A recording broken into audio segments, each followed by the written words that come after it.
Hola compañeros de PUBG Mobile. Prepárense para experimentar los nuevos eventos que se vienen. Prepárense y únanse. Disfrutar el juego.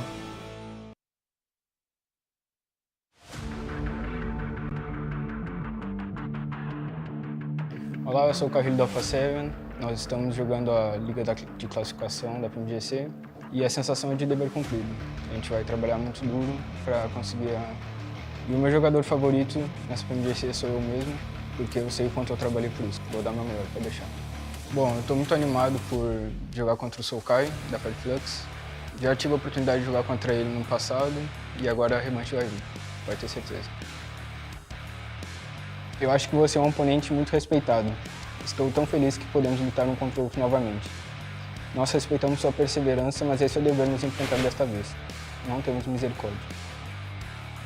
Avantajlarımdan biri kimsenin meydan okumasından korkmamam. Geçen sefer çok iyi işler çıkardınız ama bu sefer takım arkadaşlarım ve ben bu kadar kolay ligi geçmenize izin vermeyeceğiz. PMGC ligine giderken çok mutlu hissediyorum gerçekten. Nova Paraboy çünkü her daim kendisinden ve takım arkadaşlarından her turnuvada bahsettiriyor. Ayrıca eski dostumuz HVP'yi gördüğüm için de çok mutlu oldum. Onlara bir mektubum var. Sevgili HVP, sizi tekrar gördüğüme çok memnun oldum. Avrupa Şampiyonası sonbaharında size yenildik. Bu sefer intikam alacağız. PMPL Batı Avrupa'daki performanslarınız çok etkileyici. Bence sizin gibi güçlü rakibe sahip olmak harika bir duygu. İntikamı çok daha tatlı hale getireceğim. Теперь мы на чемпионате мира, и не нужно оглядываться на прошлые результаты. Нужно двигаться вперед. Теперь мы будем на вершине, и чемпионство будет за нами.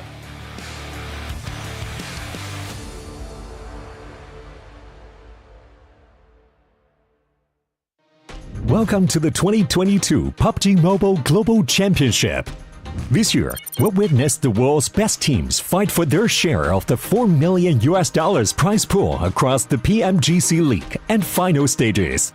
The league stage will be held in Kuala Lumpur, Malaysia, with an all-new format consisting of 3 parts: groups, survival, and last chance. The group stage will kick off on November 10th all the way to the 27th, and we'll split our 48 teams into 3 groups.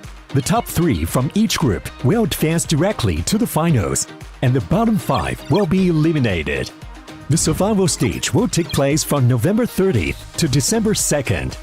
The remaining teams from the group stage will battle to stay out of the bottom 8 spots to advance to the last chance, held on December 3rd and 4th, where the remaining 16 survivors will compete for the last 4 spots in the finals.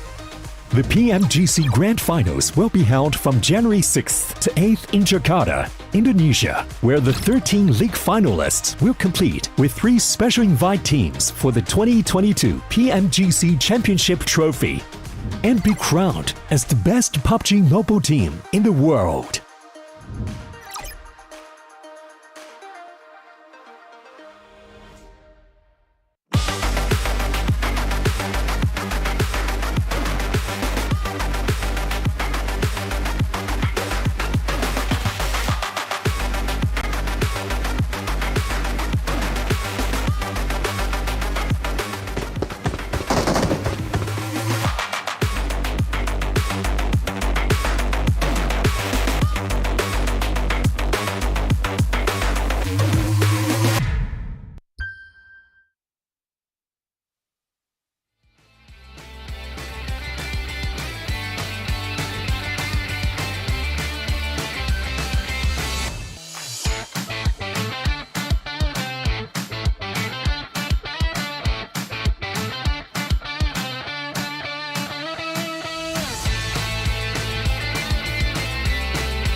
Böyle ekstra böyle bir her zaman gördüğümüz oyunu oynuyoruz. Bu şekilde düşünmeyin. Bugün alıp gideceğiz. 1, 2, 3. Allah yardımcımız olsun!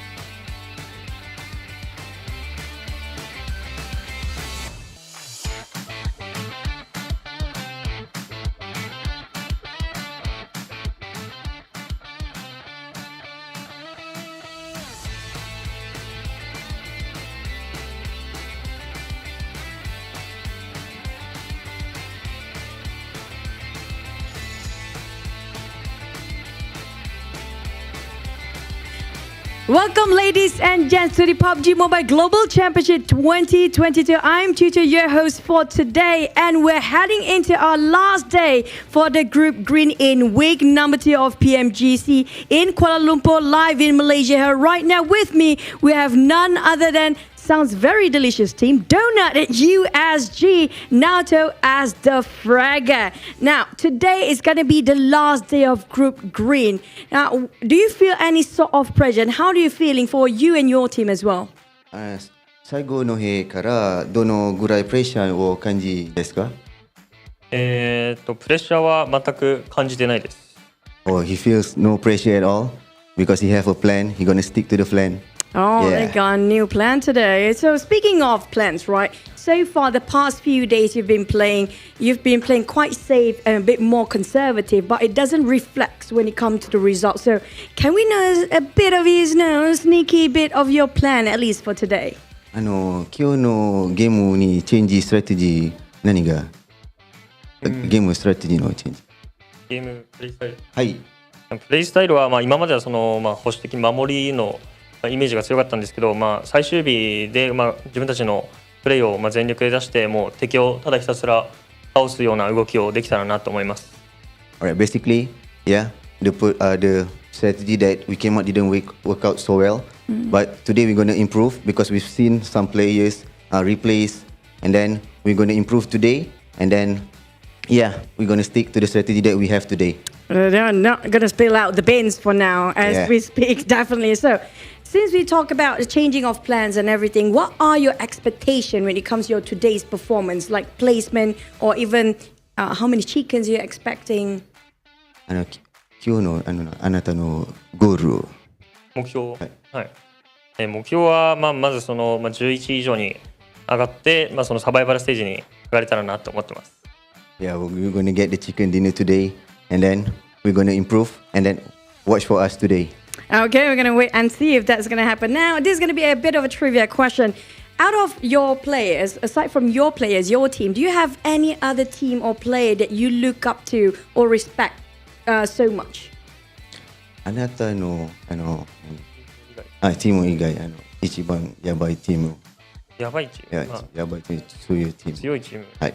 そうですね。個人的には中国のノバだったりはあるんですけど、今爆発的に動きだったりとても上手なのが HVVP と FF とかが最近上がってきてるので、本当にそこら辺はやばいなと思います。Yeah, obviously it's like the HVV team that we can see their performance is amazing, and also we also can see the Korean team. That's the team that we're going to watch, and that's the team we're going to look after. Okay, that's going to be the top teams for now. Definitely, I want to ask one more. Are you ready for game today? Yep. Yep. Let's go together. Are you ready for game today? Ready! Let's get into the game, guys. Woo! Let's go.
Welcome, everybody, to the final day of the PUBG Mobile Global Championships Group Green stage, aka the Group of Death. I'm your host, Hot Jukes, here with the Seven Worlds Gaming and Glitter Explosion. Welcome back, guys. And you know what? I just realized that the Group of Death is kind of like a double entendre today. Because one, this is the most difficult group of all the teams, but also, at the end of the day today, 5 teams will be going home and have to wait another 365 days to get this chance again. How does that make you feel, Seb?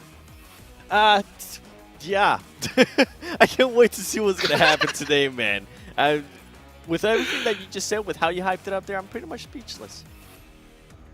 Hey, I hope you guys have your voices ready to yell out, because I hope you guys are going to be able to vote for everybody that's going in the game right now. Vote for your favorite player. It's your last chance for this group, you know. And also, we have to give a big thank you to our sponsors, none other than Sony with their Xperia 1.4 and Xperia Stream.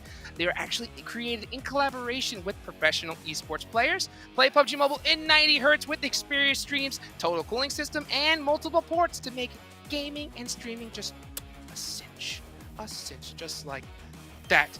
Hope you guys also got to give a big shout out to our official hotel partner for this PMGC League, and that is Pullman Kuala Lumpur Bangsar. Our world is your playground. Alrighty then. I hope we got that out of the way. I hope you guys are following us right now as well. Make sure you click all the buttons. Tell all your friends. Tell your neighbor. Tell your cousin. Tell your aunt. Tell them to come in the show. And make sure they hit that follow button so that way we can make these shows bigger and better every single year. Just like that prize pool. Get bigger and bigger. Here are the participating teams. Glitter, what stands out to you from these squads playing here today? I mean, after yesterday, the problem is there's too many teams that stood out that we can talk about that actually now have a fighting chance, whether that's teams that are battling to get into our top 3. I mean, you've got Godlike Stalwart right at the bottom of that top 3, followed closely by Vampire and Bacon Time. And then on the other side of the bubble down there at the bottom, Evos and Inca are going to be battling it out to try to stay within the top 11 so that they can at least make it through to the survival stage and not get kicked out early like you were just talking about. I mean, Seven, there's too many teams that can do well. Yeah, and I think that's why I was speechless earlier, because there's just so many good teams that are actually going to be going towards survival stage that's going to become a group of death on its own, so you don't want to miss out any of that. And then we have the top 4 damage players here. By the way, Godlike Stalwart top. He had a pop-off performance yesterday. This man was able to put up 18 eliminations and 4,354 damage in just one day, which was just absolutely ridiculous. I want to see what Tixie is going to be doing today. He had maybe his most quiet day yesterday. I am going to be looking forward to seeing him bounce back, Glitter. Yeah, and okay, now this is something we talked about at the end of the show. We needed to talk to all of you about it because this is going to be the teams with the most stolen elims. Okay, now, I don't know how everybody apparently has 20 across the board for 2, 3, and 4. Godlike Stalwart at the top with 22. But this is kind of tying into what we talked about. I mean, that's 20 additional points going the way of all of these teams that have been missed out on by the other squads, and that's massive. If you're able to play cleanup crew like this, the ability to jump up the leaderboard is incredible, and we actually saw that happen with Godlike Stalwart, with Fireflux. I mean, Vampire right behind them holding on to their spot in the top 4. It's just been so competitive after yesterday that the points are too close, and every stolen elim will matter. Oh my goodness. So every elimination's gonna be huge because 7, we have seen it so many times. How many times have we seen it now? Where we see people go home or make it to the big show by just 1 point. I mean, it happens over and over again, and this is kind of what we were hinting at too. Like, every team is gonna have to make sure they come out and perform every single match, especially on this final day, and especially like the teams that are currently fighting for that top 2, top 3 spot. And also, I know there's a bit of a gap there with HVP with what they were able to do yesterday at the end of the day, but I feel like some of these other teams are actually going to be contending for that first place. Now, when I was talking about the caliber of the teams that might be going to survival stage, I'm going to be looking at Bacon Time off of 7 Nova. We'll get a chance to talk more about all of them. And then Power. I want to see what Power is going to do today. This was a team that at one point yesterday we were actually in 4th place. We didn't really see much of them, and I'm actually glad we're looking at Fireflux here because they had an amazing way to finish the day off yesterday, Glitter.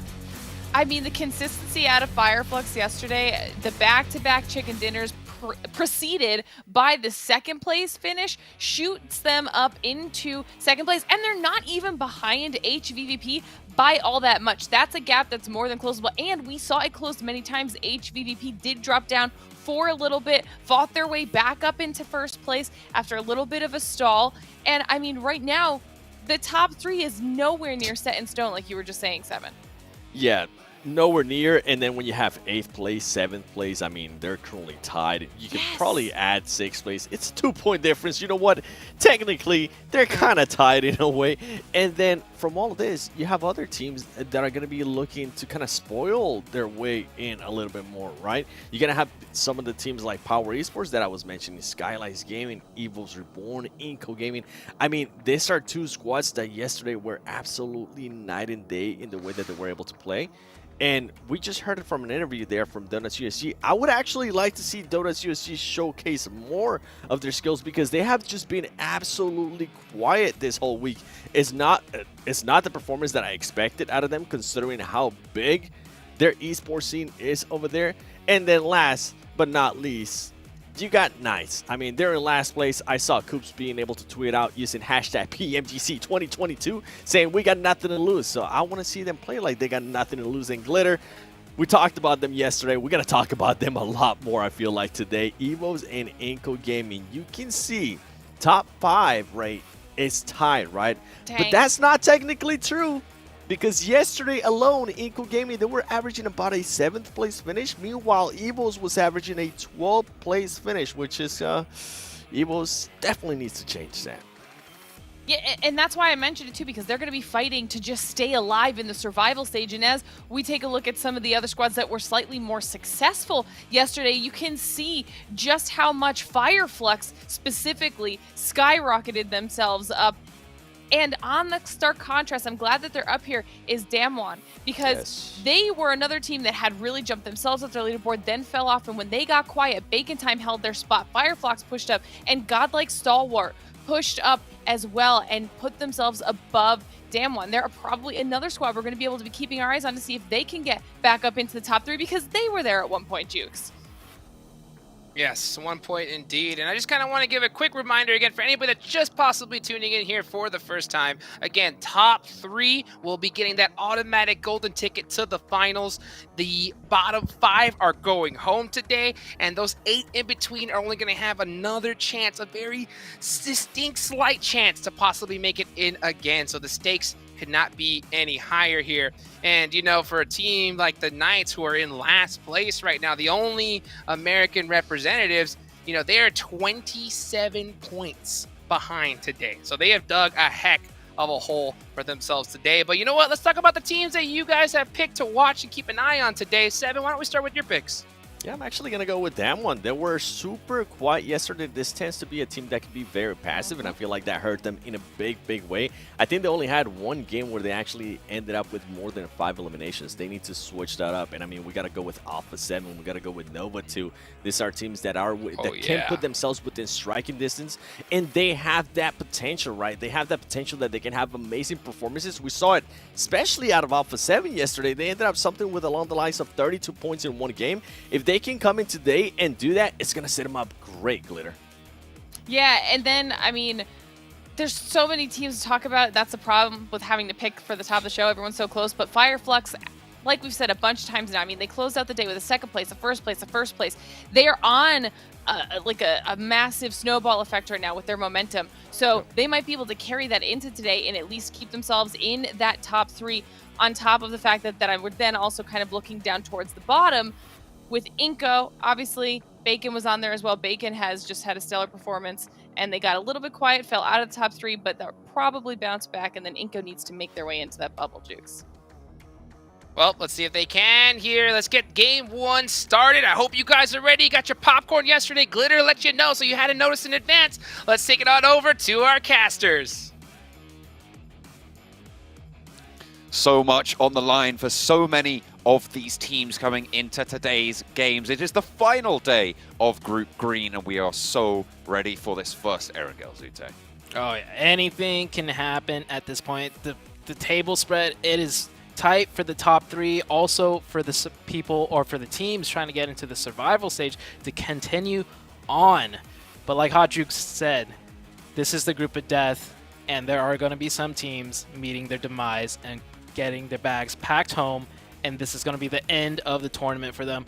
One of the teams looking like they're about ready to pack it back home would be the Knights. They seem focused, though, on the player cams. Of course, we got godlike stalwarts here looking in much better spirits after their explosive 3 days.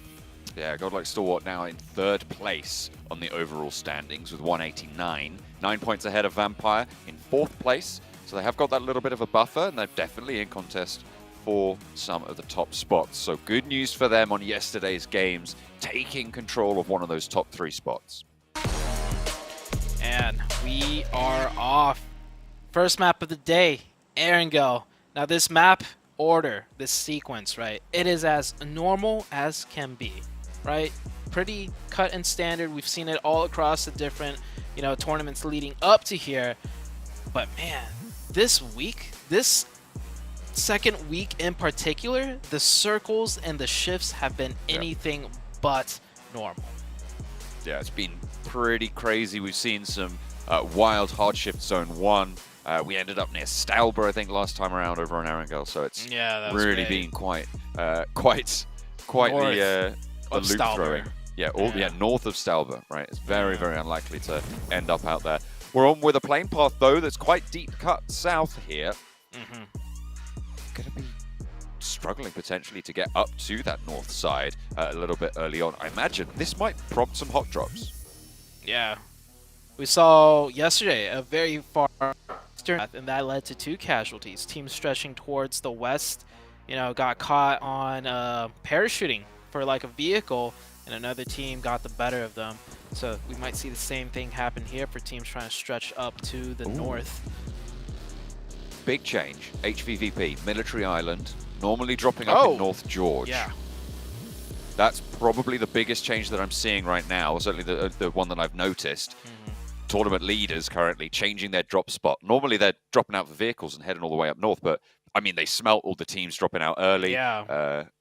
And seemingly rightly so. I mean, you've got Nova moving up there, You-Do Alliance moving near Gatka, 1 Million and Fireflux all on that west coast. Those vehicles going to be so hot right now. I love that adjustment, though, because we were just talking about it, right? It's plane path super far south. There might be altercations heading up north, and instantly HVVP, they make an adjustment. They don't want to risk anything. As dominant and as confident as this team is, they don't leave anything to chance or happenstance. Got plenty more to play with moving forwards. It'll be interesting to see how they navigate going for the crossing back to the mainland, because the circle did pop. It goes to the east side, centering south of Yasnaya Fields, near that sort of shelter mansion in between school area on the hillside. Repo Boy spotted out. That's Paraboy there. Yeah. Nova. It's Paraboy for you with the DP4X. Oh, this brings back memory. I remember the first time I met Paraboy. It was in the finals in Berlin, right? And luckily for me, goodness me, yeah, my booth I was representing, I believe Omen at the time, was right next to the Nova squad. And by then we've already heard like rumors and like there's this guy named Paraboy, this team called Nova, they're insane. And I want to finish this story real quick because, flashbacks, but Paraboy with the DP in the training room, right? Everyone's warming up on their phones, and all I hear next to me is a DP firing off for the whole hour and a half, and it's Paraboy like zeroing in on his skills, and I mean, you saw it right there. Hits the shots and gets the knock. It's a very valuable weapon, that long-range suppressive ability. The damage that it's able to put out and the magazine size as well. You can consistently hit those shots. You're going to be getting a lot of a reward for it. Down 1, they've grabbed a bike, a vehicle or 2. Currently split 2 and 2. 2 players back over towards school and apartments. That sort of area of the map. 2 a little bit further east, but they are just grabbing those vehicles, looking to regroup. Yeah, and they managed to pick up an elimination point onto either, I think, USG Donuts. Yeah, so we were talking earlier, Damwon Gaming if you actually take a look at their map performances from yesterday, they had a really bad day. I believe you were saying they had only one top 10 finish in all of yesterday. Yeah, they came 5th in round 16 in the 16th match with 8 eliminations. So that's a decent game, right? But other than that, 11th, 14th, 14th, 12th, 16th. Wow. And overall, they were able to pick up 8 eliminations total in those 5 other games, right? So it was a disaster of a day, quite frankly, for Damwon.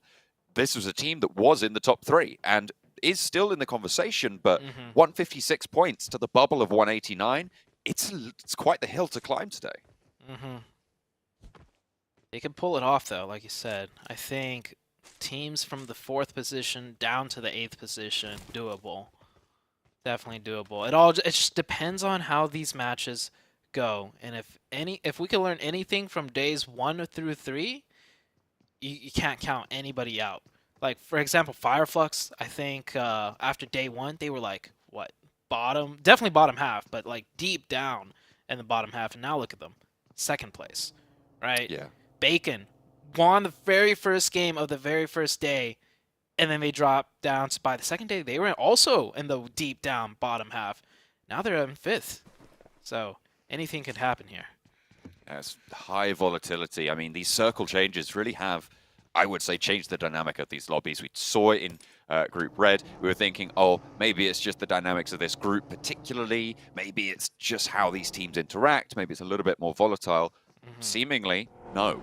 It's now been seen again with just how volatile these tables could be, how wild these swings can come through. And it's really nice to see it starts to consolidate towards the end as it did over in Group Red. And I feel like we're going to be seeing that over the course of today in Group Green.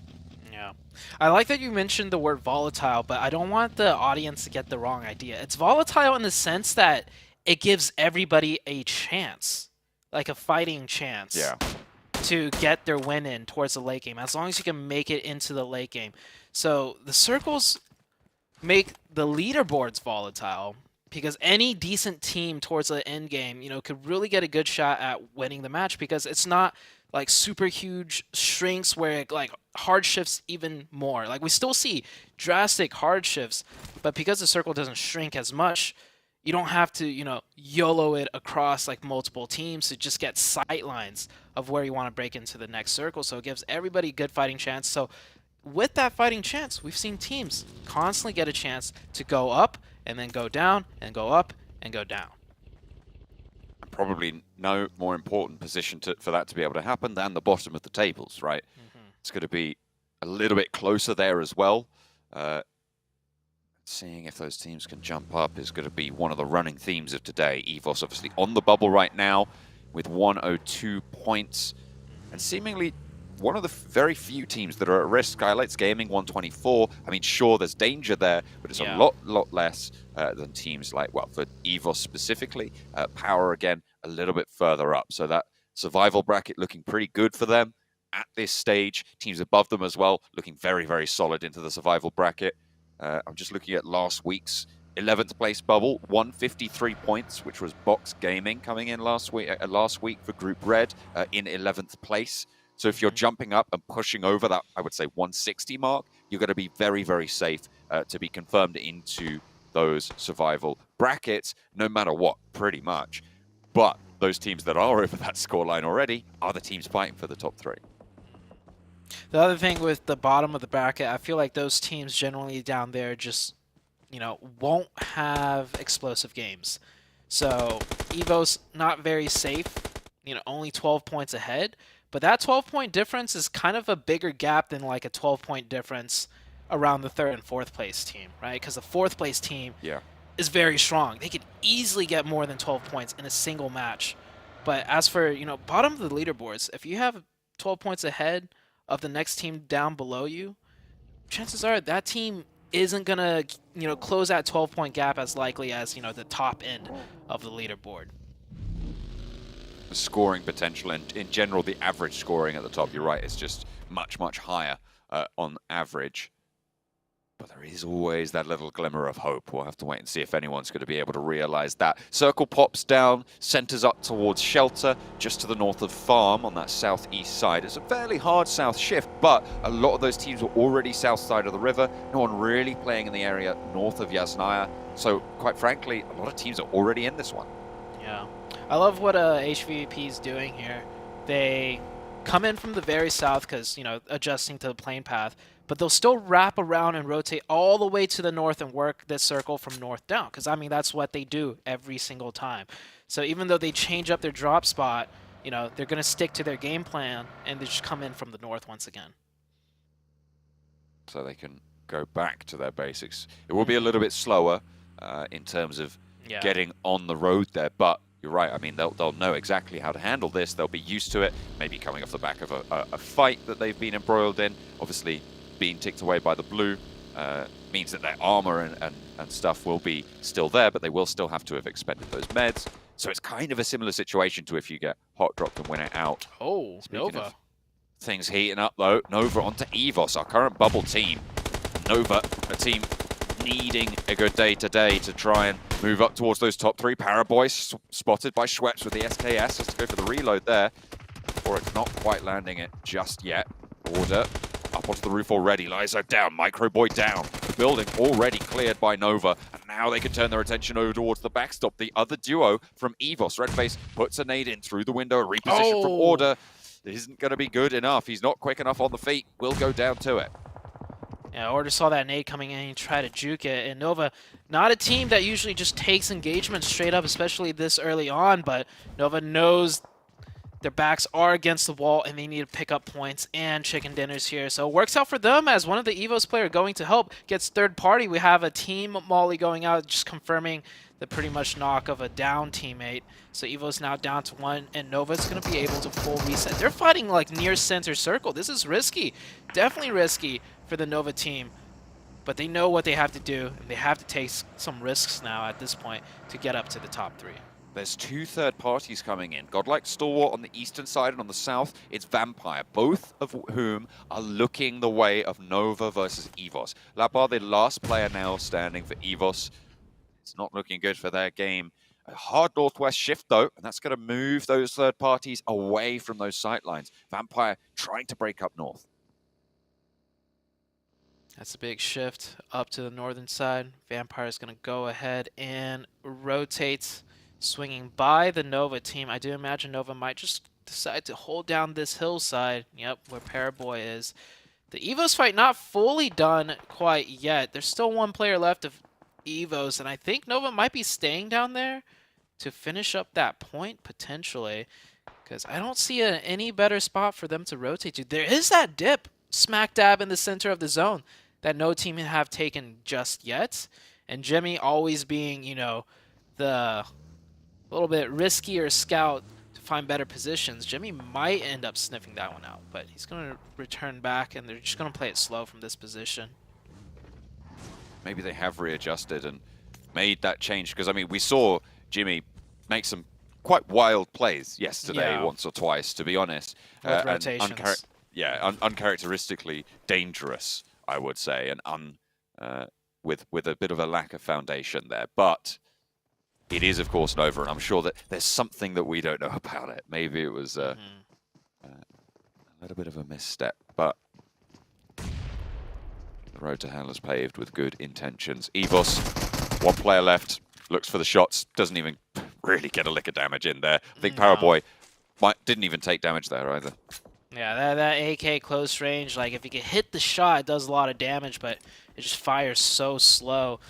And Nova, they're taking risks, but then again, being very cautious, right? Jimmy went back up the hill to scoop up Paraboy to go down and take the safe compound rather than playing on the hilltop. I do think the hilltop is a strong position as far as vision goes, but maybe Jimmy, you know, thinking better of it, like, hey, it doesn't matter what we could see.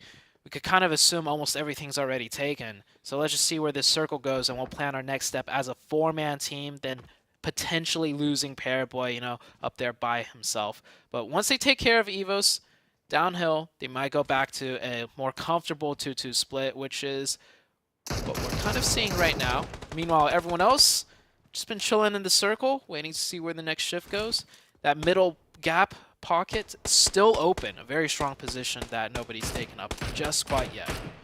And let's just highlight as well, that was EVOS that went down. Our current bubble team, 102 points. Correct. So for all of those bottom 5 teams, this is a chance now to try and move up and challenge out those areas. The question is, how many of them will be able to do it at the same time? Because we've seen this a couple of times where a team that really needs it has a really good game, but then everyone above them also has a solid game, and they put that on the cards, and it kind of just negates the whole thing. So if you're a team at the bottom, not only do you want to try and challenge up towards EVOS, you need those other teams around you to also have a little bit of a lackluster performance. Here comes Vampire on the rotation, and they sniff it out. They're like, no way the spot's still open. They'll take it. It's on the edge of zone, however. I do think that blown-up car there was what was deterring teams from taking this spot. They see a blown-up car, a vehicle there, they're assuming like, okay, there's probably a squad already taking that spot up. Vampire will indeed take it. I see Nova swinging down to the southeast. They're going to work their way in from the bunker shelters. And we've seen Nova just play that area so many times. Here comes a full send out of the Knights. They're going to go for it. They actually... Okay, They're going. That's just how Knights... Yeah, okay. I don't have anything to say about that. That was all 4 people rotating in a vehicle. We say we don't like it. Hang on a minute, hang on, because there's a third-party power moving in, potentially capitalizing on the chaos sown by the Pittsburgh Knights, crashing straight on into the Vampire stronghold, and Vampire are dispatched. Power take a little bit of damage, sure, but with 3 players, they take up this position. Bit of a crazy set of events there. All I gotta say is, if you're gonna drive through that area, you stop and take the fight if there's a team there. There is no, oh, it's taken, let's keep driving. You're all going to get shot out. I don't know. Yeah. Like, if they full send crash that is a viable play. I've seen it happen quite a few times. Like Power just did it. Exactly, yeah. Teams are able to full send that and 4v4 and win, even though it does seem like they're at a disadvantage. But for you to full send that and meet a team and then keep driving, that's just certain death. Meanwhile, Nova on the bunker site, like I said, a team that plays this area day in, day out, all the time. They're going to try and take control of this. They will force Bacon Time back down deep into the bunkers and have control of this, but there's still the team of godlike stalwarts just right across to their western side holding down the other bunkers. Order posting up top. Paraboy as well, controlling these sightlines. Wants to cook a nade and put it down the stairs. Force Bacon Time down further into the bunker. They're just checking their angles, they're biding their time. A lot of the bunkers are still in this next circle, so they can chill for a little bit, but they will have to fight out. Northern side starting to get a little bit hotter as HVVP start to engage over onto Udo Alliance. This is to the eastern flank right now, playing a 2-2 split with HVVP.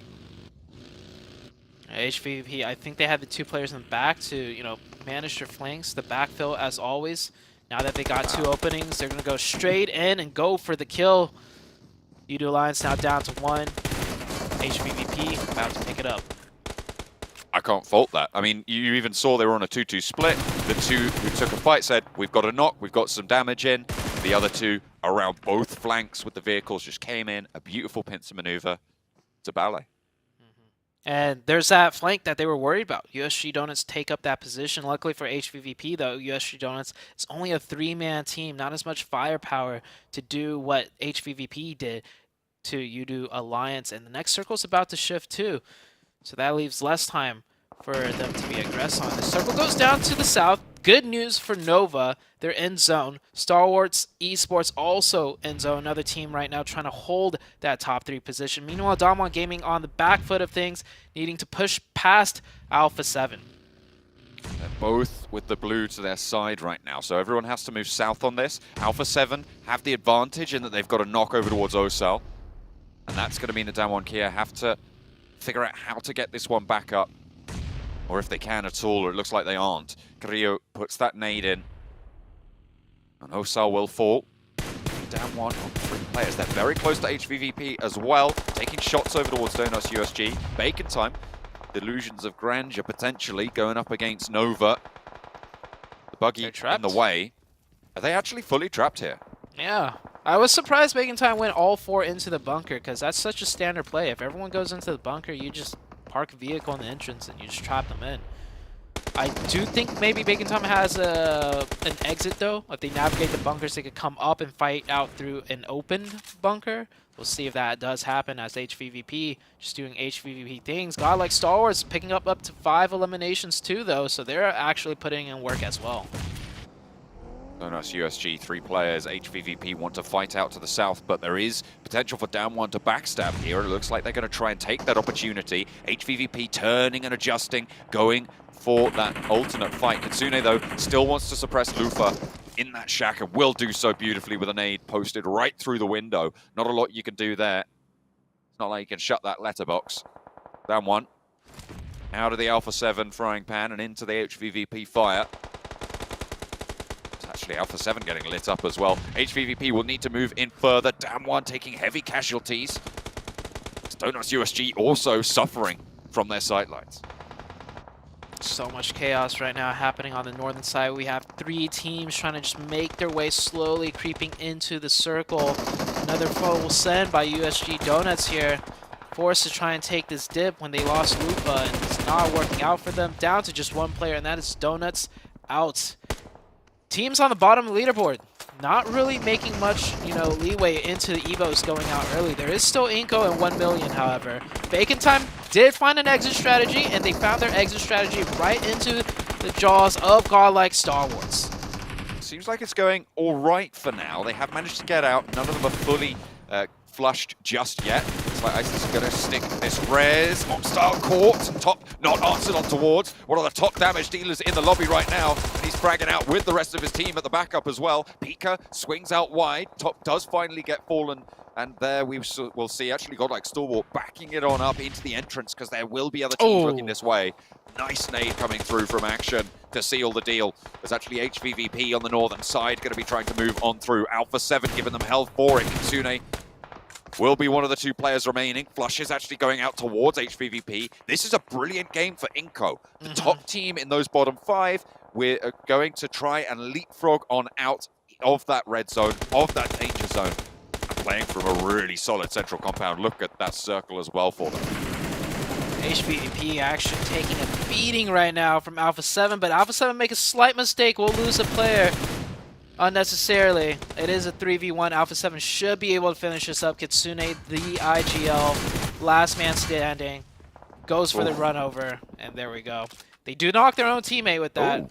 Luckily for them, he is only knocked. Sometimes vehicle explosions will finish a teammate out completely, so they'll get that revive. Alpha 7 with 7 eliminations and 3 up. They have a good vantage point to see the rest of the playing field, but everything is taken, as we can tell here.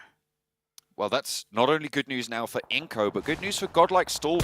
189 with 8 eliminations. Nova is able to pick up a power player. But 189 with 8 eliminations, that puts them on 197. So they are within striking distance of HVVP this game. They can put themselves in that conversation. Unfortunately, they are kind of trapped out in the cold on the south side. Nova right now with 6 eliminations, doing very well for themselves as well. Oh, taking the 4v4 now with Godlike Star Wars. They're making that full committal push. Top is down. Top is finished. That was actually stolen away by Inko, so huge for Inko to try and break through the bubble. Star Wars, this is a 3v3 because we do have order down in the shack. Scry and Action both fall as well. Just Pika now tries to move past Jimmy.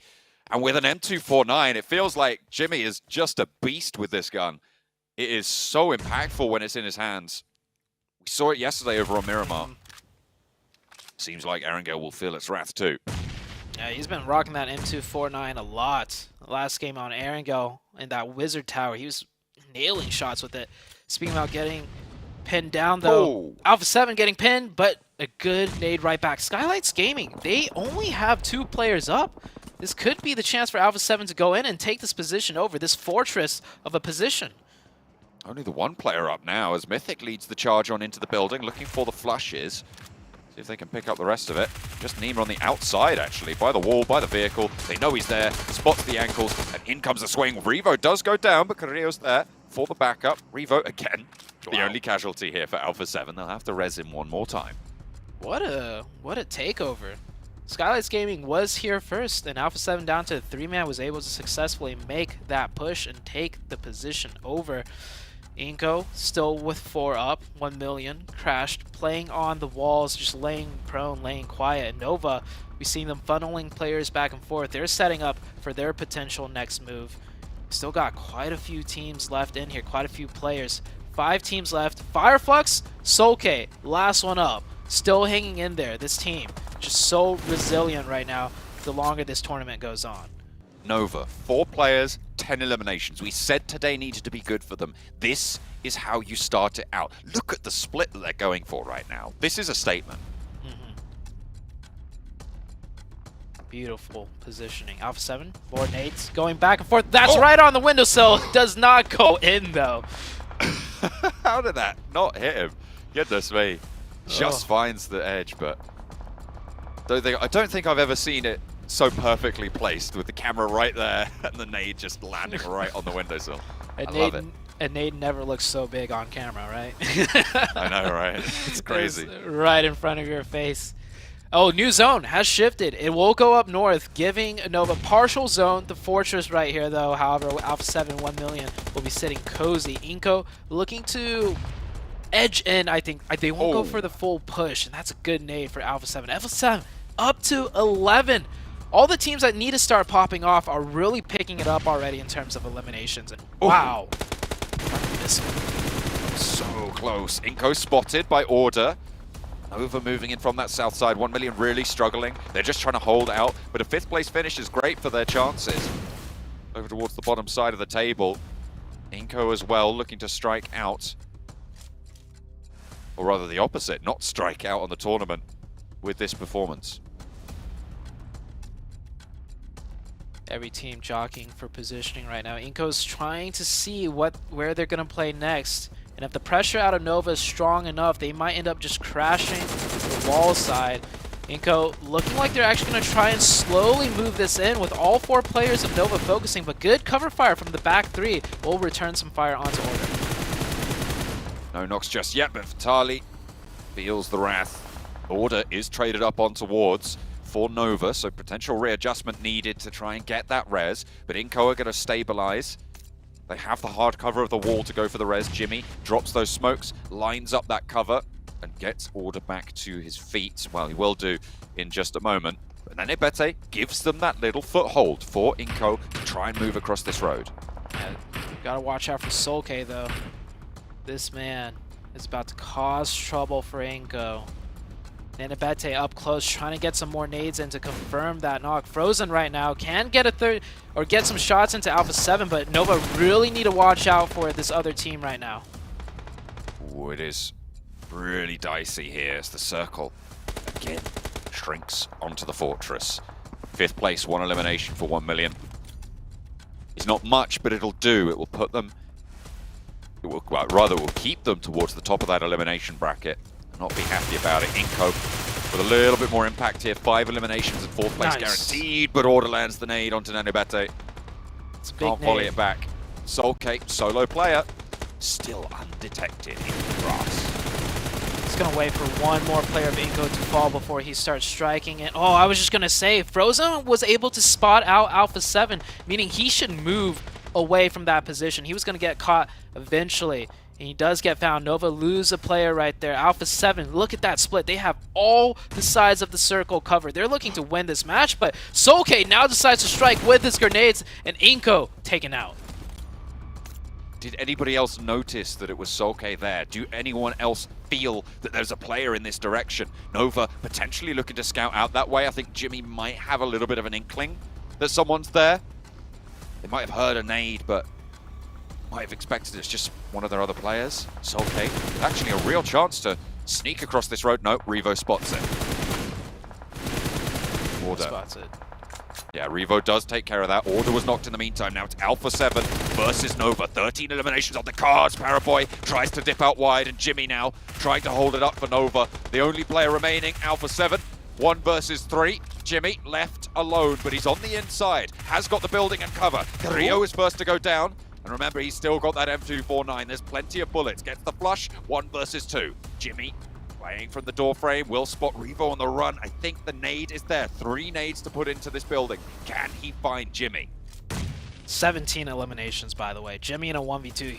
This is going to be the most difficult clutch for him ever. He needs to isolate the 1v1s. He finds Mythic isolated in the 1v1, but he runs back and forth to get a shot onto Revo. He needs to go for that drop shot right now for any chance. And Alpha 7, though, however, takes the match with 18 eliminations. However, Nova, second place finish with a lot of eliminations themselves. Trouble is, Alpha 7 was ahead of them, and Alpha 7's another team contending for that top spot, that top 3. Crazy games. Also a great game for Inco, contending for that survival spot. They finished out in 4th place, I believe. Some really important games coming through from quite a few teams. Inco, you're right, 4th place, with Fireflux actually outlasting them there on the sneaky little play. But getting in there, getting a whole heap of points for it as well. Great news at the bottom of the tables, 1 million as well. Pretty deep into that game, a 5th place, 1 elimination. So great news on that front, but it's Alpha 7 to take that chicken dinner, coming in with an 18 elimination point game as well. That is going to be really, really good news for the squad, as well as Nova, both of whom were sat on 154 at the start of today. So this was a really important fight to see who was going to take that lead, but both of them get a whole heap of points. Yeah, just like we said, the leaderboards are starting to change. Once again, teams are setting themselves up for that position. Evos on the bubble go out extremely early with 0 points. Vampire Esports as well kind of went down to the Pittsburgh Knights crash that was questionable at best. They will be dropping down even further. Alpha 7 on their tail and on the tail of the top 3 as well.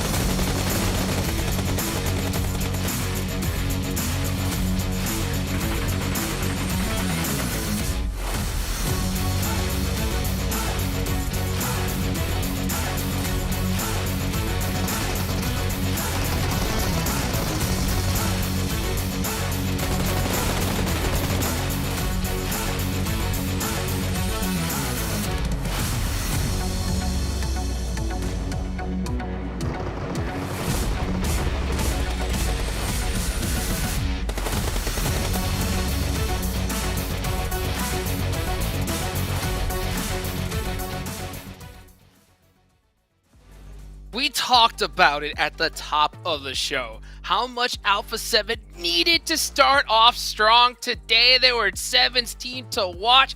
33 total points, the most so far in this tournament in game number 1. And then Nova pops off as well. Glitter, what's going on? I love it. This is what we were here for. We knew the last day of this group was going to be pure insanity. Alpha 7 and Nova, probably 2 of the heaviest hitters that weren't really where we thought they were going to be in the overall standings. And now after this performance, I mean, Nova almost hits a 30-point mark as well. And then to be fair, though, the performances followed up very closely by Fireflux, who was in 2nd, Godlike, who was in 3rd, and Inco, who was all the way down at the bottom, 7. Oh, I'm happy, okay? And can we talk about Mythic? 8 eliminations when your team needed the most, 1100 damage, and then you go to Jimmy for a second there. We thought he might be able to clutch it up 1v3 against Alpha 7. That is ridiculous that I'm saying that, but it could have happened. He ended up with 6 elims, Order 2 with 6 elims, and then Revo. I mean, the teams that we were talking about, like Hot Juke said, the teams that needed to have those pop-up performances, they just did. And this is why we were picking them at the beginning of the day. I mean, these teams have that potential. They have that potential to break the record of Group Green in regards to points, and Alpha 7 just did that. Absolutely insane. And you know what? I missed it at the top of the show. I wanted to say it. But you know what? Before we do that, of course, guys, make sure you guys go vote right now. Get inside the game, get your PMGC tokens, and hopefully you get all the right picks and you're able to get some of those sweet rewards. But you know, one thing I missed at the top of the show was like, hey, the teams, the clutch factor, right? You have to have that in order to get a great performance here on the last day. And it doesn't hurt to have an insane amount of experience at this stage already. Nova, previous champions twice in a row, you know, Alpha 7 having tons of belts on their thing. The only thing they're missing is a PMGC belt. And just look at how it started off. Alpha 7 first, Nova second. Yeah, and I mean, the aggressiveness of Nova right from the get-go, you even mentioned, I mean, it seems like they did their homework yesterday. Yeah. They were looking to see what they were going to be able to cut off, maybe get some easy points. They were able to do that right off the bat with getting one of the players from Euro Alliance. And then on top of that, they just kept wanting to get into fights. When we saw the fight between Nova and Evos, we saw Paraboy being able to hold the off angle, and that ultimately ended up helping out the team. So you can see this teams definitely came to play, and the teams that are at the top, the teams that were in that top 3, need to watch out. But something that you did mention though, Glitter, is Fireflux consistency continues into today. Literally, like if we are taking their performance from yesterday, they're now 4 games in a row where they don't finish outside of the top 3, and that was coming off of the back-to-back chickens. Now they have a 3rd place finish to start today off. I mean, Jukes, they're looking very strong. Oh, they're looking so strong. I mean, it's ridiculous to see how they're doing so far. And guys, if you always think there's always room for improvement, right? Go ahead and take out the survey and just leave some comments, you know, what you think we could do better, what more you want to see, you know, or what we're doing right. You know, all that kind of good stuff here. So, man, it's just, you know, the one thing you mentioned, Seven, earlier, when it came to Nova on Udo Alliance, that was insane. You know, they did their homework. They saw that player would go loot first and then to the vehicle and just knock them out. Let's take a look at these overall rankings. Woo! What a push-up Hello, right there, Alpha Glitter, 7. from Alpha 7. Yeah, that's exactly what I'm looking at too. And with HBVP actually not having a good performance there, guess what? Fireflux being able to push up a lot closer there, got like Stalwart. This is going to come down to the last game, Glitter. This is insane too, because still the points are very, very close. I mean, yeah, Vampire drops down, Bacon drops down, Damwon continues their downward trend, but just that first page alone, that gap is still close. Well, this is amazing. Okay, we needed to see this too. Inco, for the first time, are within the top 11, putting them in there for contention for the survival stage by 1 point, which this also kind of ties into what we were talking about with those stolen elims. Every single point that you can get on the board for your squad, it matters, okay? They are literally, they're neck and neck. They're almost identical in where they have their points distributed as well, Seven. Inco deserves it too. We saw them not being too passive at the end of that game. We saw them being able to try to get those easy eliminations here and there. So you can tell that they felt the urgency. Now it becomes a question of, can they maintain that kind of urgency? Can they maintain that position? Because we have seen it go back and forth yesterday. As soon as Evos dropped out of the top 11, we saw an urgency out of Evos, and then they started stepping up their play. Going into Miramar, though, I am happy that Alpha 7 got a chicken dinner out of the way before the Miramar. I feel like they have been waiting always for the Miramar match to kickstart their day. That's not the case, and you can see going into Miramar, Glitter, Alpha 7 is one of the top performers. Yeah, I was going to say, now we've got the Miramar specialists already hot off of the first match, and this could be really massive for Alpha 7. We saw how close they got after that first match when it comes to top 3, and this is now their specialty. I mean, clearly they've got the best stats, but to be fair, every other top squad around them, Nova, HVVP, and Vampire Esports, all also doing well on Miramar. Looks like they're going to have to start taking out some of their competition. Yep, it's about that time. I mean, it's so crazy just to see how Alpha 7 dominated that first match. I mean, they're just going to be big chillin' here in Miramar. Hopefully they just don't get a little too overconfident. Still got some work to do, but man, are they in a good position. Let's take a look at y'all's teams to watch. Of course, 7, you had to pick that Alpha 7 pick. That makes total sense here. But hey, I also see you pick 1 million. I did pick 1 million because what we saw there under overall, guess what? They, with the performance out of Evos, with the performance out of Inco, now is a 3-team race for that 11th spot. And I also pick Evos because of what I mentioned earlier. Now they're not in the top 11. Now they're going to feel that urgency that they felt yesterday. And we know what they were capable of. And I do see that you have Inco on your teams to watch, Glitter? Because for the exact same reason. Now Inco's in the top 11. You know they don't want to let that go. And like you said, they're playing more aggressively than we've seen them play so far, and it looks good on them. So if they can keep this up, they might be able to continue at least giving themselves a little bit of breathing room when it comes to their back and forth with EVOS, focus on some of those teams above them. And then I want to see what we can do with the consistency out of Fireflux, and then obviously Nova. Looking good. Yep. Something to keep an eye on, by the way, going into this Miramar. What's up? Vampire Esports needs to watch out for Knights. Knights got nothing to lose, so we might end up actually seeing some fights there early. Do it. Well, hey, let's take a look right now. We're ready to go. The players are loaded and ready. Let's go ahead and take it on over to John, Allen, and Zute for some Miramar action.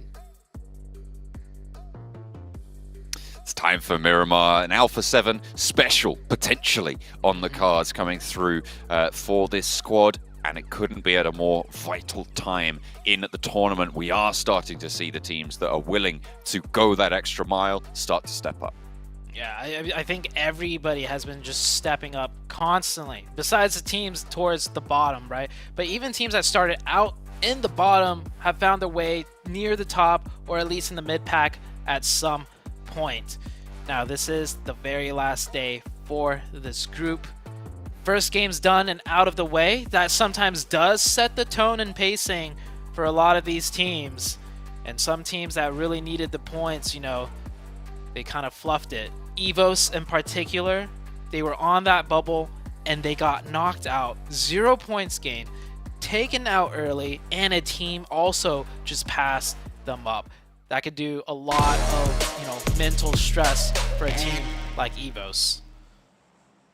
And these are all champion teams in their own right, from their own regions, right? So you cannot give those opportunities to these players. Even the teams towards the bottom of the tables, right? They absolutely have that caliber of play, but they can seize those opportunities should they present themselves. So you cannot give an inch. Otherwise that mile might be taken and it might not be your choice. Playing path, not too bad. Coming in from the east, stretching to the northwest. Might be some altercations, but any team stretching down to the southwest, there shouldn't be too many, right? Maybe you'll get a Chuma team and a Valdemar team, and then some trash loot south of Los Leones. We've seen some teams elect to go there. But otherwise, I don't think we'll see any big altercations here. Nova dropping out right over Minas Generalis. That is their typical loot location.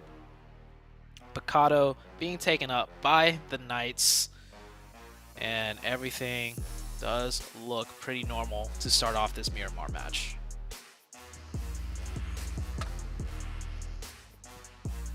So far, not too many hot drops on the vehicles. We have seen a couple of scuffles over the last couple of days. EVOS out on the north side of Impala. That's a very, very south circle. Centering actually to the south of Los Leones. You know, the trend continues, right? Like, yeah, I was gonna say I sound like a broken record, but we have not seen this circle before on Miramar. We haven't. It's yeah. I mean, we just have not. That's fair. In certainly not in Group Green. I mean, we've had. Yeah. I think we had a south-leaning finish. We had a circle that had a lot of the water near Los Higos still in it for a long time over in Group Red. That was fun. That was quite an interesting game. It was interesting. I'll leave it at that. You go back and watch it last week if you're watching at home. I definitely recommend that. But yeah, we've not seen it lean this far to the east. That south coast can gain a lot of value from this. And the playing path also, you know, stretching to the north. So for teams to navigate Miramar from north to south, I would say it's more difficult. If you take a look at the way the roads are laid out on the map and Miramar in general, a lot of the roads run east to west. Not a lot of, you know, straight shots from north to south besides on the far east and far west. So we might see a lot of teams have to elect to do, you know, the looping rotations, which does end up, you know, having a huge congestion on both the east and the west. And if you were to go from north to south, it's just you're going over hills.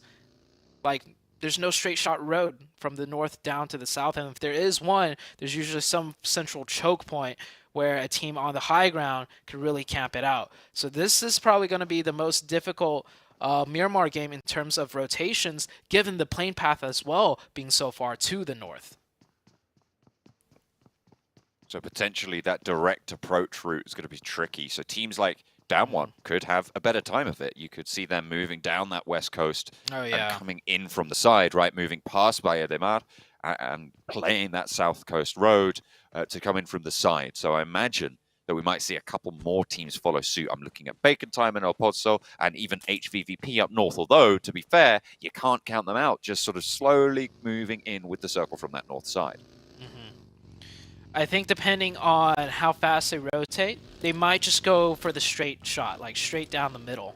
I've noticed this before in competitive matches with circles exactly like this. So many teams try to do the wrap that one oddball team that just goes straight down the middle, they actually find a better, chance at, navigating the zones as compared to everyone else. So it's kind of like, do what everybody else is not doing, and it ends up being better. It's like mind games pretty much, but we'll see what happens here as the Knights rotating very early out of Picado, sub 5 minutes. Once again, Xenox taking a little snooze in his car right there, just chilling. He has tipped it a little bit, seemingly irrecoverable. We'll have to run a little bit further forward. Solar spotted by Coops. Engaging with Fireflux at this stage might be dangerous given that they've got a player out in the open, but it looks like Fireflux just want nothing to do with it. They are going to completely disengage. Solus not going to catch too much flak. Might spin out there. I think they might have caught a tire, but Coops gives up the ghost. Doesn't want to shed any more ammo. Here comes the save. Gets the car untipped.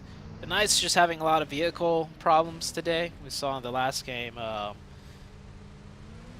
very interesting vehicle problem that led to the death of all 4 players. Once again, vehicle getting tipped. But yeah, Fireflux, everyone should be prioritizing fair, rotations. I don't think the issue is with the vehicle on that one. I think it's... yeah. Anyway, we'll leave it at that. Because at this point, I am just being mean. So we'll move on.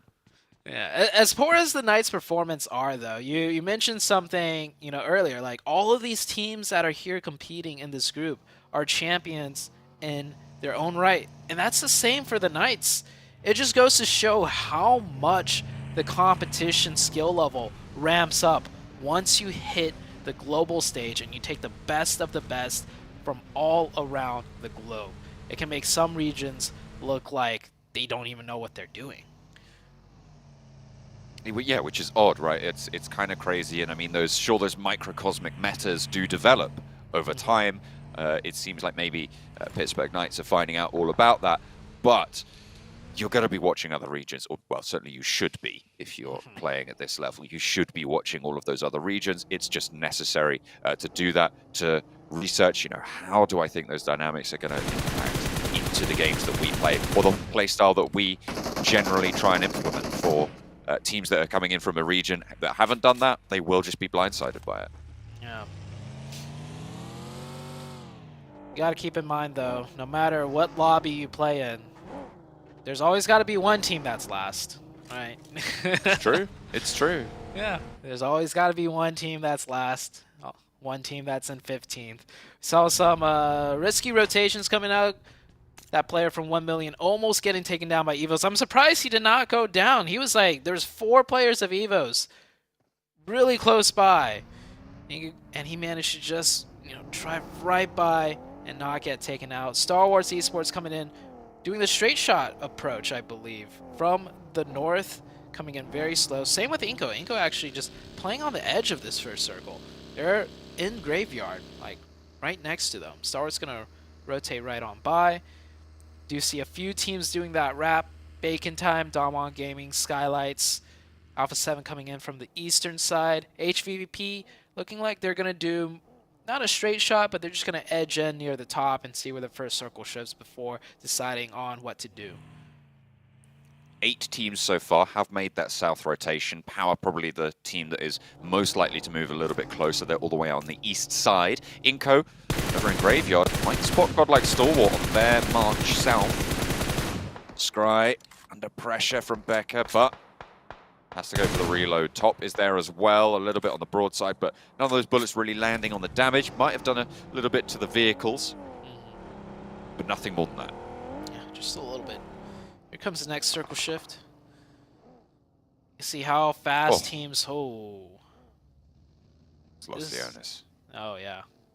What better way to have the first game of Miramar be in Los Leones? I mean, it could still shift off, but with how well the circles have blessed us as casters, maybe not for the players, it might very well be a Los Leones finish. Urban environments are such an interesting dynamic for looking to place in those sort of 3rd through 7th positions, right? Because at certain points you do know that your game isn't going to be a win, so you just try and maximize, right? You try and optimize for point gain, and you're thinking, you know, I think we can get a 4th place. But when you go into an urban environment, that dynamic really, really changes. You all of a sudden have a situation as the Pittsburgh Knights get spotted. Repo Boy up the top. Sorry, I'll come back to that because Pittsburgh Knights now on the ridgeline in a fight against the Udo Alliance team. Teams both at the bottom of the tables. Pittsburgh Knights 16th place, 15th place for Udo Alliance.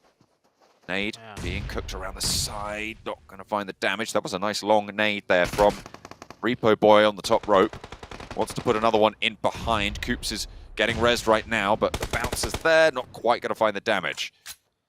Xenox gets a crucial knock onto a Udo Alliance player. That's going to slow things down for them just a little bit. Tenson's actually going to wrap around the side.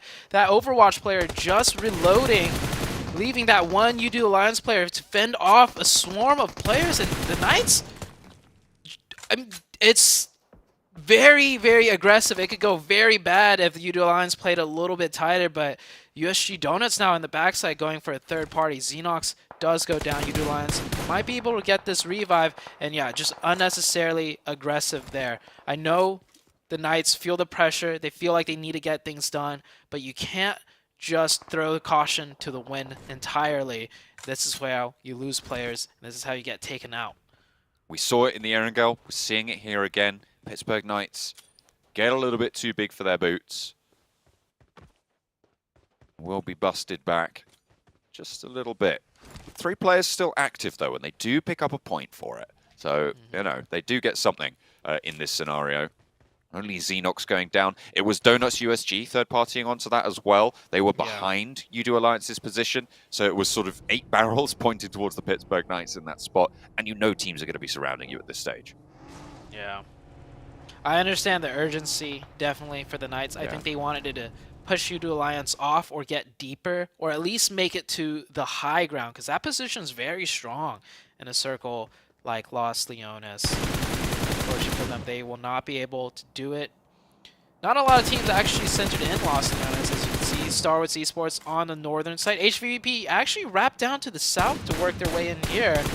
Must have some kind of set strategy as the circle goes east, putting Nova red like right in the middle, and they're gonna already be playing that high ground mountaintop that comes in very crucial just east of Los Leones. Nova have been playing this for a while, this game, actually. They had a lot of opportunity to move into the city. They didn't take that. As we talked about cities, I imagine, quite a lot over all the regions of broadcast. It's always a lot easier to get into them than to get out of them, and I feel like Nova are leaning on that principle. Rightly so. HVVP coming in on that southern swing. They're going to be running into a lot of teams here, but I mean, that works out for HVVP, honestly, as 2 teams fighting, Bacon Time and Evos, with HVVP on the backside looking to maybe third party all of this. Bacon Time actually are just going to prioritize the rotation. Redface might be able to get revived, as you can see HVVP actually circling down around, so they don't want to take this fight. They want to come in from the southeast probably with that new circle shift. Try and play for the hills to the south of Los Leones.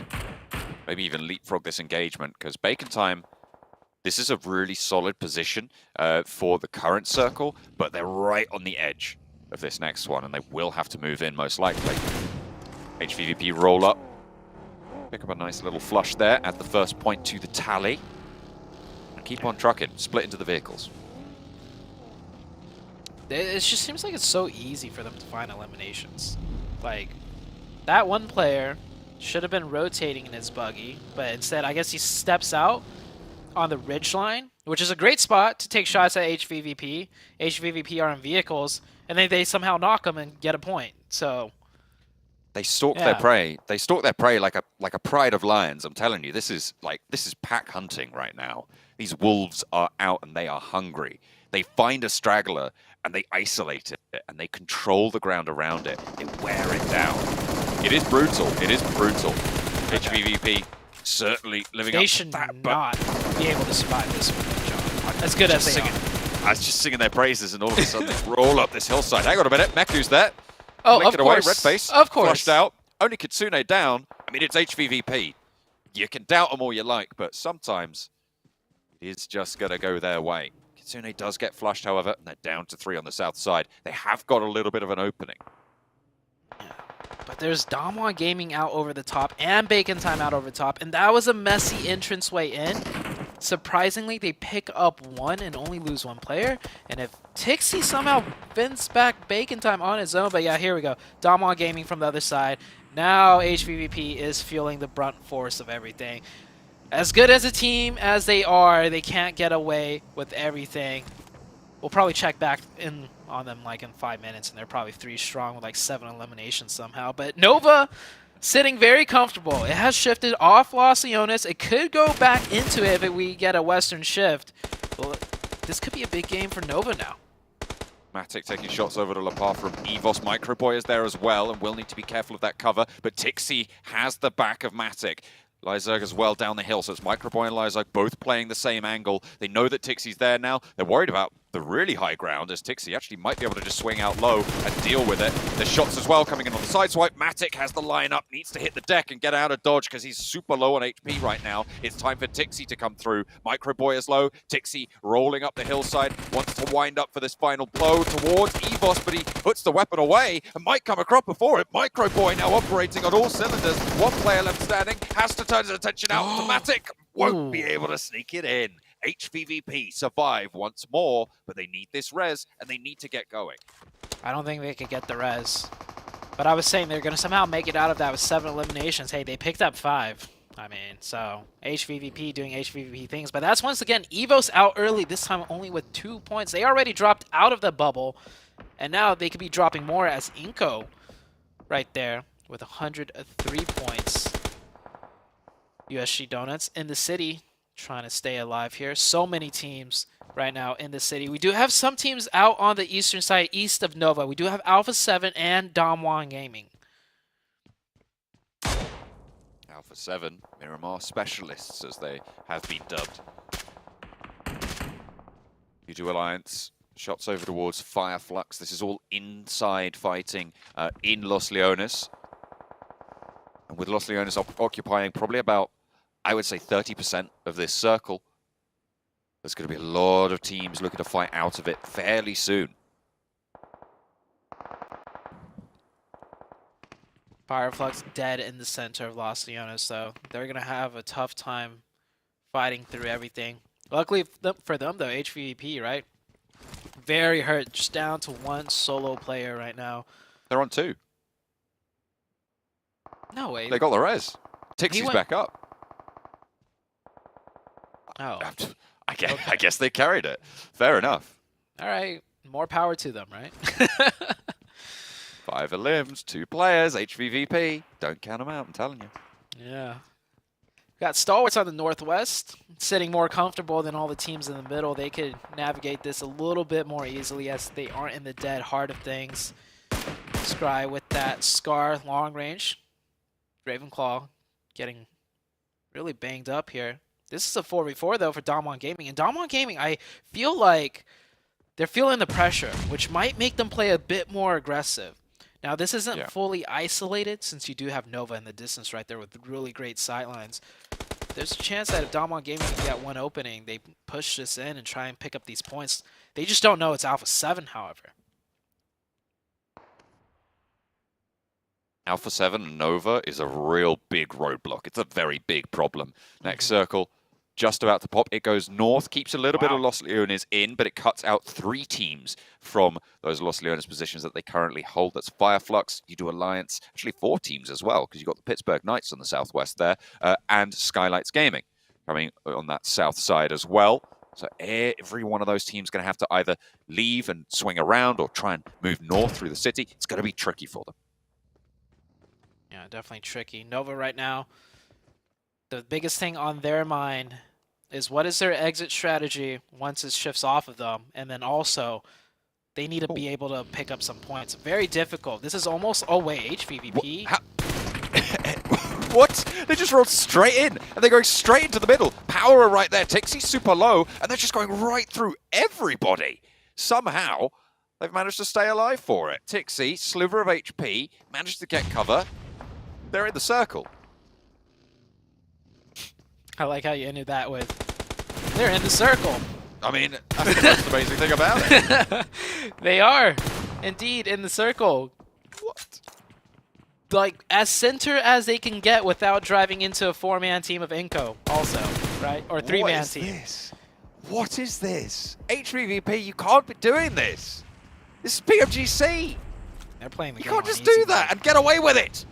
They're playing the game on easy mode. Power is applying pressure, though. On? Power are applying pressure. All they heard was one buggy, so they know it's 2 players at the very most.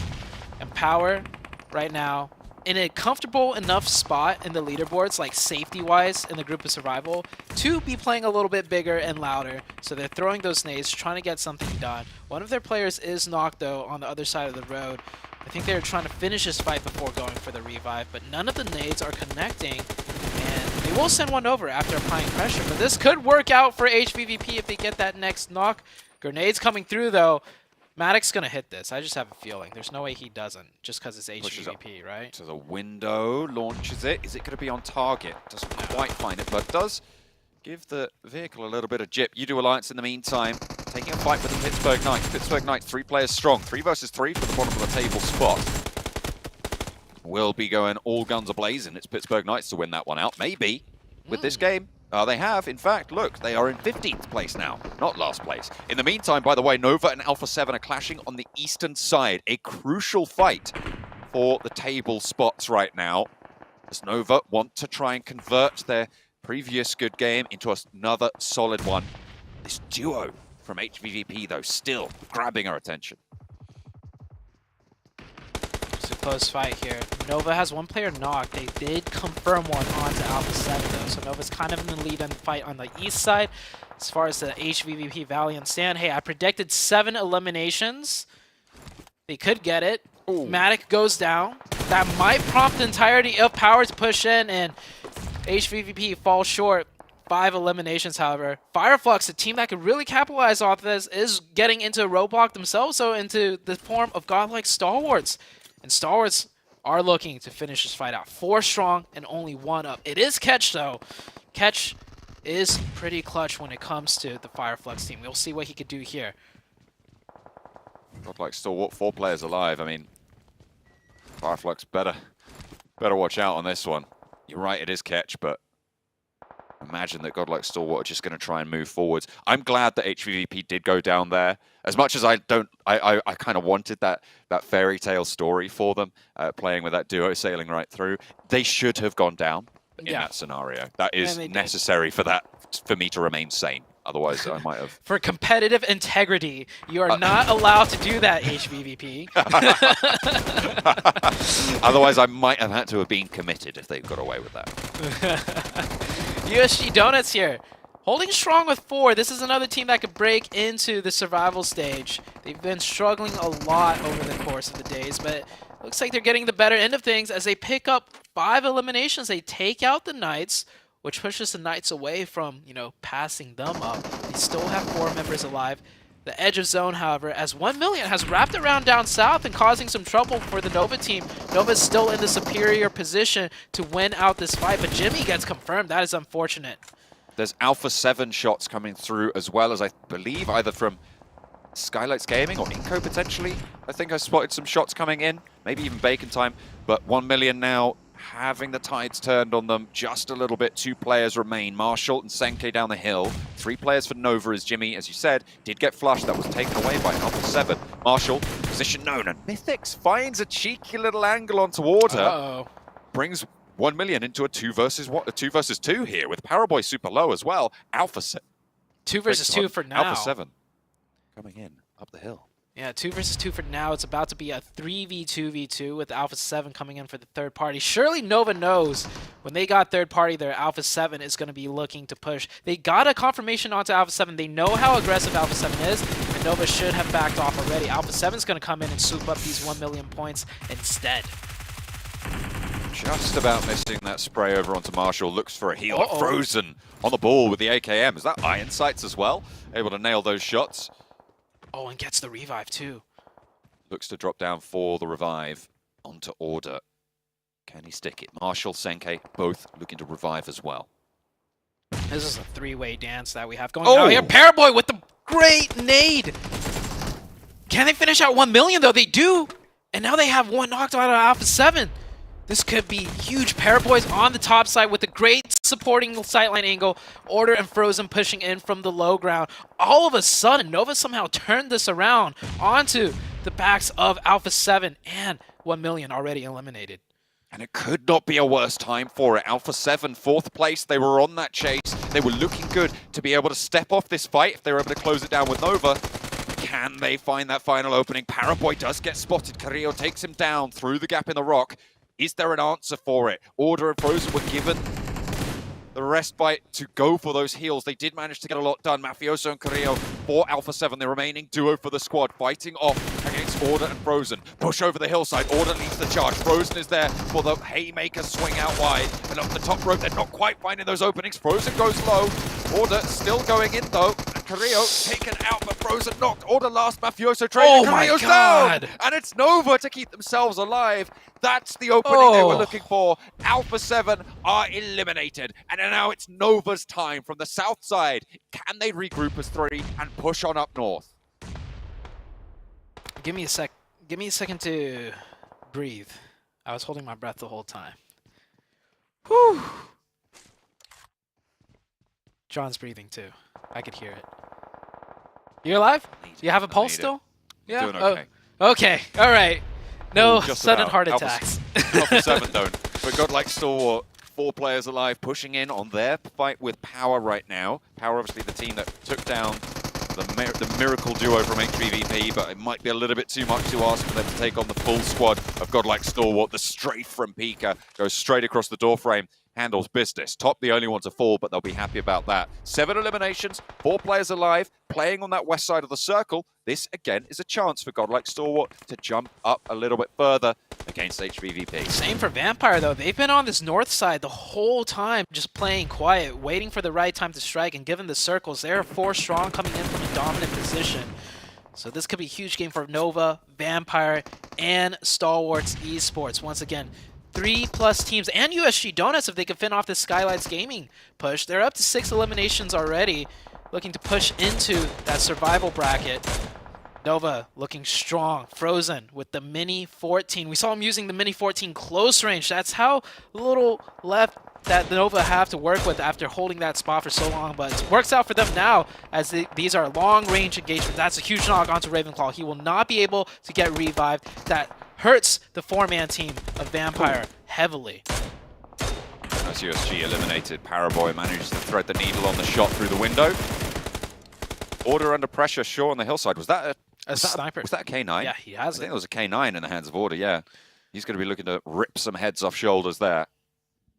Nova have been playing on the outside of Los Leones for so long. They should have been able to get a bit of a resupply as well off the crates from Alpha 7. Molly from way up high gets the hit in.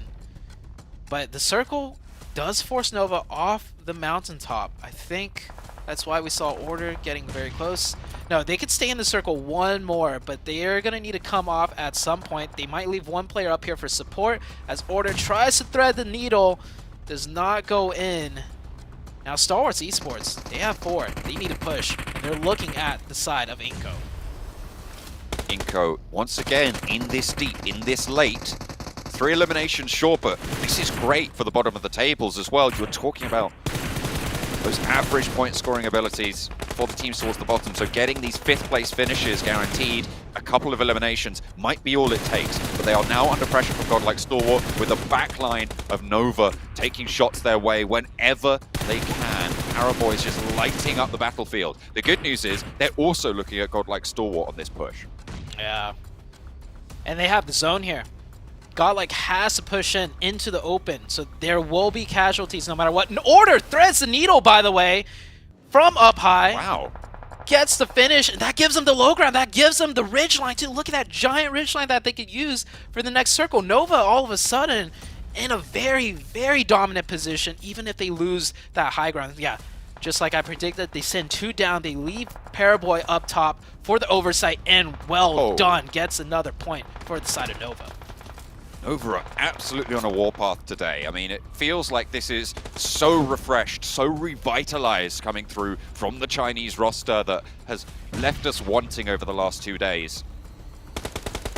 A high frag game over on Erangel, now coming into Miramar. I think they're up to 12 eliminations on this one so far. Yep, there we go, looking for more as Order lines up action, knocks him down. Top looking for this res, keeping them at 3, that's the goal. Like Stalwart, Scry to Paraboy up the top rope, but Scry gets flushed out immediately. Oh, and more eliminations. Inko spotted, moving through 14 eliminations now. They are just punching hard, and nobody can stomach it. It is all-out warfare. Nova burning down the competition. Give me another one. I think the last 6 knocks, maybe even 7, were all done by Nova here.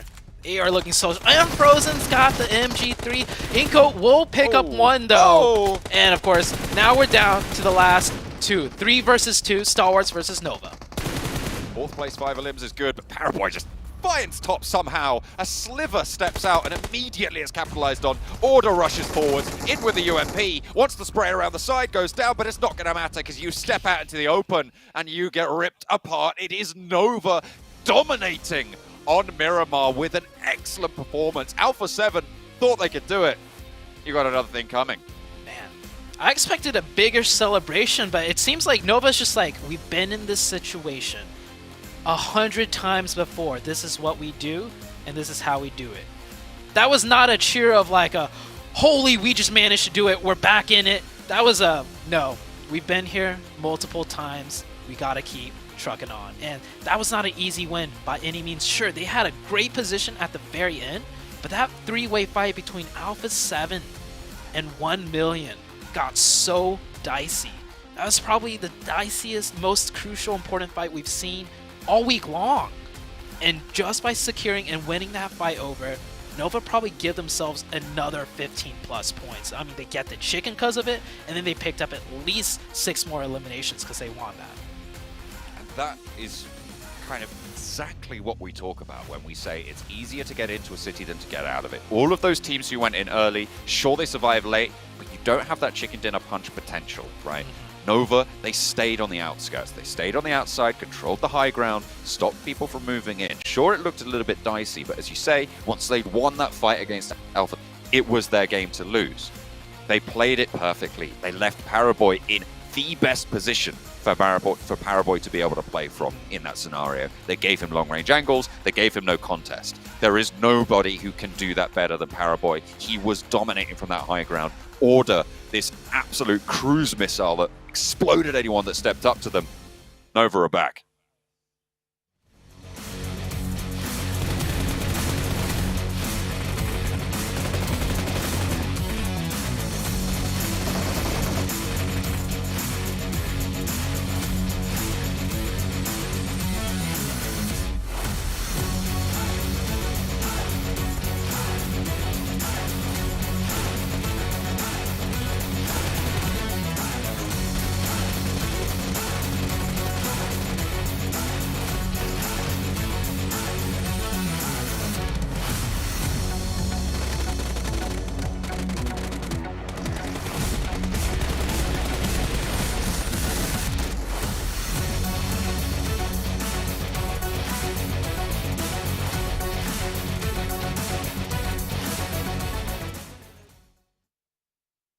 And here comes Nova. Alpha 7 having one of the best performances we see in game number 1.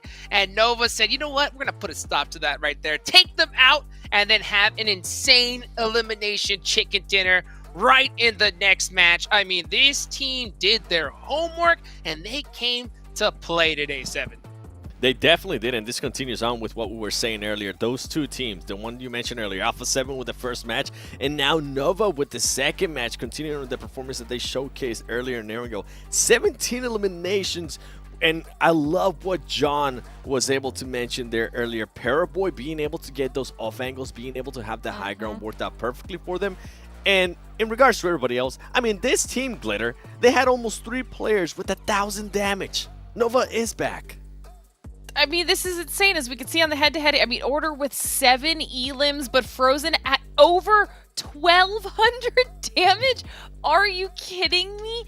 I mean, this was just a pop-off performance, and for Nova, they had more eliminations in this match than they did in 4 of their games, the first 4 games from yesterday. So, like Jukes was saying, they have completely done their homework. They turned it around from yesterday to today, and they are doing what needs to be done in order to get into that top 3. Say less. Say less. I mean, you couldn't ask for a better games or better starts today in general. I mean, their first game, they did great. Second game, they did even more insane. And I can only imagine how they're going to do in Sandhawk, because Sandhawk, you know, Nova loves to play in the jungle. So, I mean, it's just ridiculous to see them show up. And I kind of had a feeling the second I saw all that match 1, that little snipe on You Do Alliance, I was like, Nova, they're going to bring some heat today. And they have. All right, let's go ahead and take it to a quick break, and we'll be right back with some more PUBG Mobile action.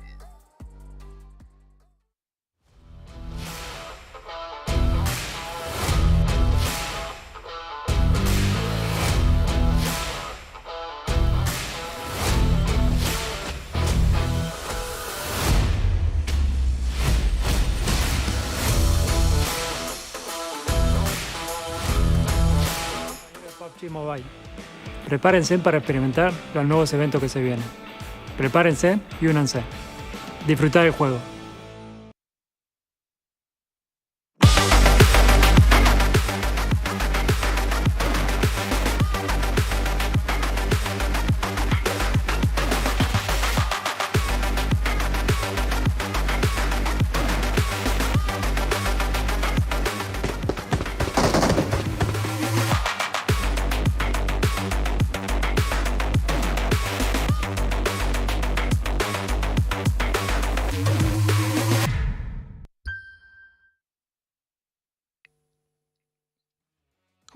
And we are back just like that. Oh my goodness, I am so pumped up for this game. I'm your host Jukes. I'm here with 7WG and Glitter Explosion. We're about to reach the second half of the day here, and we always like that sandwich of Sandhawk right in the middle to keep things extra hype. Speaking of hype, of course, I gotta give a big thank you to Sony, our sponsor here for this tournament. Gotta give a bit, just to let you know, Sony Xperia 1.4 and the Xperia Stream allow you guys to play PUBG Mobile in 90 hertz. It was created in collaboration with professional esports players, and with the Xperia Stream's multiple ports and cooling system allows you to play PUBG Mobile just like that.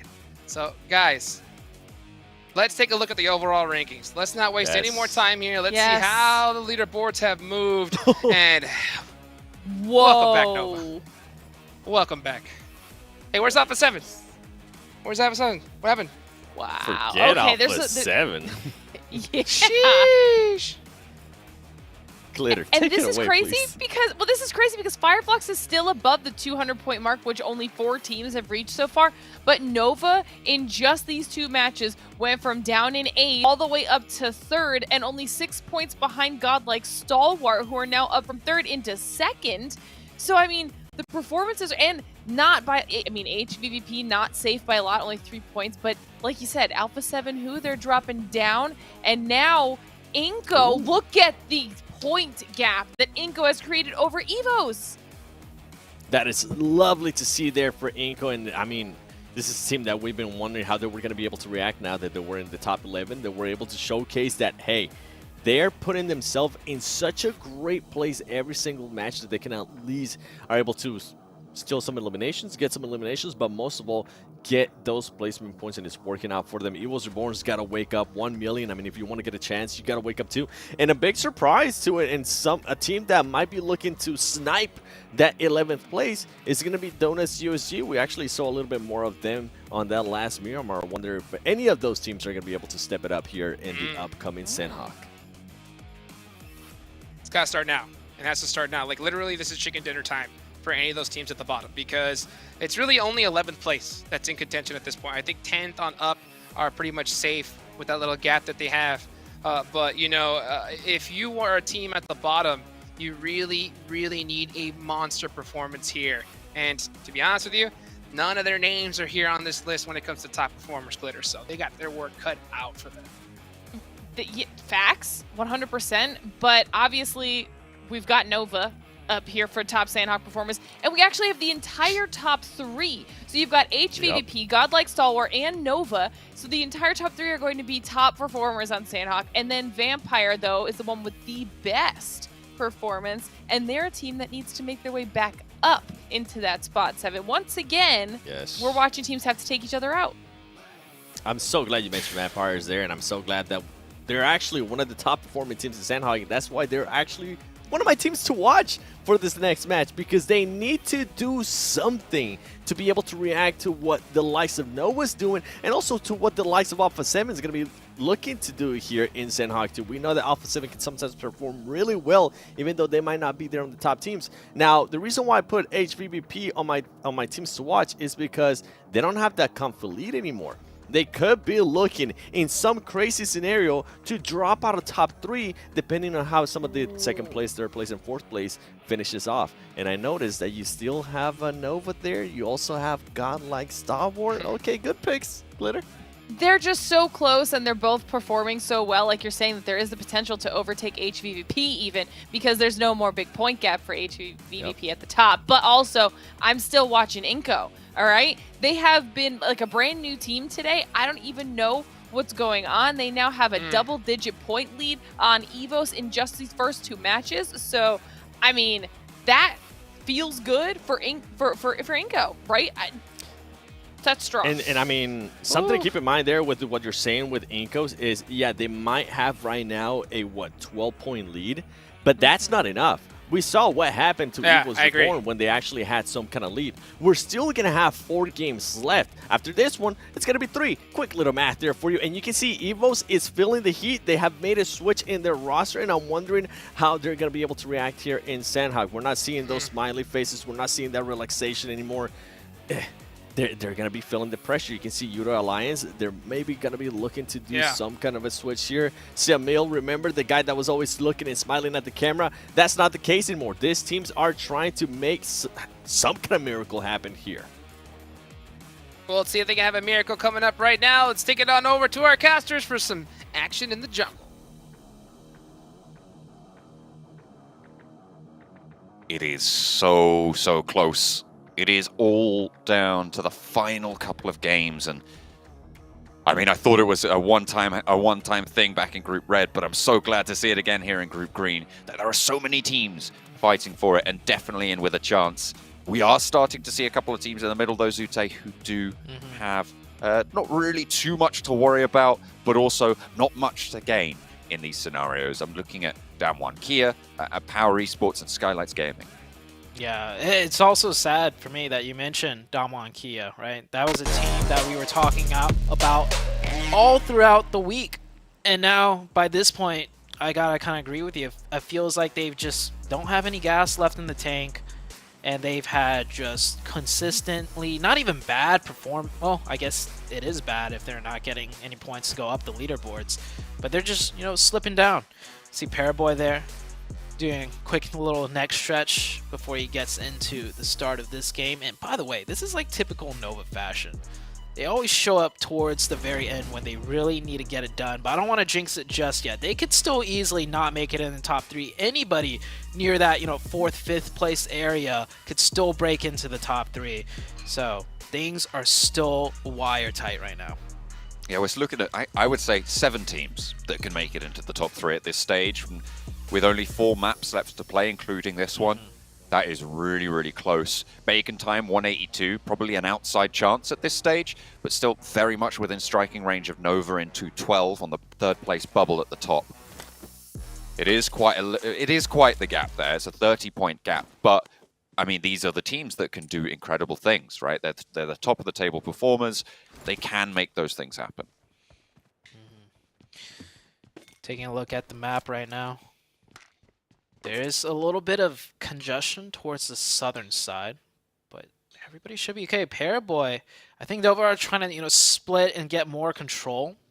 Starting off, not just everyone landing on Painan, and teams are kind of altering their drops here and there, around this south of boot camp area. So that's why we saw Paraboy parachuting and then deciding better than to take a 1v1 and come back and land with, I do believe that was Frozen. Yeah, Frozen that picked him up. Bacon time here, all the way down in the south. I'm looking at the split from HVVP and Pittsburgh Knights right now. This is 2 adjustments that we're seeing come through. Tixie dropped down to the compound on the west side of the river, down south. So that's on the southwest island, just to the east of Ruins. Coops is with him there, though. And Spec is on that northwestern island. Matic dropped all the way up northwest. This is something that we've seen from HVVP back in the European region. They dropped 2 on the mainland and 2 down towards the compounds on the river that Tixie is currently towards. But this is something a little bit new, right? Leaving 1 player out there and Matic being so far north. And HVVP might get punished here because of it. Coming in. Tixie is spotted out. Taking a 1v2 here. Yeah, Tixie's gonna go down here. As strong as HVVP is, Tixie. Said it.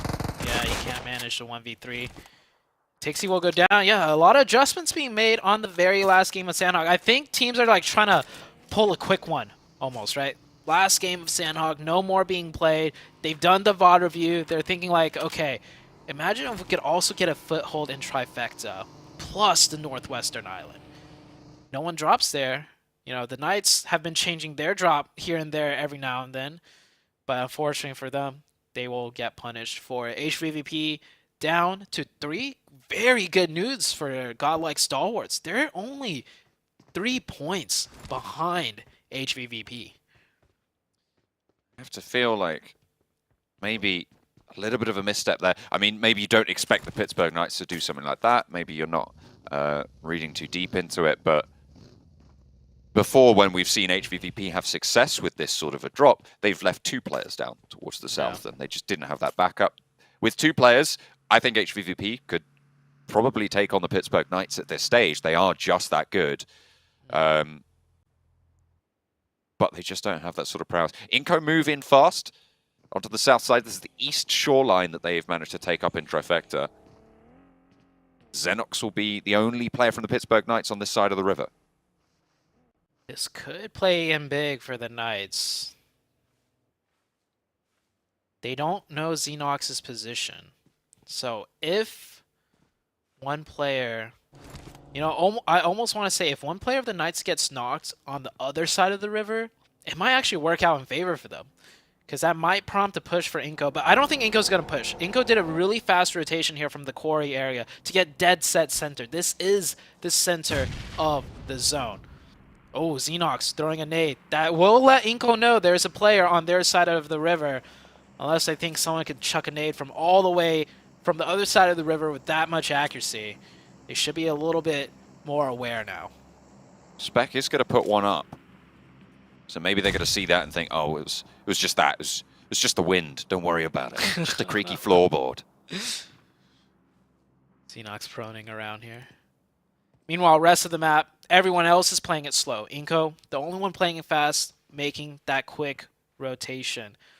HVVP also did lose one, of course. I feel like I just want to touch on it again real quick. I think that was a mistake because as you're parachuting down, you should be able to see, the Knights. And the Knights have played this position before, so you could be a little bit more cautious. Pull your parachute early, see 2 other shoots, and then have enough time to back up and join the rest of your team, right, on that northwestern island. So a little bit of a slip-up, I have to say, for HVVP. This is actually a fairly crucial engagement for the Pittsburgh Knights as well, because Inco, as we've been talking about, is the current bubble team. if Pittsburgh Knights want a chance, taking them down here would be great news. Just getting any points for the Knights at this point would be great news. It's true. Yeah. Nova on the hill. They've rolled up to the back of Inco's position, but will have sightlines over towards Pittsburgh Knights as well. That's going to, I imagine, play pretty difficult for pretty much any movement now on these compounds. Yeah. Nova's used to getting at least one side of the bridge due to the fact that they drop and pine on, right? It's so close. But Inco, like we said earlier, did a very extremely fast rotation, so beat Nova to the punch. Now Nova don't have access way to that area, which is a spot that they usually leverage into their overall strategy and rotation on Sandhawk, so Nova's going to have to improvise a little bit now, in my opinion. See if they can come up with the goods. Power taking a knee towards Godlike Stalwart, which is very good news for their run. Remember, a 3-point difference between the second and first place teams right now. It's pretty huge. Will not be the nicest of feelings for HVVP to go into the final 3 games on the back foot, not in that first position. They haven't been out of that first position since they took it. There was a tie during one game with Vampire. Yeah. But other than that, they haven't been out of that first position. So losing it here would be pretty horrible. Ooh. A south shift on the circle, that's quite interesting. It's going to make it difficult for the teams on the northwest. That's Vampire and HVVP. But do you choose west or do you choose east? I choose the middle. I think Nova has a great opportunity here. There's that bridge down to the south, which is a little bit... Actually, I don't think they should go for it. Because if it goes up to the north, they're put in a tough spot. Yeah, this circle is a doozy for sure. Do you know the Knights are in a good spot? Alpha 7! Oh! They were on an absolute tear game number 1, put up a strong fight game number 2 against Nova, and just like that, 2 down to a nade. Skylights Gaming, an unlikely contender to be the ones to take down Alpha 7, looking like they will in Alpha 7 early here on Sandhawk. But this is one of the teams that is now unburdened by the tables, right? This is a team on 142 points, no one really pushing up from underneath, nowhere really they can go up top. So they can just go for these plays and try and make it work. Skylights Gaming, hang on a minute, Frozen's in the mix of it. Somehow, a little bit of a third party coming through from Nova up the top of the hill. I mean, it's the power of this hill to the east, right? Can they use that control? Skylights Gaming will have to learn to share with Alpha 7. Fireflux just picked up 3, I believe, on the north side right there against USG Donuts. Fireflux do lose 1 member. This is a team that was in the top 3 just before the last game, and they are bumped out. They're in 4th place now, so they have to fight for their spot in the top 3 once again. Starting it off strong, I would have to say, with 3 points. They do lose 1. Alpha 7 managed to hold here. That third party from distance, slow things down for Skylights Gaming and keep Alpha 7 alive just a little bit longer here.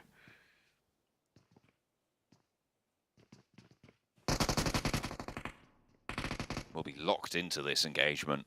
It's not ideal. I feel like Skylights would have gone for this push. Oh, wow. Had nothing happen. A nade through from Carrillo actually keeps them going. 2 players from Alpha 7. Another one to try and get the flush. Doesn't expose too much. Turns their attention over towards the duo across the way. Doesn't get that flush with the nade. Carrillo steps out. No sightlines from Nova right now. Carrillo. I thought that was going to hit. Nearly landing that nade, but Mafia Boy stays tucked in. This went from a 4v2 where 2 of Alpha 7 got naded down to a 2v2. Alpha 7 showing what they're made of here on Sandhawk. There's a chance that they might even just push this straight up 2v2, get some smokes down, and just win the fight.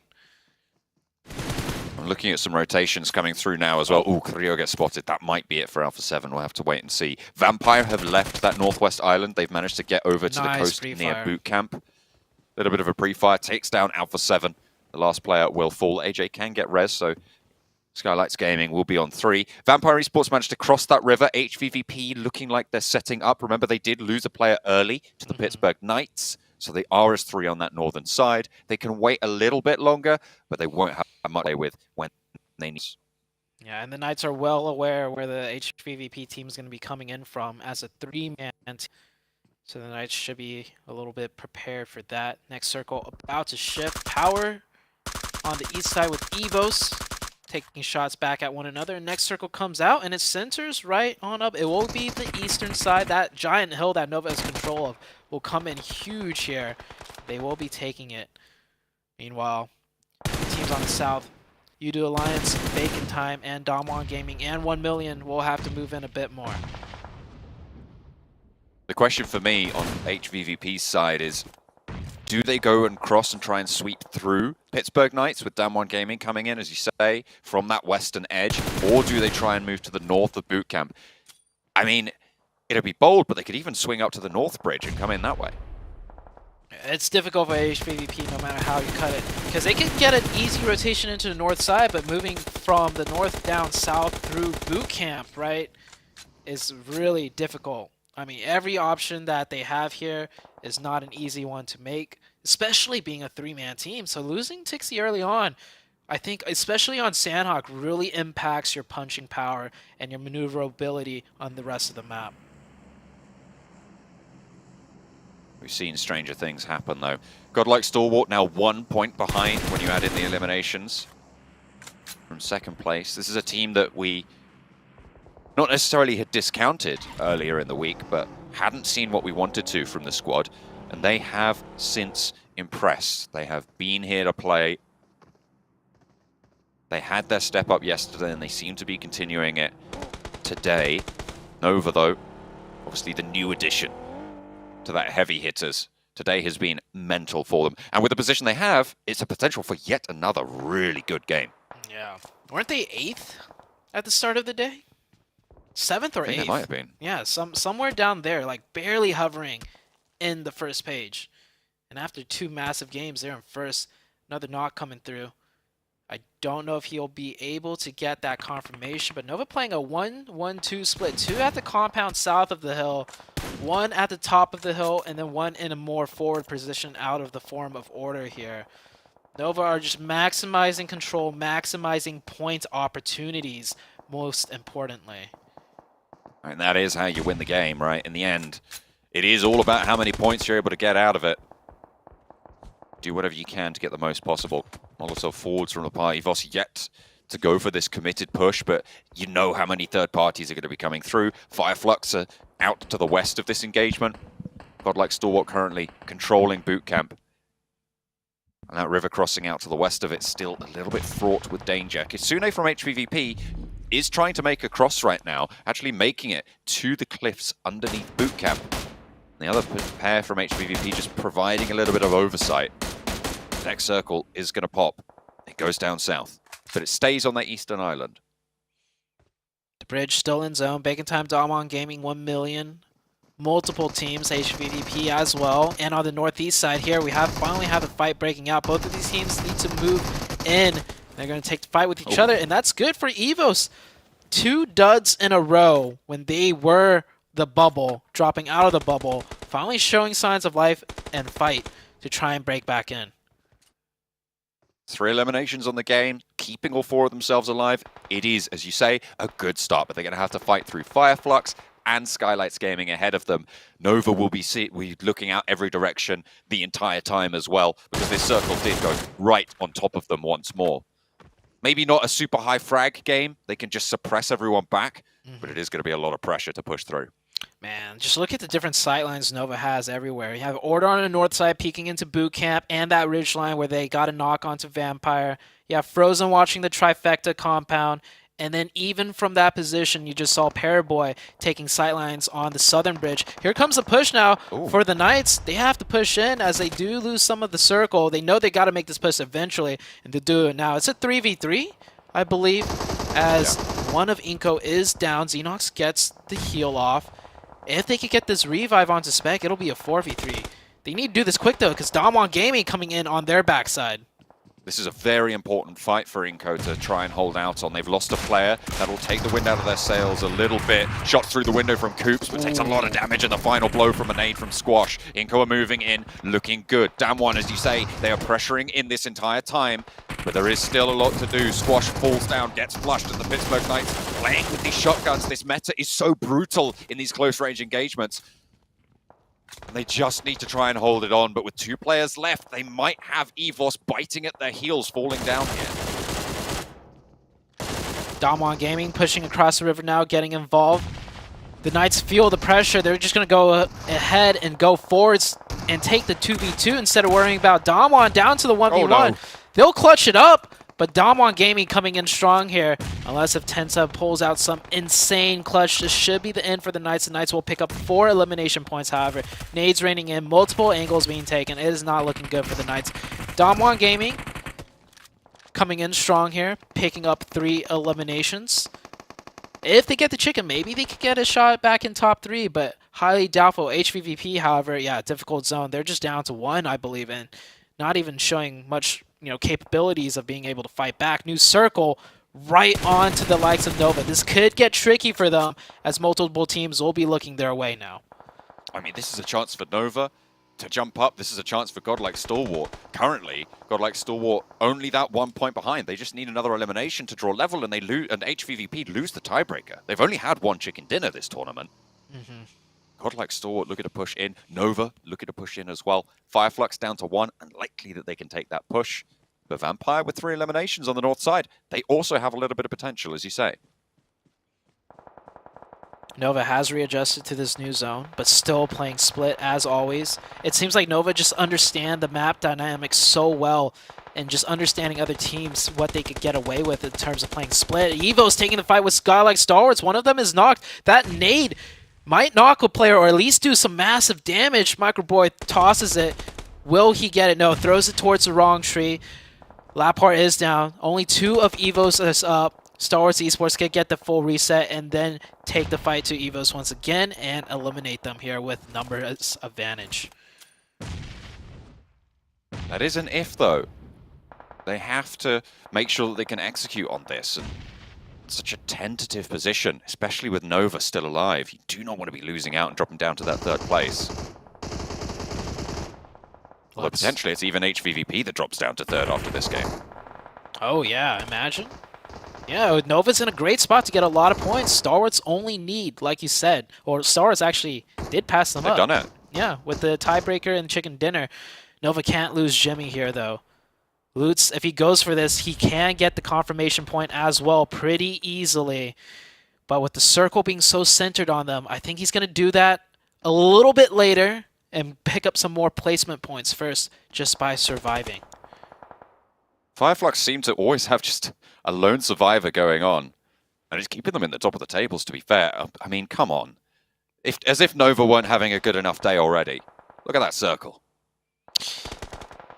So the Northwest is their weak point right now. Vampire have an isolated push. All the other teams have to fight each other on the way in. Hopefully Nova is able to recognize that with the way the circle shifted.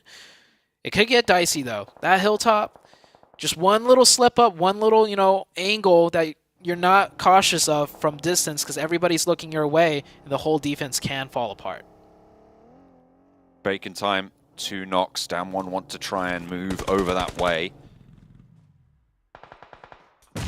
Bring it home, but 1 knock will stick over towards Bacon time. Damage being found, nade being thrown on in at the moment. Damwon have the inside trap, but Forrest gets knocked to a nice nade being thrown back in from Bacon time. They've been sticking this res the whole time.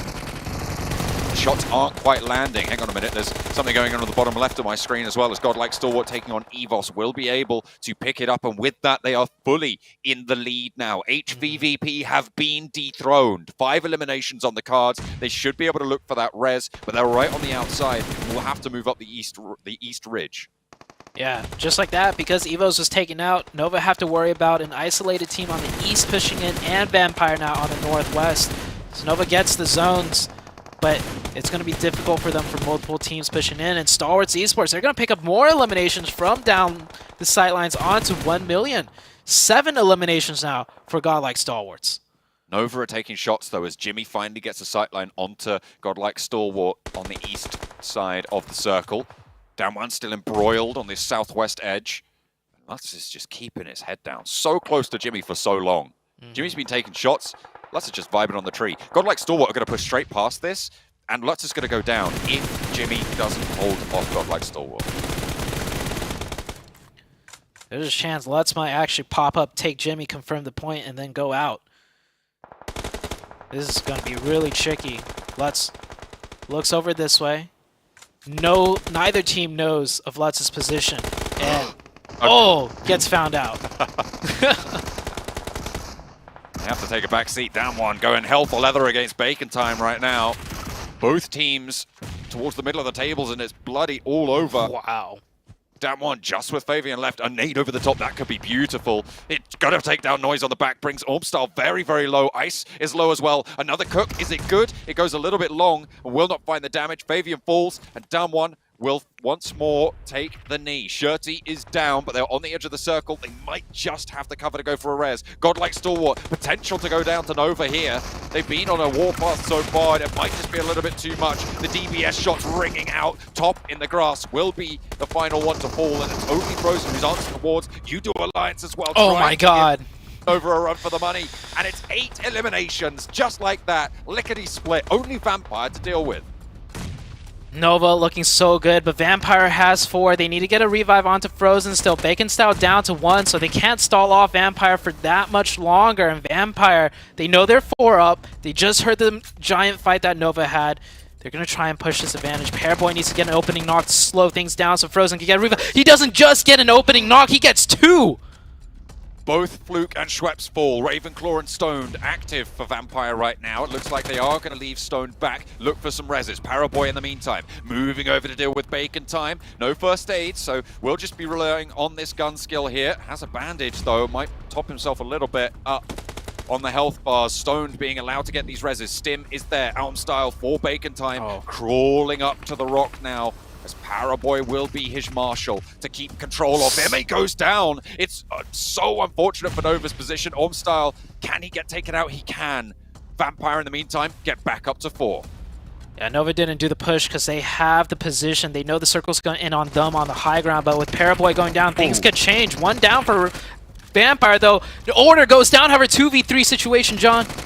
Jimmy from down low and Frozen on the off angle. Can Jimmy hold it out? One falls to his barrel. The next is up is Schweppes. Fluke jumps over from the top rope. Oh my god, Jimmy! Up for Nova to keep them in the top. They will hold the top of the mountain and they will lay claim to the tables, because with that, Nova should be able to jump up. Vampire with a big game there as well might be in contest even for that 3rd spot against HVVP. Order who? It's time for the Jimmy show.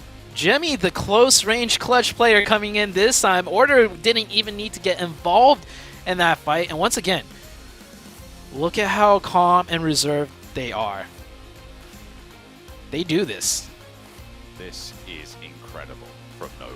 This is why they're back-to-back champions, right? This is world championship stuff right now. I will say, they kind of got the circles there, but still. It's Nova. True. And Frozen. But I mean, there was a lot of times where it looked a little bit more shaky than maybe they would have liked. We didn't get to see the full engagement between Godlike Stalwarts and Nova, right? Godlike did have to push in from the blue. They were at a disadvantage there. But it's a 4-man team of Godlike Stalwarts. Any team less formidable, than Nova and like maybe HPPV and another top team, they could have fallen. But Nova held it strong, and plus, UDO Alliance did come in with a quick 3rd party, and that got shut down too. My question is, can HVVP survive in these top 3? A question we didn't think we were going to ask ourselves. Nova's taken their toll on them, and they are at risk.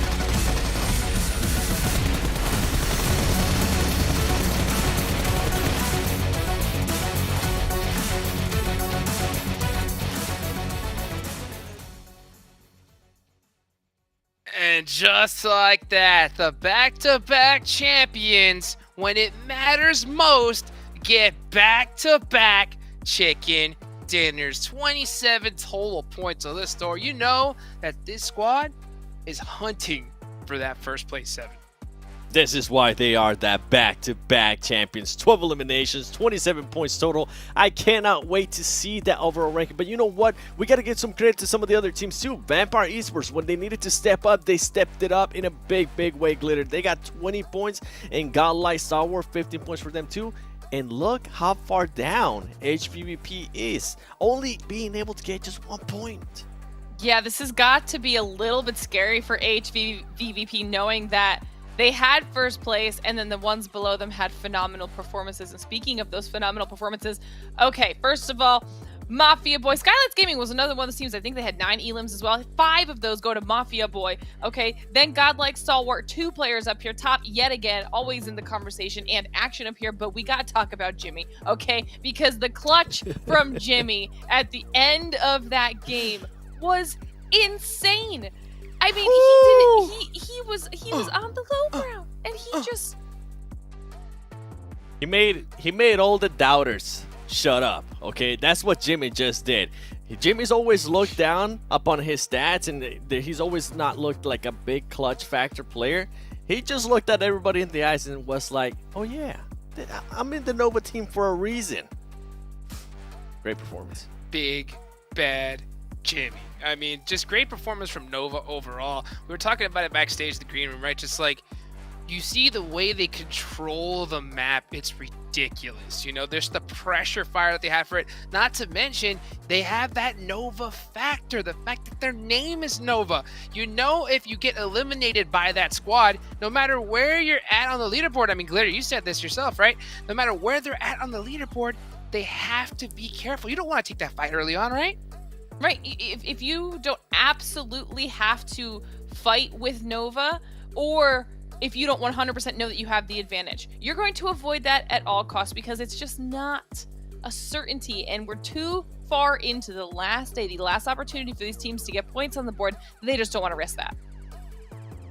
Not at all. Not at all. So, I mean, now I'm going to ask you this question, Glitter. I'm going to go back with you here on this one. Where was this Nova? Where were they? Day 1. Day 2. I hope we get to talk to them at the end of the day and ask that question. Well, we'll find out in a bit. We got a great interview coming up right now. So let's go ahead and take it on over to Juju. Thank you, casters and penners. We're back here live. And also, we're halfway done for the day in the final day of the week 2, which is going to be the green group here on the 4th day. Here with me, we have none other than Inco Gaming V22K. I think he's the support role. I'm not sure if they change in the game. But right now, we want to know your expectation and how do you feel when it comes to game today, the last day of week number 2 for your group. Is your expectation when you enter PMGC as it is, or it's sort of not what you're expecting? Então, ela perguntou qual é a expectativa para o jogo de hoje e se a expectativa que vocês tiveram no início do jogo é a mesma agora. A gente achou que a gente ia bem melhor desde o começo do campeonato. Foram muitas mudanças, muitas surpresas. O nível é altíssimo do campeonato, não tem como discutir isso. Pegou a gente de surpresa. Erros não estão sendo tolerados pelas equipes adversárias.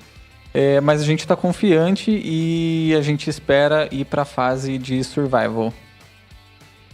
So like they're not like playing as they wish in the beginning, because they say like the level here is really hard. Like all the teams, they're all good players, and like they made a few mistakes that the other teams like didn't let go. So for them now, they just expect like to keep up their game and maybe do better for them like to go for the survival stage. I'm sure they can. We're already done with our last Sunhawk for the week here. It's left down to with Erangel and Miramar. Now, which map between Erangel and Miramar you have a better chance when it comes to your scores here? Então, tipo, terminamos o Sunhawk agora. Então tem o Erangel e a Miramar. Para vocês, qual é a melhor mapa que vocês gostam de jogar? Acho que Erangel é o mapa que a gente tem a estratégia mais sólida, que provavelmente vai dar mais certo. So for them, like the Erangel is the map that they better use like to play. So like they waiting like good results in this map. And what about Miramar? Are they done with Miramar then? So quanto ao Miramar, você já desistiu ou ainda não? Não, ainda tem uma partida em Miramar. A gente tá com um spot novo e a gente tá treinando nessas estratégias, tá aplicando as estratégias que a gente treinou. E também a gente tem fé que vai dar certo, tem mais 3 partidas e a gente brasileiro não desiste nunca. Sorry, Sel, no, they didn't give up. They still have faith for like the Miramar maps too, and they're like Brazilians, so they also have faith like they can do better and they can keep up like for the top 11. Never give up. You can do it. I know you can do it. Go Eco Gaming all the way. And thank you so much, V22K. I think that's it from us. We're going to toss it back to our casters and panelists. Take it away.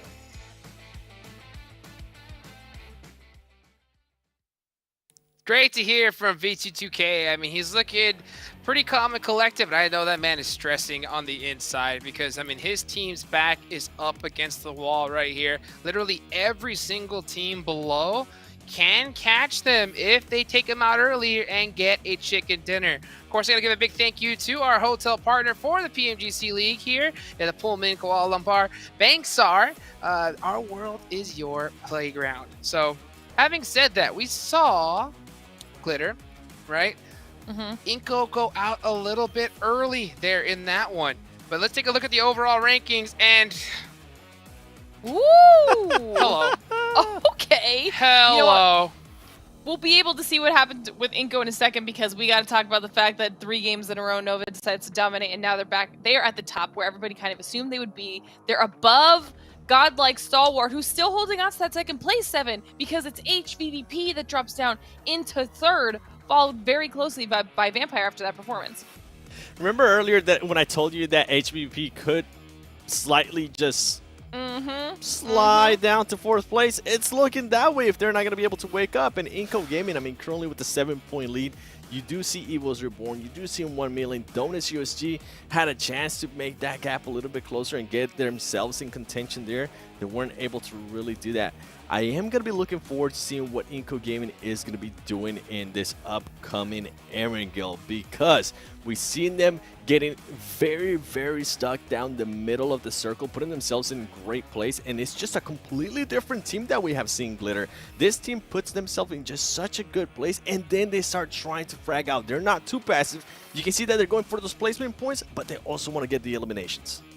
Yeah, I think that the come up that we saw from Evos in this last match it wasn't huge. Obviously, after those first 2 matches, so anything was better than going out first in the game. And so they did shrink that lead down with Inco just a tad, Jukes. But I think that like you're saying, Seven, the way Inco's been playing right now, they just look better. This is the hardest part of the entire tournament right here because you have to think about this whole game differently. All these IGLs, their brains are going 100 miles per hour because if you're like Inco, you know that there's this massive target on your back. So are you going to change drop locations because you're in fear people are going to hot drop on you? All this comes into play here, Seven. It definitely does, and that's why I have 1 million in my teams to watch, because this is a team that definitely needs to do something right now in this Erangel. If they don't, their dreams and hopes are pretty much going to be over trying to make it to survival stage. With Nova, I'm going to be hoping that Nova continues showing why they are that back-to-back champion. For whoever doubted them out there, they're showing that they're here to stay. And for Alpha 7, they want to continue on doing with what Nova is currently doing. You saw Alpha 7 start off really hot, but stuff hasn't been working out for them. They need to spark it up, and they need to spark it up now, Glitter. Yeah, I mean, I'm on the Nova train as well. I think that they're just kind of dominating right now. I also wanted to keep my eyes on Godlike and Evo, see if they can continue to claw their way back in. Cool. Well, that Nova train is on full blast right here. Let's see if it's going to go all the way to the end. Let's take it on over to John Allen and Zute. 3 more matches remain now, and it is so crazy. We didn't think we'd be in a world where HVVP weren't at the top of the tables, but here we are, 3rd place, and they're at risk. Yeah, and then Nova shooting up to 1st place. I remember yesterday, I was thinking like, Nova can make survival stage at least, right? But look, they're in 1st place now after 3 explosive first 3 games. And it's like Nova just does not disappoint. They always put on a show, and it's like other tournaments that they play in. They're not in first place in the beginning, but towards the end, that clutch factor just starts kicking in, and they start shooting their way up there.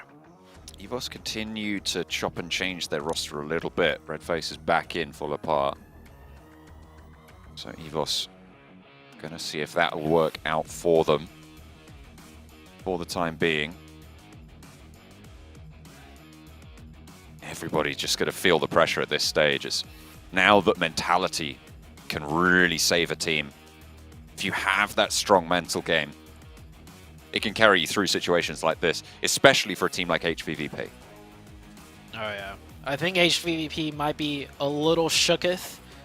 You know, maybe flashbacks of going against Nova before, where Nova just towards the end stages start clutching it up, and they're seeing it happen once again. This time around, though, they're not even, you know, in the grand finals yet. There's a chance that they could drop out of the top 3, and as far as the survival stage goes, sure, there's going to be less strong teams in the survival group because all the top teams in the top 3 move on. But it is still quite scary, in my opinion, to try and make it into the grand finals from the survival, because only 4 out of 24 teams, right, can make it on if you're relegated down to the survival stage. Yeah, it is pretty cruel. Actually a repeat, but in reverse of the first plane path that we had on Erangel today. Was it the first or the second? I can't quite remember. But either way, another south plane path coming through. Are we going to see HVVP repeat their drop on that West military base? I imagine that we might do. See if they do opt to go for that. But I mean, it is crazy. Coming into the day, I was thinking about, you know, how we might tell the story of maybe the Chinese teams aren't as strong as we thought they were, with LGD not making it last week and now Nova not making it this week. But I got completely bamboozled by Nova today. It has been incredible. They have the highest elimination count now by a fairly significant margin over HVVP. 4 chicken dinners as well, more than anybody else in this lobby. And it's all come from today. Yeah. Quite an insane start for them. And HVP did, in fact, drop down there to the south. I think for good reason, too. We saw in the very first game 2 casualties early on. And is this the exact same circle that we had on the south plane path before? I think it might be. Pretty close. I mean, the center of the circle is kind of where it ended. The Knights not stretching up to Pachinki because they need every point they get. They spot 1 lone player dropping here, and they're going to go for a quick isolation. Redface, smart for him to go up on the rooftop, but quickly caught in the off angle. Down to 1 HP, no first aid kits. This should be the end for Redface here. Very difficult to get anything done there. 2 players move out, actually hops over, but tense goes clay pigeon shooting. Will take it down. First blood goes through to the Pittsburgh Knights. Still, I mean, at this stage, I'm kind of counting them out of being even able to get up to that survival stage bracket. Inco 117, EVOS 110. That's the fight we're sort of looking at, with 1 million as that outside chance to maybe be able to drop up into that table with a good point scoring game. But with a couple games left, you do know every team not yet in that bubble is going to be trying their hardest to get every little desperate point they can get. And that could lead to teams like, not necessarily, you know, getting taken out by them, but it could lead to teams taking like hard casualties because they're so point starved and point hungry. There's a cheeky little question there that came through. 57% of the answers were right. It was Buradam coming through to take home the first group red of the league play. That is a team coming from Thailand. They did incredibly well to step up in that first week, and it was really, really cool to see that resurgence. It was also fairly late, comparable to Nova's rise in this week's games. The last day, things always change up in the last day. 1 million doing a little wheelie on the side with that tricycle. Man, the tricycle, such a terrible vehicle. It's just awful. I don't know why they have it in the game still. Like, no one likes it. You can't even have any cool skins with it, in my opinion, right? Like, if PUBG Mobile were to do like a cool collab, they'd like, you know, like we got the Tesla, We got multiple sports cars. Who's gonna settle for? I think there has been one tricycle skin though. So don't get me wrong, but imagine getting a tricycle skin. Oof. I don't want to. Don't make me do that. Maybe maybe Hagrid's bike from Harry Potter, you know, get a little skin on that. No, that's actually a great idea. There you go. That would be cool. But it makes me think of that one meme. It was like, Mom, can I get a car skin? And it's like, but son, we've got car skins at home. We've got a car skin at home. Oh man. All right, let's get back into the game. So the circle, like you mentioned, pretty centered around where the first game of Erangel ended. Of course, who knows where it could go. Every circle has been crazy as far as where it's been ending. This first circle looking very standard. Could end up in school for all we know. But for all the teams, everyone's spread out. Everyone's doing their looting. Nothing really tricky besides that first blood that the Knights got onto Evos, which does hurt Evos quite a bit. That's a team looking to get into that top 11. And just, hard start for them. Another trike coming through from HVVP on this south side. Only one player going down for now, but yeah, you're right. Hard news for Evos to swallow.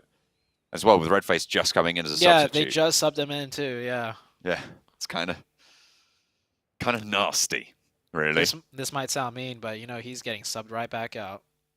I'm joking. Maybe. That's I might not be wrong, but it's like Evos could feel the crunch too, right? Constant sub-ins and sub-outs. They're doing everything they can. Every little like potential problem, they're just like, okay, maybe this is a problem. We'll put this player back in, or we'll take you out. But I mean, that's what it's like when you're right on the cusp, when you were in the safety zone and then getting kicked out, and then not doing well for multiple games. That's what the pressure does to a team. And there is so much of it now. The PMGC, this group green, I mean, we called it before coming into it, the group of death. It seems like it might live up to that name. The amount of pressure being exerted is absolutely incredible. I'm looking at those top 3 spots, and you know, we've talked a lot about it in terms of getting that direct qualification to Jakarta later in the new year. And it's going to be really, really good news if you're able to get there. But not only that, there's the money that's involved as well, because the jump up is very, very significant. $85,000 for placing third place in the group stages. You know what fourth place is worth? $22,000. That's a real big drop-off. With the caveat, it has to be said that the survival stage has a prize pool, with the top prize there being $26,000 and the last chance being $27,000 for first place as well. PvP though on the warpath. Oh, wait a crucially, second. Vampire. Hang on a minute. I'll cut the money talk right now, because Ravenclaw on the ropes will get spotted out. A lovely supporting fire coming through from Kitsune, and they can get that res on the forward position. Vampire losing a player to HVVP is so important as well, because the fourth place team Vampire now has their force diminished somewhat. And, oh no! Oh, the other angle! No! Oh, it comes back twofold as well. They send it back on in, and Vampire are still in this fight. They are not going to go down without their pound of flesh, and HVVP, they don't even want a part of this anymore. They're going to give it up. They leave the 2 players out of the field, Matic and Kitsune. It felt like it was a good trade for HVVP. They were going to be able to get the res, get back on the road, but no. Halved, and again, they are cut down. Can they go as a duo much further? This is catastrophe for HVVP. It's not just Vampires that are celebrating, you know, picking up those points. It's also Fireflux, Bacon Time, and Alpha 7. All of these teams immediately are like, all right, HVVP down to 2. Still got a few more games to go. We could pull this off. HVVP, though, multiple teams now, just all of a sudden, they're smelling blood in the water. And they're weak. HVVP down to 2. New zone pops out. Shifts hard to the west. I don't think we've seen a zone in here either yet on a game of Erangel, so we're going to be in for another fun one. Nova getting central position over towards the apartments yet again. They moved in Nice and early with an outpost over in school. Damwon are going to crash into the back. Frozen swiftly nice spins karma. around and gets out of there. I mean, you've just fully disengaged. You see 4 players move in as well. Sung might be able to find an angle onto the vehicle, but already that wall is there. The divot is there. A nice, timely evacuation from the school for Frozen. Holds back in with the rest of Nova. I don't think Nova are happy with their position, though. I think they either wanted the doghouses, south of school on the high ground, or the school building itself, but a little bit split up and both positions taken. Then again, this is only Circle 2. If the Circle keeps ending around on them, it gets a little bit dicier because we've seen that school compound just getting filled with teams. And Vampire now losing another player of the team to take down 2 of HVVP, losing 1 in the process, might lose another one. And not just to any team, it's Fireflux, but Vampire so resilient, answers right back. Now, most of the times, teams will decide to leave here, but it is so crucial for them to get this revive. They need every player up, and they're going to do what they can. Fireflux taking a knock if they lose a player here. I mean, this fight is just good news for HVVP in general. Both of them fighting off against one another means that there's going to be fewer teams chasing them as hard, right? There's more damage done to them, and they are ahead, right? In terms of position, HVVP actually completely changed their position. They're all the way on that northern side as a duo. They've gone north of the river. So they actually crossed up there. They just want to stay out of dodge. As many points on this game as possible. It looks like they're just going to play quiet this time. I think they're planning for maybe some miracle rotation towards the late game as a duo and just crossing their fingers, right? Rather than trying to weasel their way in with only 2. Maybe. Next circle is still quite a little bit of a way out. Got about half a minute before we fully close on this phase. Central, school for Damwon. Apartments, mostly for Nova. Power operating in the hills to the south of those apartments and school. Yeah. Strong shack positions right there south of school. It's on the high ground, and there's 2 of them. They're staggered horizontally. A lot of teams do play split there in the beginning, so we'll see how that plays out for them. And as far as going from 4 players down to 3, that's fine. But if you're going to go from 3 down to 2, you really do want to fight to get that 3rd member up, which is why we saw Vampire do what they can to get that revive. Because once you're down to 2 players, you become so limited in what's possible. But with 3, if you're playing confident and strong, you can almost play as a 4-man team still. Circle hard shifts a little bit to the west, so we're seeing those rotations come out now for everyone else towards the eastern side. Potato Hill for Godlike Stalwart. We'll be able to probably spot out a couple of rotations coming through from this eastern side. Might be a major linchpin to be able to scout that north side of Potato Hill, probably one of the prime rotation areas. But I think a lot of teams are going to know this and head a little bit further south, one of whom, Evos, close to Bacon Time. Here comes Inko with the full send towards the center of the circle. You were saying it seems like Inko has just been trying to get dead center on the 3rd circle. It has been working out for them, and it looks like it's going to work out here as they get the opening onto the Knights. The Knights playing 2-2 split. Now 3rd circle, it can work, but times are getting desperate for a lot of teams, so this might be a little bit too late to play a 2-2. And Coops also goes down on the other side. That is the Knights now down to 2 players, and Inko picking up 2 elimination points, and we'll get the full reset. The Knights just making mistakes, in my opinion, at this point. Yeah, I mean, they have been making mistakes sort of fairly repeatedly at this stage. Yeah. This is where pressure really does come and get you. You're sat at the bottom of the tables. It's not ideal. Tixi and Meku. Seems like HVVP have been making their fair share of mistakes today. 2 players down. They'll try and careen across the open ground with Olio up the top of the watchtower there. It's going to be pretty tricky to get past 1 million of there. Oh, Meku, no! He hops out. Oh, he draws it just short. I mean, he necessarily needed to find that shot. I think, yeah, Tixi's not even going to stop for this one. Meku is left high and dry against 3 players from 1 million right now. Actually, not doing terribly. No teams at the moment in a position to really take those off angles. Hang on a minute. No, someone's chiming in. Smoke does start to bloom. Is he going to go down? Have to wait and see. Does Bacon Time crash into the position from Inko? Yeah, Bacon Time now with 4 down here. 4v4. Oh, Bacon Time from Damwon Gaming from long range. That is from the school position. I don't know if they'll be able to get the confirmation. Oh, gets really close. Actually, they do pick up 1 and got a 2nd knock there. The second knock won't be able to be confirmed, but Tom Gaming putting some nice shots in. 2 elimination points for them from this school position. Both Fireflux and Vampire were able to get back to 3 for Vampire and 4 for Fireflux, which is the maximum they could have had possible from those engagements. Vampire currently holding on the northeast side of Pachinki, that's southwest of this circle. Fireflux a little bit further into the circle, same axis. They're playing with 4. They have got a solid position here around the roadside. Next circle comes out. Goes back to the northeast. That keeps a lot of teams in zone. Stalwarts has to make a play. I think they might be able to play that high ground still on the edge for one more zone before they see where they really need to push into. HVVP down to the solo. He's actually playing at one of the shacks that we were talking about. There's 2 of them. Power's at one, Tixie's at the other. There's a good chance he might actually get pushed by Stalwarts here as a solo player. Inko, I don't think they're aware that Bacon Time is down to 2. It looks like they're getting aggressive though, so they might actually have a decent idea. Get a little bit of a spot going. This game, the teams that I'm really watching out for are Vampire and Fireflux, as well as HVVP, but we've already seen them be cut down fairly significantly.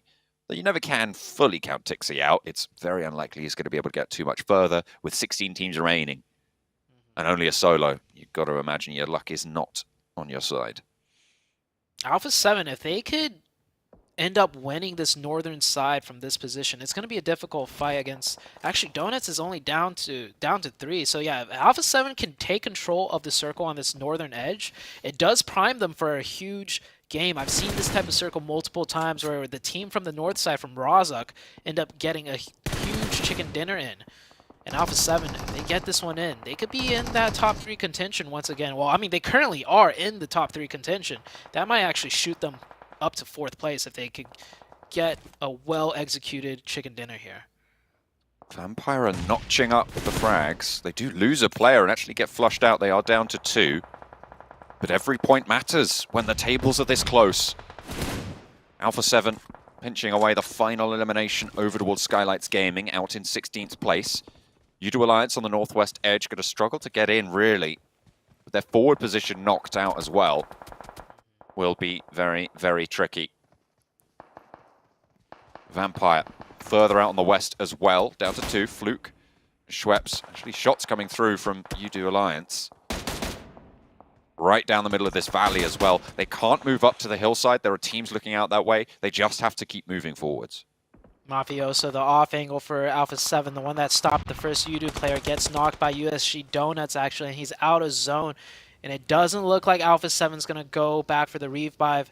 Unfortunately for them, USG Donuts, they go up there to confirm it, which does expose the rest of the Alpha 7 team to that angle because he was their anchor point in the flank. USG Donuts, though, don't have much time to utilize that position as the circle is closing, so they might be safe for now. As for a guy like Star Wars, taking a fight with Evos, this team cannot catch a break right now. Evos in 12th place. They were on the chase for Inko, who are deeper into this zone. 1 player down for Evo. No, it is 2, in fact. And now just SKF left. With godlike Stalwart staring you down. That is one fearsome fight to have to take. The other knock is all the way out down south, so no chance that you go for this res. SKF, you imagine this game's just about to finish for him. Going out, 15th place, can you imagine? Really quite brutal. Vampire struggling in their own right. They've got 4 eliminations. They've just managed to outrun the blue, but the circle pops. It goes down. I think it keeps Tixie in. Yeah, Tixie is still in for HVVP. And with Vampire going down, it's good. But Fireflux are also going to have that shot this game. Yeah, the shift does prompt Fireflux to have to fight their way in. Yeah, Alpha 7 losing control of the north side when their anchor point got taken. They realized they can't hold the north. They will be forced to play in that ditch. Not much room not much that they could do there besides hoping they could survive and get into the next zone. Solke setting up a forward position here. 1 million still in zone in a good strong spot, but they're down to 3. They might be pressured by one of the teams not in the zone from the west side, but there's quite a few teams. They might get caught up with one another. I'm looking at Udo Alliance, Alpha 7. the 2 members of Vampire and Fireflux all need to look this way. 1 Million is actually going to take the warehouse, smelling it out that it is unoccupied. Okay, they managed to cross to cover. I mean, out in the headshot hills, you step over a ridgeline, you're going to need a new helmet. It is so difficult to move in this territory. With this number of teams out there as well, all looking to move, chaos.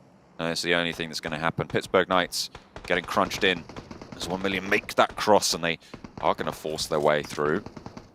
No sightlines really from across the road just yet, but Senke might try and line up a couple. I wonder if they think the Pittsburgh Knights are in that forward position. Alpha 7 will have to move ahead. Voodoo Alliance. Fireflux for me is really a big part of this. Vampire did get eliminated, and that's a little bit of a relief for HVVP, but 3 points gained on the elimination total. HVVP just Tixie remaining on that south side. Very interesting rotation for Voodoo Alliance. They're looking to sweep and control more rather than just going into the zone.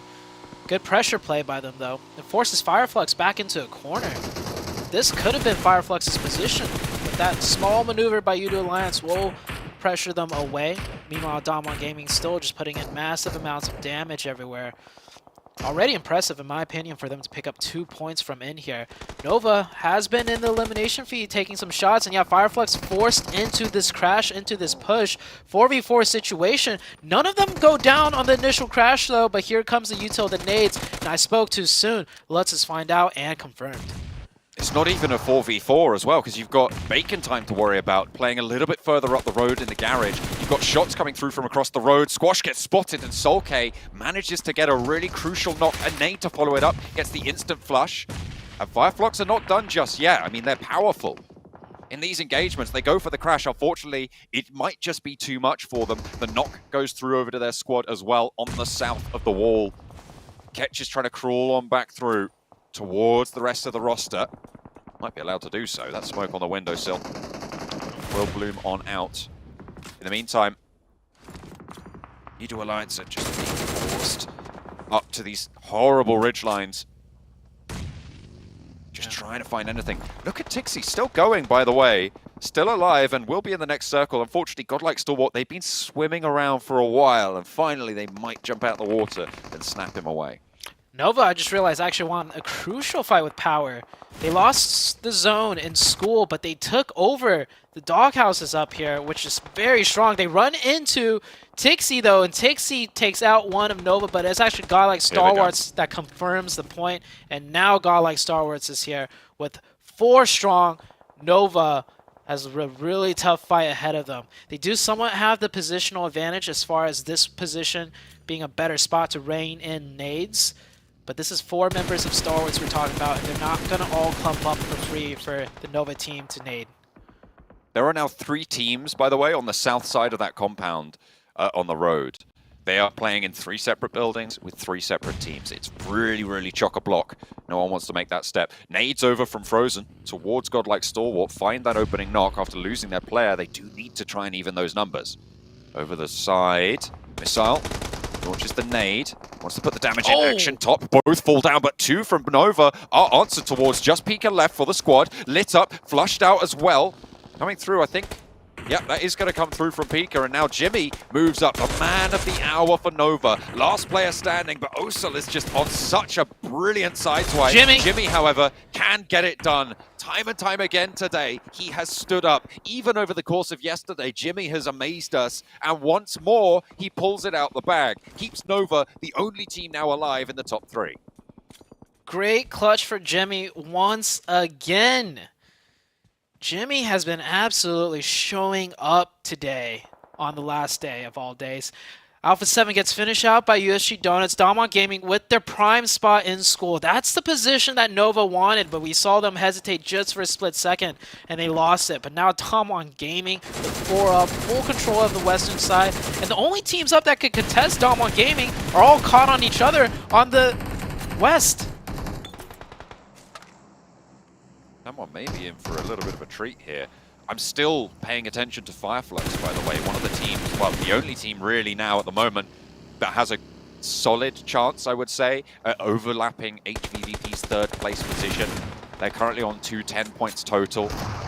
So they're 13 points behind HVVP. Inco, in the meantime, will try and make them work for it. Nenebete giving a lot of damage over. Will be able to find that first knock. Solte has to leap out the window. Drops down as Vitali's on that off angle. And the chase is on. Ketch is actually given the Ketch! Oh, he goes for one, goes for two as well. Ketch is so good for this roster. He's done so much work and you to fight on out. Vitali's position now given away. Bacon time know where he is. And Ketch is still alive. Fireflux with 4 eliminations. Putting themselves really close to that marker. They're still 11 points behind HVVP, and they'll need to clamber up further. The placement points, however, at 7 do start to rack up. That was definitely some drop communication there. Vitali saw Ketch run up the stairs there. He needed to be screaming behind you guys, behind you guys. Both players looking away from the stairs when they went down to Ketch. That's a mistake for Inco. They'll stay alive with 1. But they should have taken out Fireflux and remained up as 3 in the zone as well. That could have changed everything for Inco. But this is still a good game for them because they pick up 5 points. 1 million still with 3 players alive and 3 elimination points, trying to break into that bubble and take that position away. Jimmy still remaining alive. I think Nova's already done a great job in this game. And I don't know how much more points Jimmy could get. But he has his fingers crossed. Knights still trying to fight here. And I don't think they're going to be able to fight for long as Xenox goes down. Pittsburgh Knights have been fighting for a very long time as a duo. And they will finally meet their end in 7th place. 1 elim, still not a very heavy hitting game. 1 million, 5 eliminations. If they can get this res, 3 alive. The circle is moving, however, and we will need to try and outrun it. Finally, Nova do go down. 1 million, a team in the bottom 5. That will have a chance if they get a strong game here, with Inco going very low, with EVOS falling out as well. They have a chance, but it is quite a long shot here. Unless they can get a chicken dinner, they won't be back in the running just yet. Question.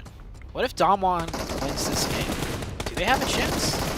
Oh, 1 million. Crossing the road. Definitely not an easy cross to make. Oh, 2 teams with sightlines on them. Gonna pop peek over the wall. That's another player down. It's all down to Marshall. It's a 1v1 though. It's only Ketch here for now. And oh, we still got the solo player out of Inco. And Damwon Gaming, man, with 4 strong, with full control, they should be looking to, I wouldn't say play aggressive, but yeah, peek around a couple more angles, see what you can find, pick up some points. Marshall is bullying Ketch right now. Has another nade. Oh, he knows the window as well. Ketch repositions down the stairs a little bit as well. Really important reposition there.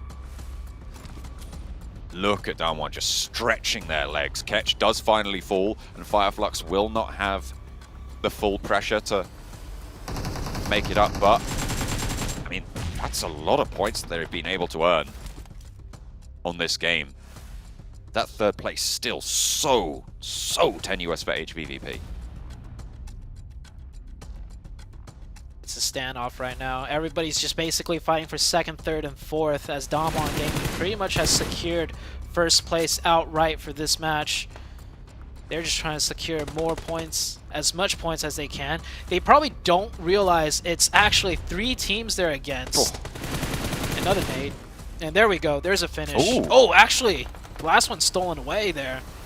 Now it's down to a 4v1v1. Damwon Gaming needs to just go hard here and pick up the last 2 points. They need every point that they can get, and I want to see them get a little bit more aggressive instead of waiting this one out.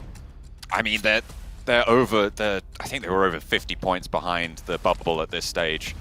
Even with a chicken dinner here, it's, I imagine, too much to ask over the next 2 games for them to be able to make it up to 3rd, but they can definitely ladder up. The team that I'm paying attention to here is Vitali for Inco. This is the team on the bubble at the start of the game. 10 placement points guaranteed, and I think they're up to 6 eliminations. If you can ladder up once more, if you can find that elimination onto Marshall, that's worth 3 points to you.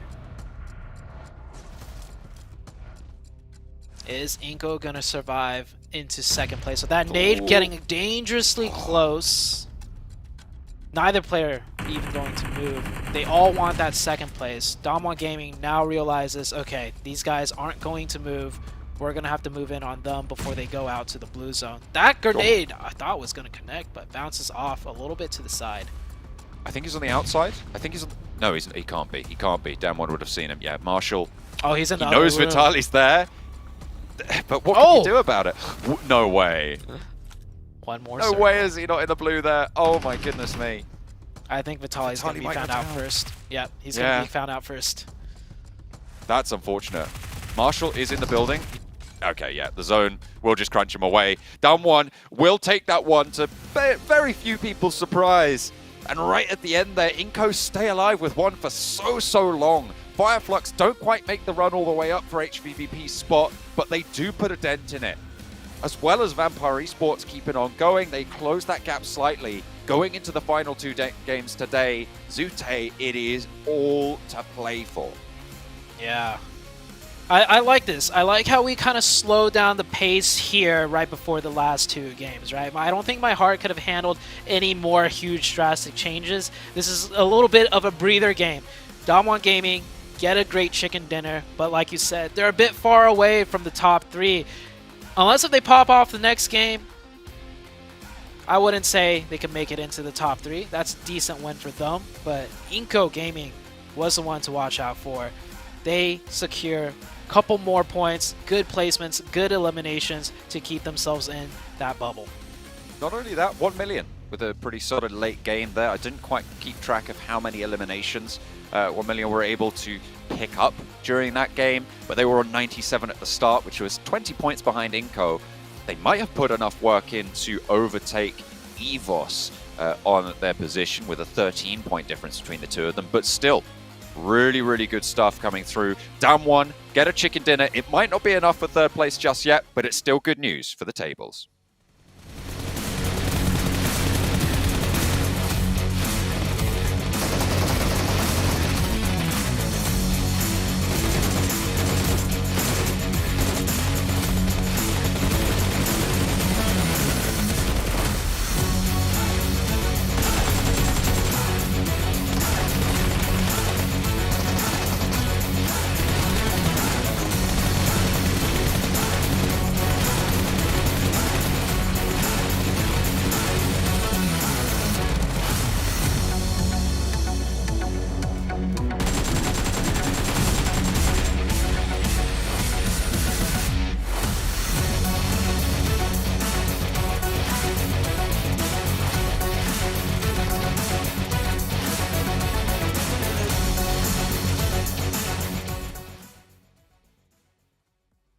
Damwon Kia end up winning that one with 23 points on the board. 1 million end up getting some good points as well. I know 7 Glitter, y'all guys have been keeping an eye on them all day today.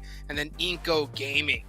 Man, the squad that has everything to lose right now put up some good points. I know they got to be feeling really good here, 7. Yeah, for Inco Gaming, I mean, this is the perfect scenario, right? You do have a good performance at a 1 million, like you were mentioning, but they're able to counter with the 16-point finish here. And then Nova continuing on their streak, Glitter getting 11 points, and you don't see Alpha 7 anywhere up there. Which is kind of crazy, but also HVVP wasn't really having a huge game in this last match either, so we'll have to see what that ends up doing to the overall standings. Let's take a look here. A little bit of a head-to-head between Ketch and Naoto, and we actually have some pretty even numbers across the board. And what's huge though, 7, have we seen this yet? Have we seen 50% of the team contribution from one player with 5 elims, almost 1k damage? I mean, that's a big game for USG. It is, and I think that might be a first one. By the way, I love to see some Fireflux players there because that was a team that was starting to fall asleep a little bit, kind of like Damwon Gaming was. It's a great bounce back here halfway through the day. Huge bounce back for them. I mean, so many of these teams have just so much pressure on. There's only 2 matches left for the day, everybody. Don't go anywhere. We'll be right back after this break.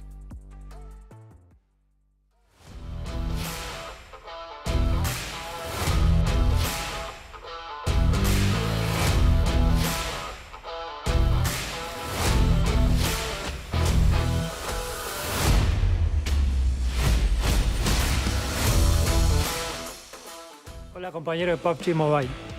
Prepárense para experimentar los nuevos eventos que se vienen. Prepárense y únanse. Disfrutar el juego.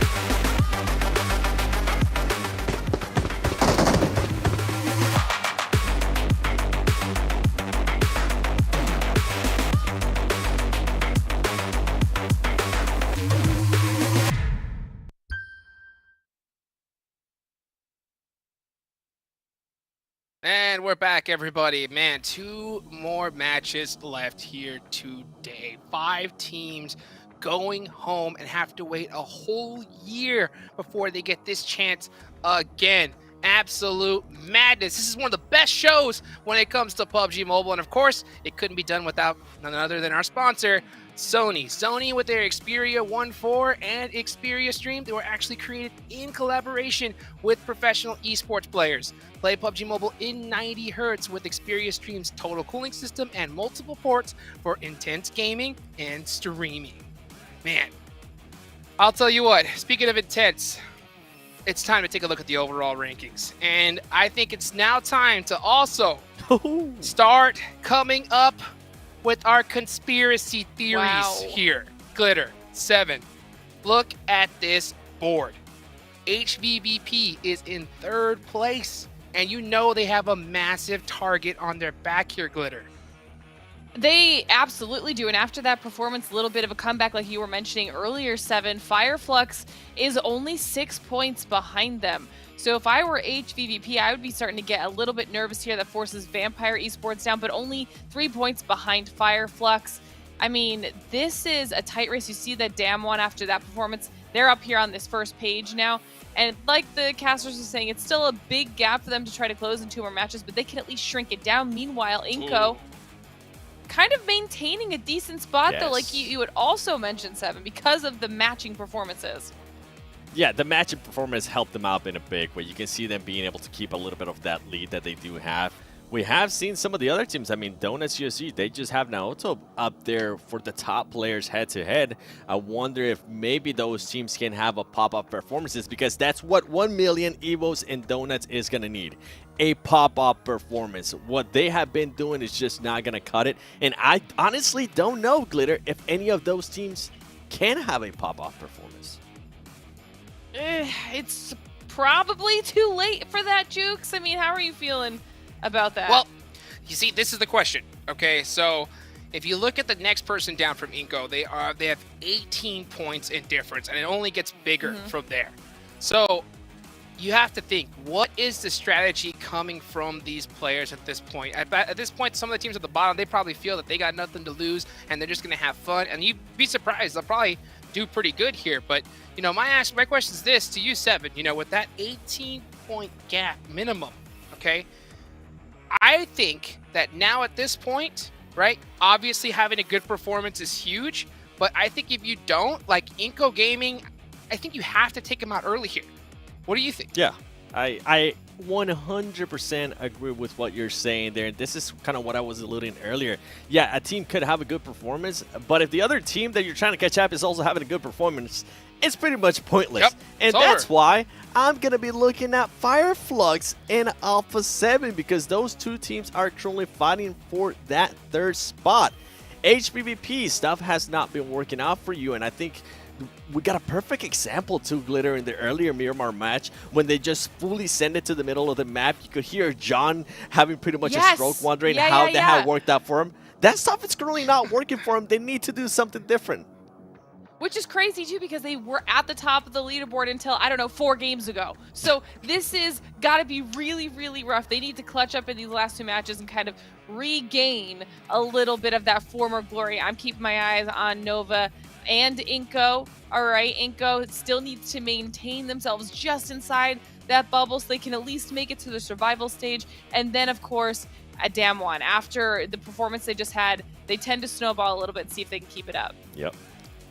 Man, well, at this point, I think it's all about top 3 or nothing. So you got to put it all on the line, everything you got to get one of those golden tickets. Let's see if someone can get it, hopefully here in this next game, as we go on over to our casters. We're heading over into Miramar. We're getting straight on into the action, hopefully very, very soon, because for this 3rd place spot, the chase is on. And with a team that nobody would have expected coming into today, HVVP, in that bubble position. Yeah, HVVP going from 1st place the entirety of the week, the entirety of this tournament, all of a sudden looking like they might not even make top 3. That's a huge, drastic drop off. I mean, if you take a look at their performances today, they had an okay game number 1, but game number 2, 3, and 4 just riddled with mistakes and sloppiness, and that has let the other teams really surpass them, that of Nova and godlike Star Wars Esports, and who knows, maybe even Fireflux or another team below Fireflux will knock them out of the top 3.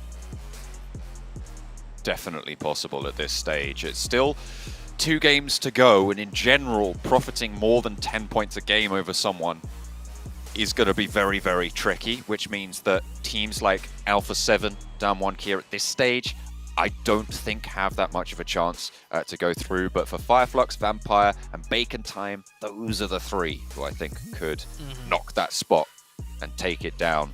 Godlike Stalwart, not out of the woods just yet as well. Remember, they still could be overtaken by a team like Fireflux, but their points total of 239 is so much more to try and jump on over. And as I said, trying to profit more than 10 points a game over someone at the top of those tables is going to be really, really hard. And Fireflux, they're 21 points behind. That would mean a little bit more than 10 per game.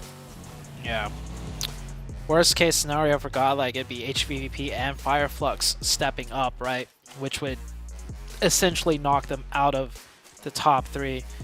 But we'll see what happens. We have this game and just only one more, John. And this is a good circle all the way up in the Northeast for a team like Alpha 7.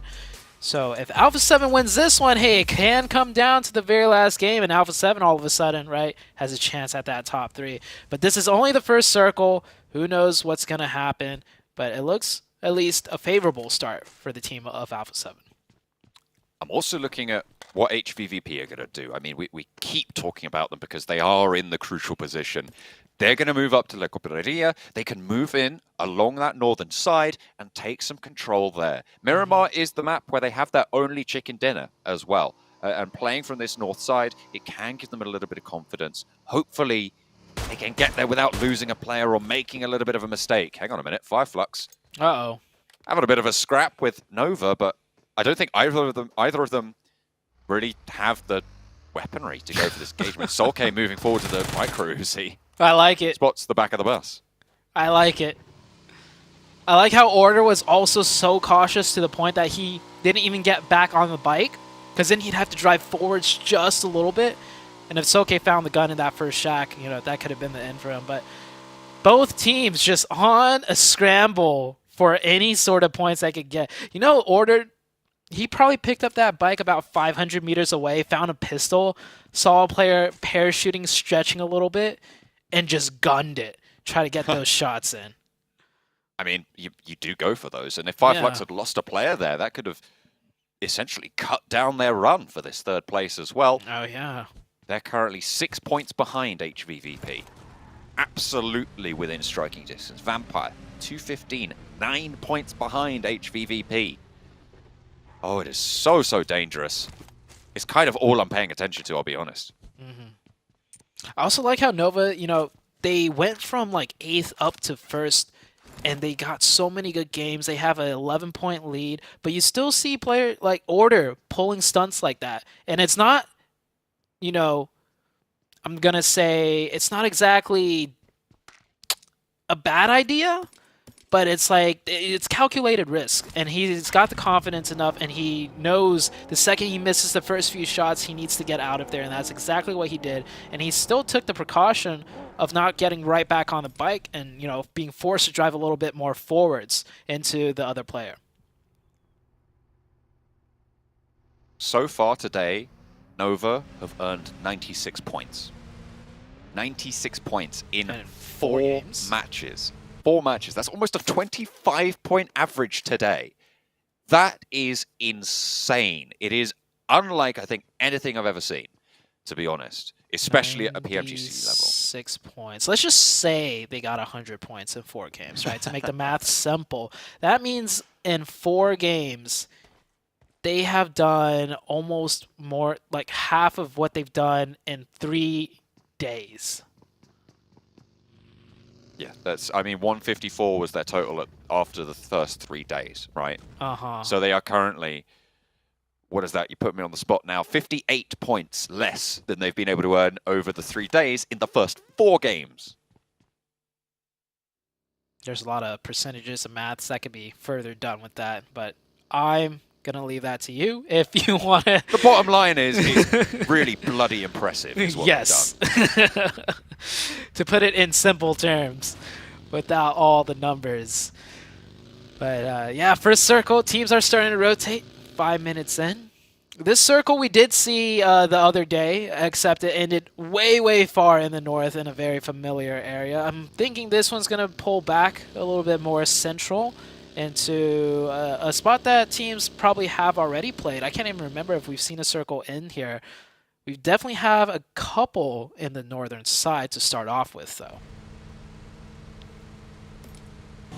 Donuts USG currently moving around near water treatment, getting north fairly early, snaking their way through the hills of Miramar. Nova currently just to the west side of Junkyard, moving over their own hills as well. Miracle workers here today. Look at that Paraboy, just stretching it out, just keeping it loose. That's how he lands all his long-range shots. Got to keep it relaxed and loose. Keep the trigger finger ready, but not too tight. That's how you miss your shots. I was saying how Alpha 7 is in a good spot to start off the map with the circle being so far northeast. Another team that I didn't touch on, though, is Vampire Esports. They're coming in from the Campo Militar side, which is even further northeast of Alpha 7. So Vampire will essentially be able to have their backs clear for the entirety of the game, unless if they overextend a little bit, but that could work out really well for them.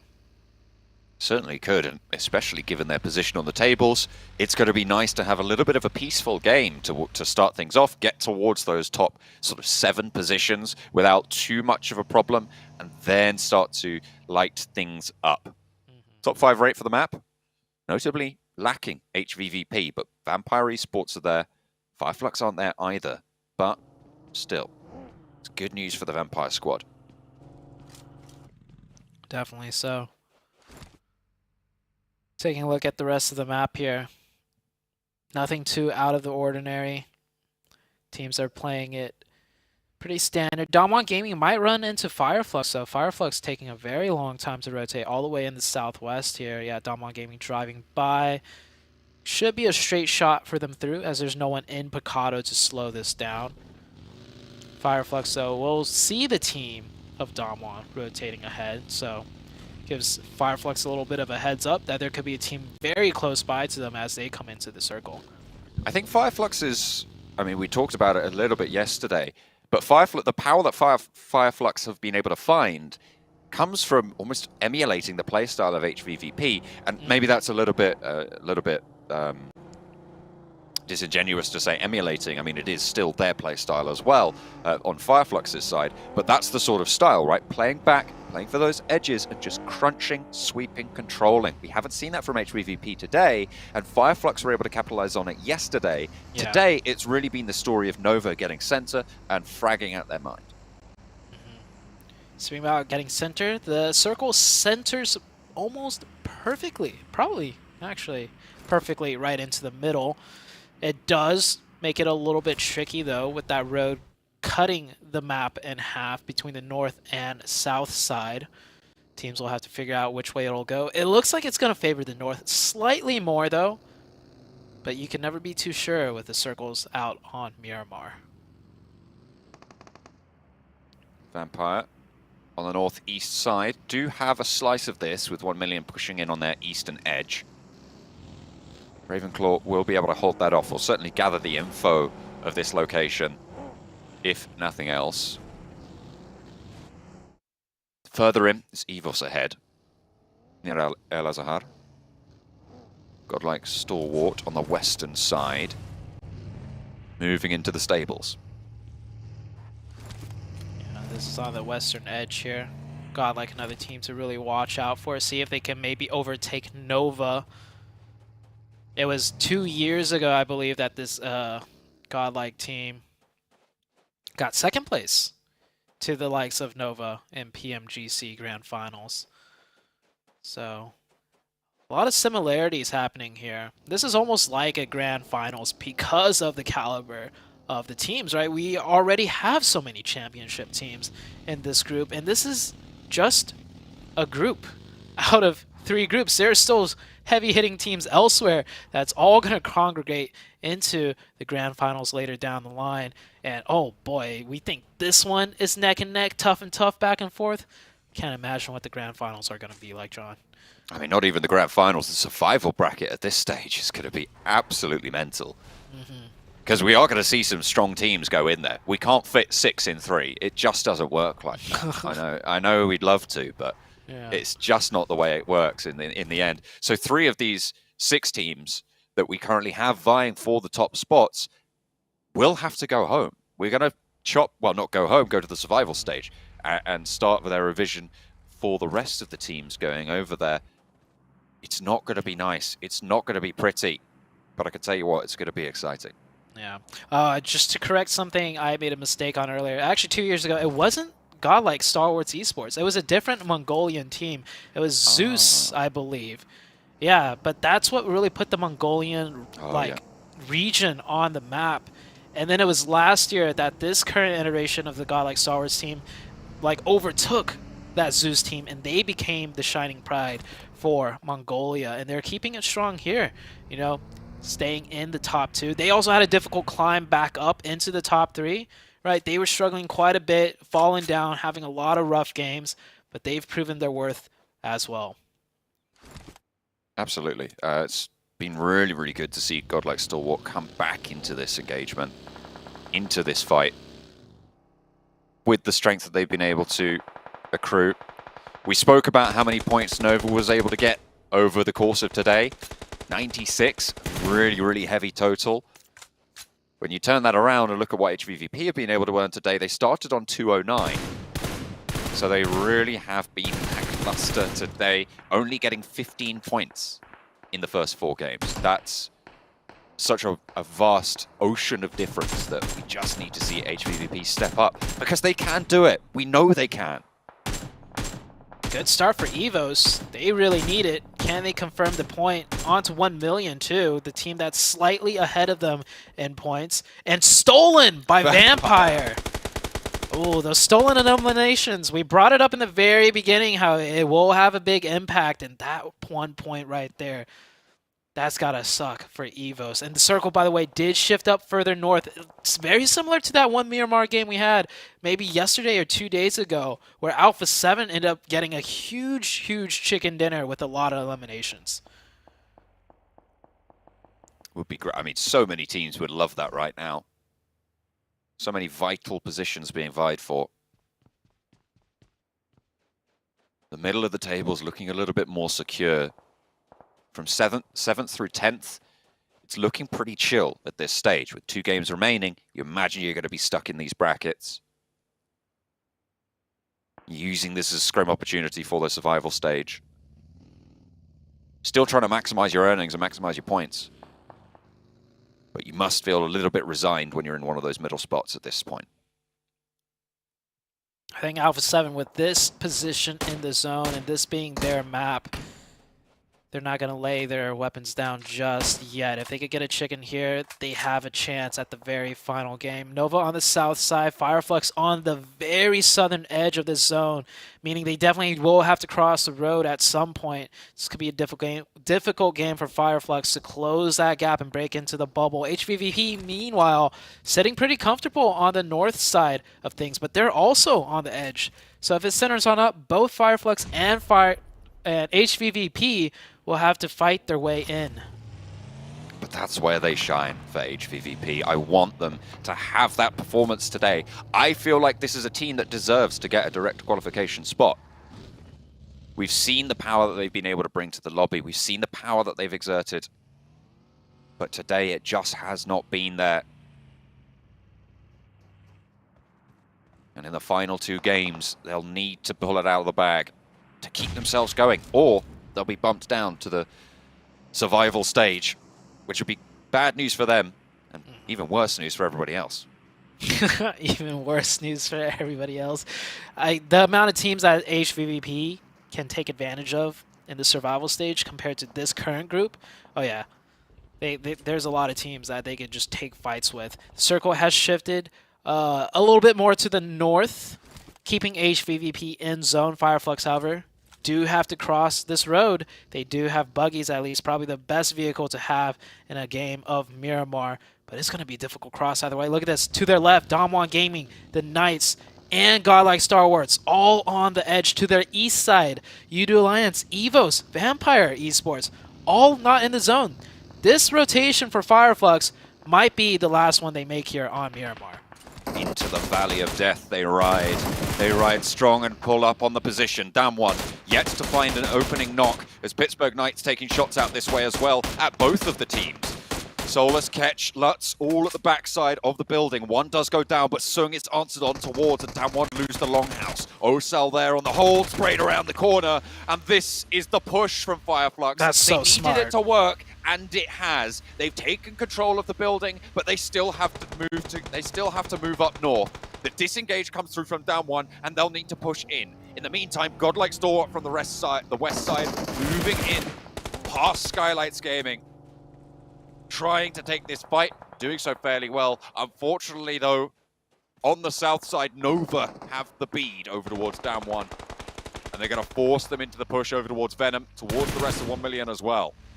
Yeah, Damwon with a good chicken, but that was slight mishap, slight mistake in their defense, and they're down to one member suddenly. Such a smart move by Fireflux. So, wait, hold on. Fireflux down to... Oh, yeah, they're not in the zone yet after winning that. They still have to fight past the Knights, and yeah, Fireflux down to 2. One member knocked. Damwon Gaming is out. They are taking a fight against the Knights right now on that southern edge. Here's that fight. Coops is pushing Lutz and the other member of Fireflux. I don't think this is going to work out for them. Coops actually gets run over. Run down. Lutz is still active for Fireflux. It's Xenox and Spec for Pittsburgh Knights. Lutz is getting the heal off. Solke moving on up. Lutz gets the flush. That information was being given back over. Solke not going to be an easy res, to be sure. Damage on the back lines as well for Pittsburgh Knights will slow their aggression, but the zone will push everyone in. Godlike Stalwart in the meantime, finding the remnants of Shockwave, and actually HVVP are looking to try and exert some control here at a crucial time for them. This northern side looking good at the moment. Fireflux will get run down and eliminated. They will not have the run towards HVVP. They have one more shot at glory, and that'll come in Erangel next. But we're back on over with Nova, who actually lost a player, and a knock went over their way. It's Paraboy and Order, the gruesome twosome for the squad. The powerhouse of today. Order on the swivel, snaps the shots back on over. No knocks go either way. Evos are here as well, trying to ruin the day against Udo Alliance. Look at the health bars for Udo Alliance in the meantime. Paraboy forced back on in, but the circle is nowhere to be seen near them. Yeah, this is a tough fight for Nova. They're being crunched in by two teams. Evos hungry for the points, taking a very aggressive push towards both of these teams, and that's Nova down to 1. It is just all up to Order, and the nade rings true. This is Nova out early. A bad game for them compared to what they've done so far, but they have somewhat of a slight lead. This is a huge game for Star Wars Esports to maybe overtake that first place position, and HVVP still have 4 left in this match. Still have 4 playing on that north side. 2 eliminations for now. Alpha 7 may be a little bit of a problem. Bacon time ahead of them. In the meantime, on the southeast side, Evos with 3. 3 eliminations, 13th place right now. Another knock sent over to Redface, though. It's not good news. Udo Alliance taking these eliminations away from them as well. Pittsburgh Knights cannot be capitalized on by Evos as Udo Alliance guard them out. And the eliminations, the points, so important for Evos. Sat 23 points behind. With those 3 eliminations they've got, well, it'd be 24 points behind. With the 3 they've got, 21 overall. More points needed to be earned this game. It's going to be hard. And HVVP, in the meantime, they've shifted over to the east, and they've taken out at least one of Alpha 7, maybe looking for more. HVVP about to start on their warpath. We have yet to see that warpath today, but starts off with 1 onto Alpha 7. These two teams always fighting it out. Udo Alliance, a good defense against both Evos and the Knights, but finally they're whittled down just to 1, and Evos smells that weakness. They want every point they can. And so far, they've picked up 4 elimination points. This is the best game that they've had so far today. I want to see them continue on the pressure. I mean, they have the zone, so why not try and pick up these last 2 remaining? And that's a good nade. Forces Helton up a little bit forwards, and he'll catch some stray bullets. Forces him to go for a little bit of a heal, only the 1 first aid, and actually has to challenge, just roar on this. Doesn't even get that heal off. Look at the positions. Microboy taken down with a crucial off angle for Udo Alliance. Helton still going. Helton still alive. Redface is up and close. Will not be able to take him down just yet. Finally, he's going to fall, but there's still the backline to deal with, and it's not easy. Redface falls. A sliver of HP. Lyzerg looks for the final shots, but it comes to third party, and Vampire sees it. Unfortunately, though, it won't go much longer for either of those squads. Udo Alliance eliminated down south as well. Vampire Esports from distance with that finish. Vampire Esports at 215 with 2 elimination points. They also have 4. HVVP looking very healthy, however. This could be a game for Vampire Esports to strike in from the distance and then close it out towards the late game when it gets close and personal. They are on the eastern edge, though, so they'll probably have to make some type of push sooner or later on the next circle shift. But man, so many things riding on the line. Star Wars Esports also with 4 on the western side, looking at USG Donuts now in the next circle. Who is it going to favor? If it doesn't favor either of those 3 teams, all 3 will have to move in closer to claim their spot in the next circle. This is the test moment for HVVP on today. They need to push through Alpha 7, or, well, I suppose they could try and go around the side, but there's really not too much to work with there. Godlike Stalwart up and to bat against Donuts USG. Not going well to start off as action does fall. There is an answer from Scry, and in slides Pika. Moves on up in the coop. Looks for more knocks, gets the flush. Missile laying low for now. Stands up and wants to find Scry, but he's knocked back immediately. Top is on the ball. And Lufa now, last standing for the squad from Japan. Cooking a nade. Puts it out a little bit wide. The push-up has come further. And Godlike Stalwart will stay in for now. Godlike smells that position out. They hear the nade. They assume it's from some sort of enclosed position. And they know it's here. And yep, that nade will catch Lufa. That is USG out. More importantly for Godlike, though, they pick up more points. And instantly scoping out into the blue zone.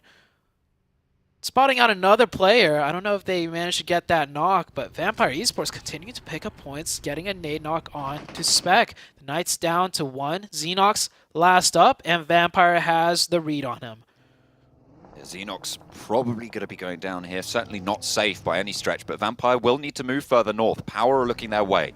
In the meantime, though, HVVP, the crucial push made from Mafioso, tries to launch it out, doesn't quite find Tixie, so no opening knock for Alpha 7. Still 4 players from HVVP to deal with, and they will pause, go for a little bit of a heal. Xenox will fall in the meantime, and HVVP do get that heal off. Mafioso now in danger on the floor in the separate building. Meku lighting up through the door frames. Mafioso still split from the rest of the roster. And look at HVVP, they're tentative, they're back and forth, they are not committing just yet. They're looking for a little bit of an opening. Carrillo tries to sneak it through, but won't find any shots there. Tixie around the corner, but he goes down first, and it's so poor. The second follows. Mafioso is finding the shots that he needs. And Mythic now plays with Carrillo across the way. It's 2 versus 2, HVVP, and down again it's Matic. Meku last standing for the squad from CIS, coming through, top qualifier from the European Championship, and again, they fumble the ball. HVVP fall. Down in 9, 3 eliminations. Vampire staying up with 2. They have 3 eliminations themselves in hand, but they are in a dangerous spot. Meanwhile, Godlike with 2 up might be able to get the revive up to 6 eliminations. Vampire could still do this. Bacon Time has a full 4-man squad. Where has Bacon Time been in the map though? They've been on the north, just chilling and relaxing. If Bacon Time decides to swoop into this late game, they could also jump up on the rankings. There's so many heavy-hitting teams still. Godlike Stalwart's down to 1 player. They could get that close revive. I don't know. Yeah, the 3rd player does go down. Power here. Finishing off 1 player of Vampire, and that is Vampire eliminated and gone from the lobby. not that many eliminations, not as much as they would have liked. That is crazy. Going into the final game, all 3 of 3, 4, and 5 position have 3 eliminations. The placement points are not big either. It is so close on that bubble. Zute, none of those teams had an impact here. If HVVP had won that fight with Alpha 7, if they hadn't fumbled That'd it, if they be hadn't such lost a big difference Tixie, maker. it would be Yeah. such a big difference here. We would be having a completely different conversation. And I feel like, yeah, fumble was the right word. It was a 4 versus 3. We don't see HVVP ever kind of lose those. Close range fight. Alpha 7 was just pretty much trapped in. Maybe a few more usage of util. Maybe they ran out. I don't know. But either way, Alpha 7 win that one. Now, our eyes are set onto Bacon Time and Godlike Star Wars. Bacon Time losing 1 player, however, might be able to get that revive. But Bacon Time strikes in huge here. Doesn't look like it. They're down to 3 now. This is the chance for Godlike Stalwart to actually jump up and potentially, as you say, take that spot at the top. 8 eliminations right now. Will put them up at 247 total. So very, very close. With the placement points they've guaranteed already, they might have done it at this stage without any more effort needed. But if you want to take that top spot, you're going to have to put a little bit more of a gap between you and Nova, because despite a poor game today, well, not today, this game, they are still Nova and they are still on fire. Almost a 100-point day team. Alpha 7 getting cut down. Yeah, they're getting cut down from 1 million and Bacon Time, and that is Alpha 7 out. Very valiant stand against HPVV, but they can't make the push into the next circle. Godlike Star Wars still alive, and we're in the top 5. That's a good amount of placement points once you break that top 5 spot. So very good news for Godlike Star Wars. Very bad news for the likes of Nova. Bacon Time still have 3. They could still do something here. Only 2 eliminations though, however, so far. The only team that doesn't really have a massively important position on the tables is Power at this stage with 4 players alive. 1 million chasing Inko. Vitali going low, going out here could give 1 million that little bit of an opening they need. If Shirty can tag the shin, there it is, finally finding the shots around the broken door. But 1 million out. Well, Inko out with 2 elims. 1 million now have a chance. With 2 players, it's going to be tricky, but they can close that gap for the bottom bubble as well. How is Pika still alive here? He is just... He smoked his way down through that? Man, Godlike. Just getting every little point they can. Now they go from top 5 to top 4. If he gets the next circle blessed over to his side, he can maybe get another placement higher too. 1 million go down. Yeah. Even Power could struggle against Bacon Time's lineup. Oh, is Power not in zone here? Do they have to leave the hard cover? I think they do. Look at the circles. They're just outside on the shift. Yeah. They might have a really forward position, but they're only going to have 1 or 2 of those, and those nades are going to fly straight away. Circle's closing ever so slowly. We do know Godlike is safe. Oh, just as I say that, he's getting shot up from Bacon Time. They sniff him out, and that's Godlike out in 4th place, but with 8 eliminations. That's a really huge result. That's 16 points on the game. That will be enough to chase down for that top spot. So 3rd place moving into the final game will be all hotly contested for. 1st place hotly contested for. If 1 million keep going and survive up at yet another place, that's that bottom bubble being contested for. All of these teams sinking their teeth into this lobby, tearing pieces out of each other. Power forced to slowly push on out now that the zone is closing in. Looks like they do have some... Oh, that's not hard cover. Those are just vehicles. 1 million. I respect it. Send 1 player out. No point in just keeping 2 stuck in the shack. See if 1 player could get something done. Not able to, though. It's Bacon Time pretty much versus Power now. Power with 4 players. Bacon Time with only 3. There goes the last player of 1 million. 3rd place, 3 eliminations, 13 points on the game. Oh! A nade over the top, double knock over towards Power, and the numbers are now in the advantage of Bacon Time. Shirty leads the charge, moves around the side, will probably look for a flush here over onto Aziz if they aren't going to push forwards for Power to try and take it back. Oh, Kante though, gets faded. 2nd answer from it.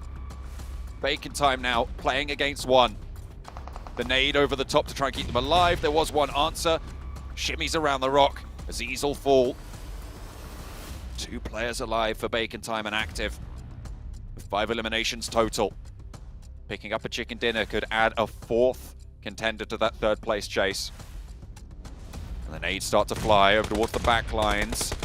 Might just do it there as it rolls through the smoke. Burning at the back as well, and they will shut it down. It's Bacon Time with a crucially timed chicken dinner. That does give them a chance at top 3 as well.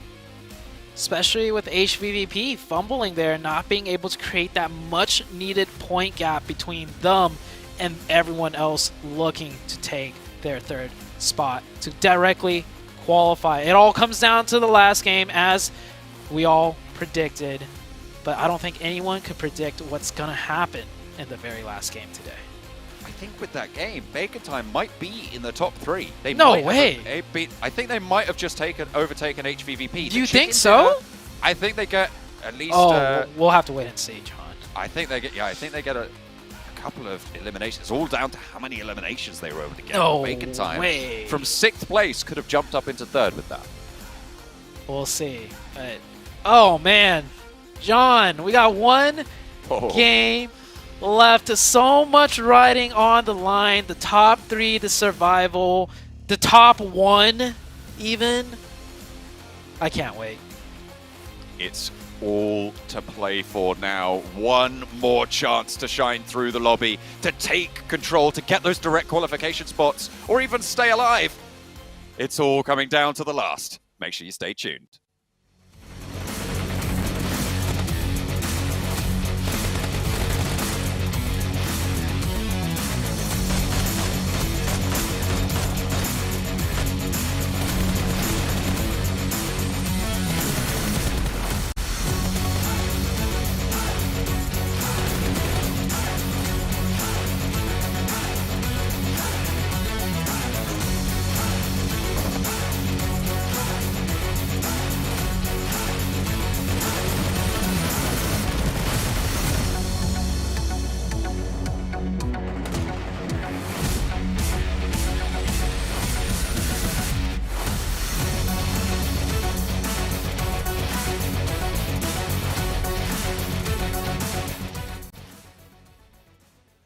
And it's Bacon Time, clutching it up right when they need to. This is going to come down to the last and final game here.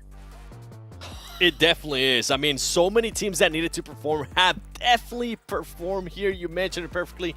Bacon Time, 23 points, Glitter. And what's crazy, too, is that Galai Sour was able to take advantage of Nova only getting 2 points. Galai Sour with 16 points. I mean, it's the last 2 matches of the day. You know, everyone's pulling out all the stops, even Power Esports with the 9 eliminations for a total of 21 points for their game. That's a huge game for Power as well. I mean, you get a couple points here out of 1 Million Esports, a couple out of Alpha 7, even Inko is up here. So there's a couple races that we're going to be keeping our eyes on. But generally, why is it always the case that in the last or second to last match of the day, people that could have been stepping up all day, Bacon Time, step up? What's in the water? The pressure. They feel that pressure. That's exactly what it is. And you know what? Overall rankings, Bacon Time! Clutching it up. My goodness. I told you it was bound to happen. HVVP going to 4th place. Bacon Time making that big push there. And what's even crazier, godlike Star Wars was able to do just enough glitter to pass Nova for 1st place.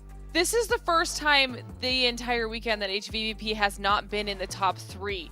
So this is going to be do or die time for them if they want to make their way back. To be fair, they're only 2 points behind, but they have to match whatever Bacon Time does or go straight for them, take them out, and then continue to work up from there. Godlike Stalwart, amazing positioning. They've now got 3 points above Nova, so they look very, very comfortable. There's gaps that are being formed, and as we look at the bottom half of the bubble, 7, Inko has been just matching everything that 1 Million Esports has brought to the table today. They definitely have. They've been canceling out whatever Inco Gaming is doing. You can see it over and over again. 1 million needs to find a way to just stop Inco Gaming from getting into that late game. And I was actually going back and looking at that first page because there's just so much crazy stuff going on. Some teams are just 10 points away from also being able to make that jump up to third place. It's not safe for anybody, Glitter. And the best part here is that we are going to be going into Erangel. We know which teams have been the top teams there. Some teams have actually faltered. I need to call out Nova. Nova played a completely different style than what we have seen throughout so far today.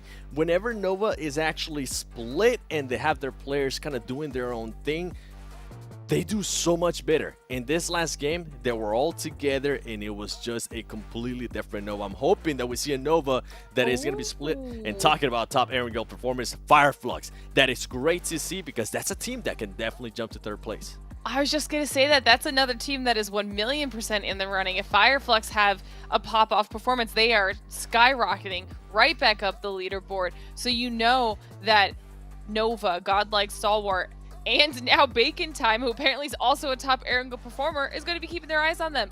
There's so much for all of these teams to be keeping track of right now that heading into this final match, I actually think it's going to be really interesting to see the playstyle decisions that are made by the teams that are desperate to get into the top 3 and those that are already there and need to hold it. Yep. Oh my goodness. I mean, there's 3 squads that could easily jump into that top 3 without even thinking twice here. So, I mean, it's so crazy. There's so many things to think about here. I mean, not to mention you got those teams at the bottom who have no chance at this point. So literally, they could go and spoil and just say, hey, we don't want any of these teams to go into the next stage. I mean, it's crazy. Go. Jukes, Knights and HVVP. Yes. Knights and HVVP. Oh my gosh. That's the situation you are describing. Knights can shut everything down for them. They've got nothing to lose. Nothing to lose at this point, and HVP has everything to lose. So let's take a look at y'all's teams to watch, but there's too many. There's so many of them, and look at these picks. I mean, I think, yeah, that makes sense. That makes definitely sense right there. Can these squads hold on? And in Bacon Time, jumping in right when it needed to be here, 7. They definitely have, Glitter. You know what? I actually want you to take it first. I want you to take it first for me, please. I'm just really stressed out right now. Okay, now that I realized the potential that Knights have to play that spoiler role for HVVP, who is obviously a pick for both of us, that could be just the most insane opportunity. I hope we're able to kind of follow that and see how that turns out. You know that Godlike Stalwart and Nova want to be holding those spots. They don't even have a big gap separating the two of them, let alone them from third and everybody else below them. And the fact that Nova was one of the only teams not on top Erangel performance, like you were saying, 7, you were hinting at that earlier, they are going to have to step it up in the last match. And for me, with HVVP, I'm going to be looking at the urgency that now they're going to have, right? They've been this top team for 3 days. Now, in the last day, they're not even in the top 3. They're looking at survival stage at this point. Is this team, how are they going to be playing? We've seen them do crazy stuff. It worked out in the first 30 days. So far today, maybe it worked out a little bit in the first Miramar. After that, nothing has really worked out for them.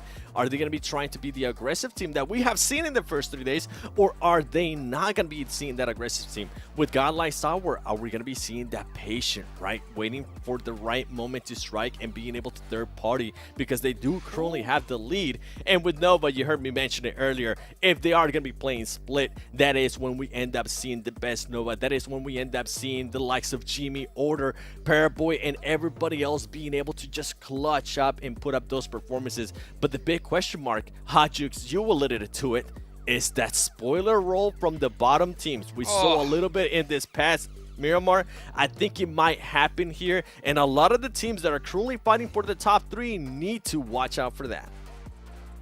You know, it's not even just the bottom teams. It's also those middle teams, right?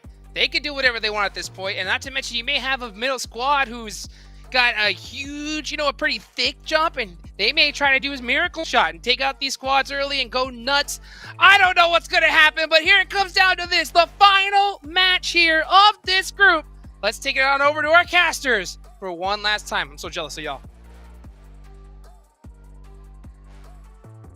Oh, it was crazy in Group Red, and it's getting crazier by the moment here in Group Green. The group of death. We're at 24 out of 24. We have reached that 100% mark, and we're about to go psycho.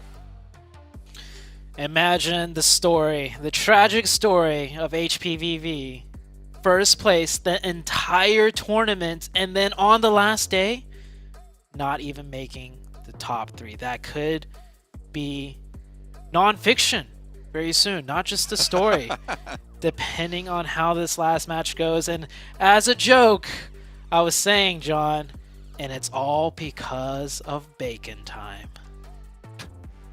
It is. It really is. They're in that 3rd place now. The fact that they're in that 3rd place by, I think, what was it, 2 points? Yeah. In the overall rankings. That is insane. That they are so close to it. But going into our final Erangel, it's a south plane again, Zute. It's a little bit further north this time. But could it be yet another instance of HVVP being denied their primary drop? I think this last one, they're going to be like, you know what? No, we drop north. Because the 2 Erangel games today, the 2 other Erangel games today, yeah, you're right. Very southern plane path, and they were forced to drop south because they didn't want to deal with dropping north, stretching for a vehicle and running into a different team. But both Erangel games have been very poor for them.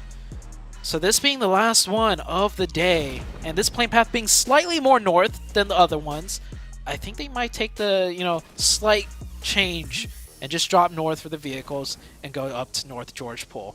We'll see very shortly how things go. As for everyone else, I don't think anything's really going to change for them, and I don't see HPVV stretching for that southern side, so they will go north. Fingers crossed they don't run into Fireflux, though, because that's the other team dropping north for South George Pool. They might be in somewhat of a collision. Potentially, you can see the light blue dots on the map right now. You can see Meku as well on the left-hand side of your screen. Close to Power, a little bit close to Nova as well. Potential for a big hot drop. 4 versus, I guess, 1 it would be. Sorry, that's Udo Alliance that they're close by to. Playing around those ruins, playing around those compounds out to the west. Vampire dropping down southwest, uncontested, not too much to worry about. The circle pops out west. This is a circle for HVVP. If there's a chance for them, it's here. They need more than they've got. And they certainly do want it. We saw the shots of their player booth earlier. You could almost feel how cold it was. I think I might need another jacket. Yeah. Reaper Boy smartly, pulling that shoot a little bit early and then seeing the other ones drop in. We'll turn back around. I would like to see for him to loot up and then leave a little bit earlier. Because there was a chance, they take this buggy and drive right back to that compound and pick up a quick point.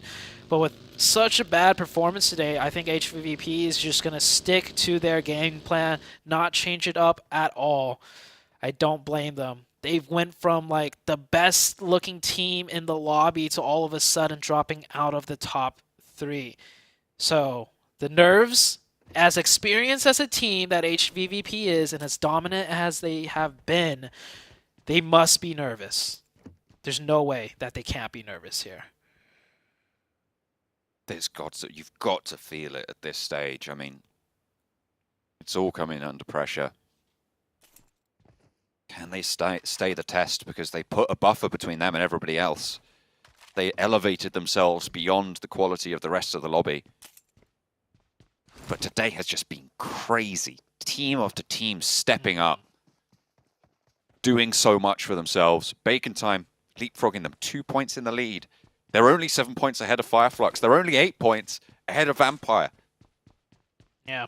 Any one of those 4 teams, Bacon Time, HVVP, Fireflux, Vampire, could make it to that 3rd spot. I feel like it's fairly secure at this stage that both Godlike Stalwart and Nova will take the top 2. Yeah. But who's going to join them? And who's going to take top 1?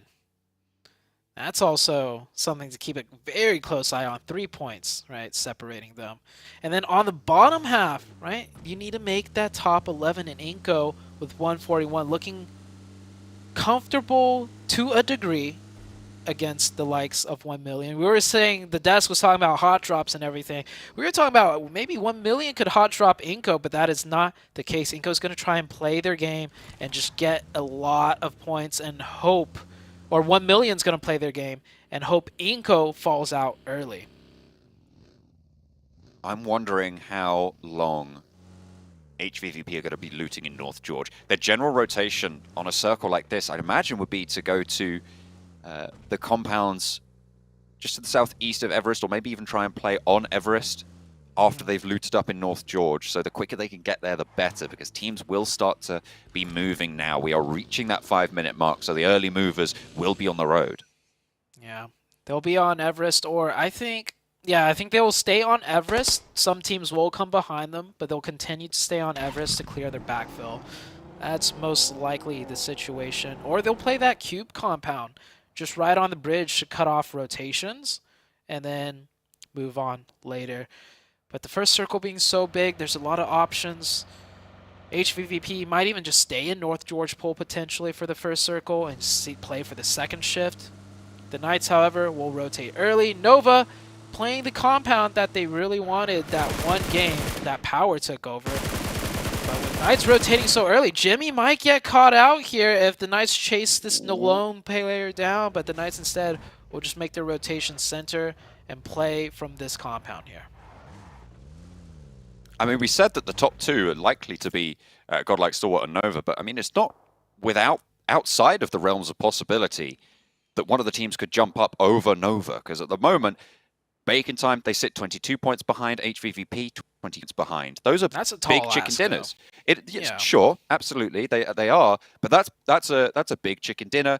You're there already, right? If you get 10 eliminations on a chicken dinner, that is 25 points. And that's enough for either of those two teams to jump up over Nova. So if Nova go down early, they are in danger of not only not getting that top spot, but also dropping out a little bit lower. CHVVP up on the north, just looting up. Damwon Gaming, we saw in that stat screen, they actually have the most amount of eliminations on Erenco. Damwon Gaming has started off so strong, and then yesterday and today have just simply fizzled out into non-existence. But just as I say that, supporting Firelines from the rest of the teams gets a second. And it's looking like a good fight for Damwon Gaming here.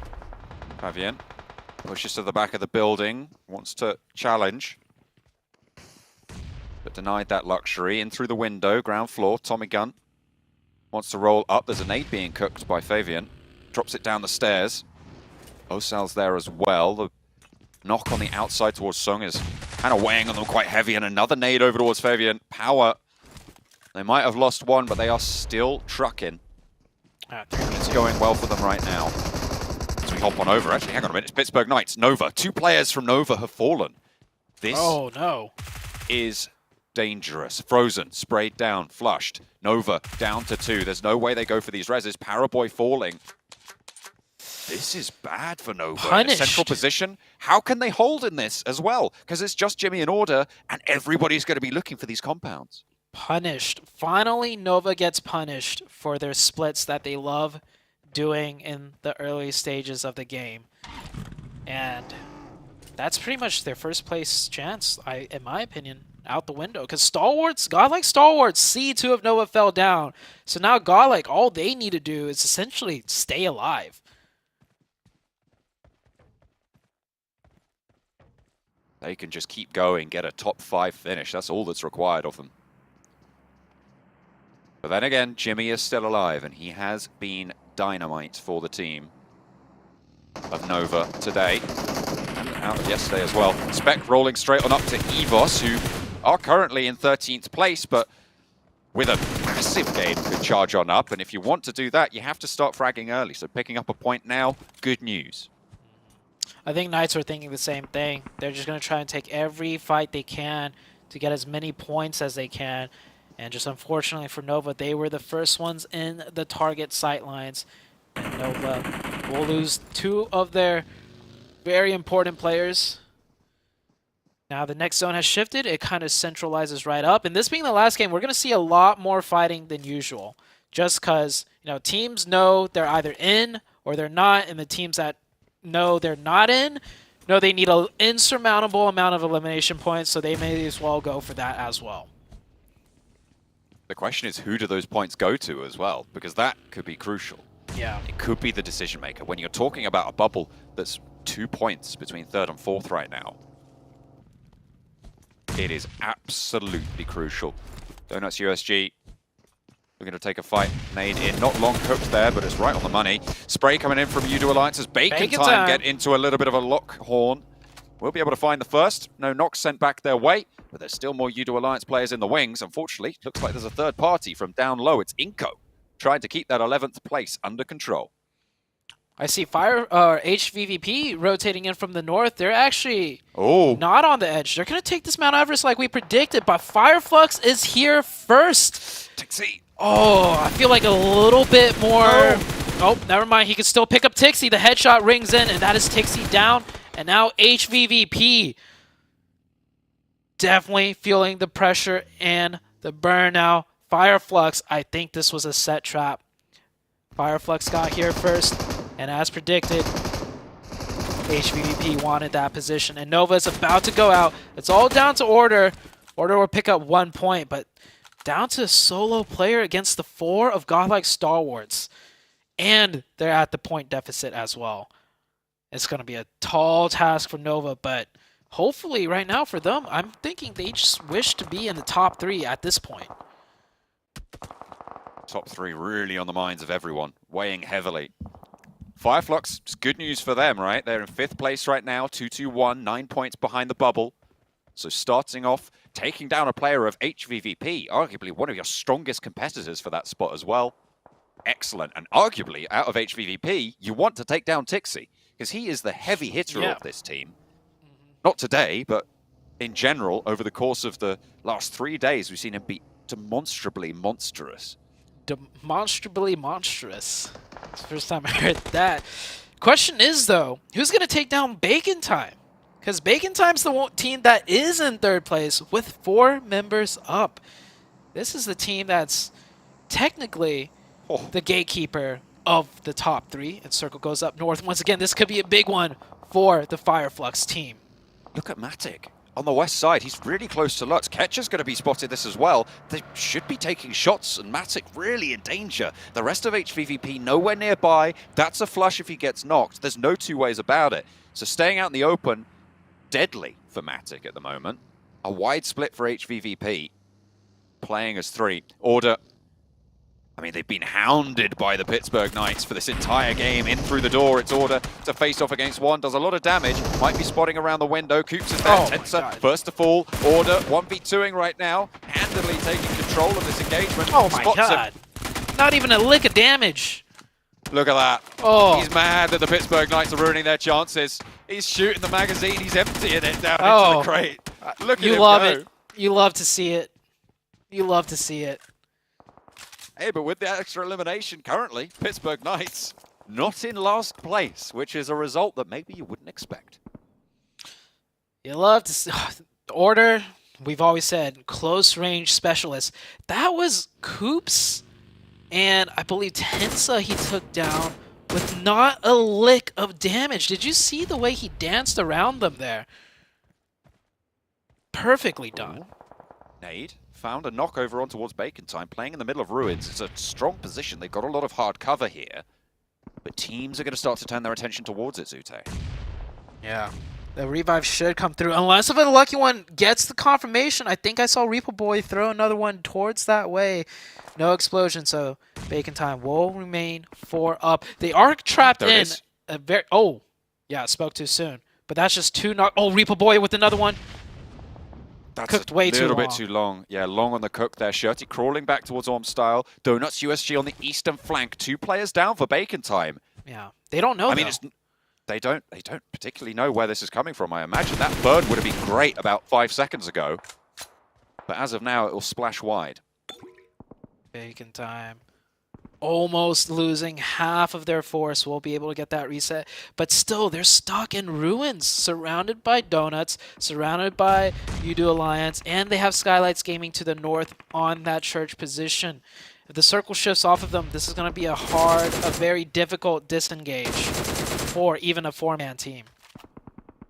HVVP fully disengaged and left 2 players to the north side of the river. Meku and Matic went up that way. Kitsune took an outpost on the south side. Fairly uncontested right now. And Matic now starting to move back down south. Meku surely soon to follow. The chances for HVVP force them to play incredibly cautiously. They just want to stay out of danger right now. Vampire, another team we got to look out for right now. With 4 players still up on the hard southwest, they lose that circle. It seems like the circle did shift towards the east. Oof. Vampire Esports, they got a long road ahead of them, but they've been pulling out miracles here and there on some occasions. So they could also break into that top 3. So many teams still that we have to keep an eye out for. HVVP's compound on the northern side still viable. The question for me is, where do Fireflux go? That will dictate so much of this lobby.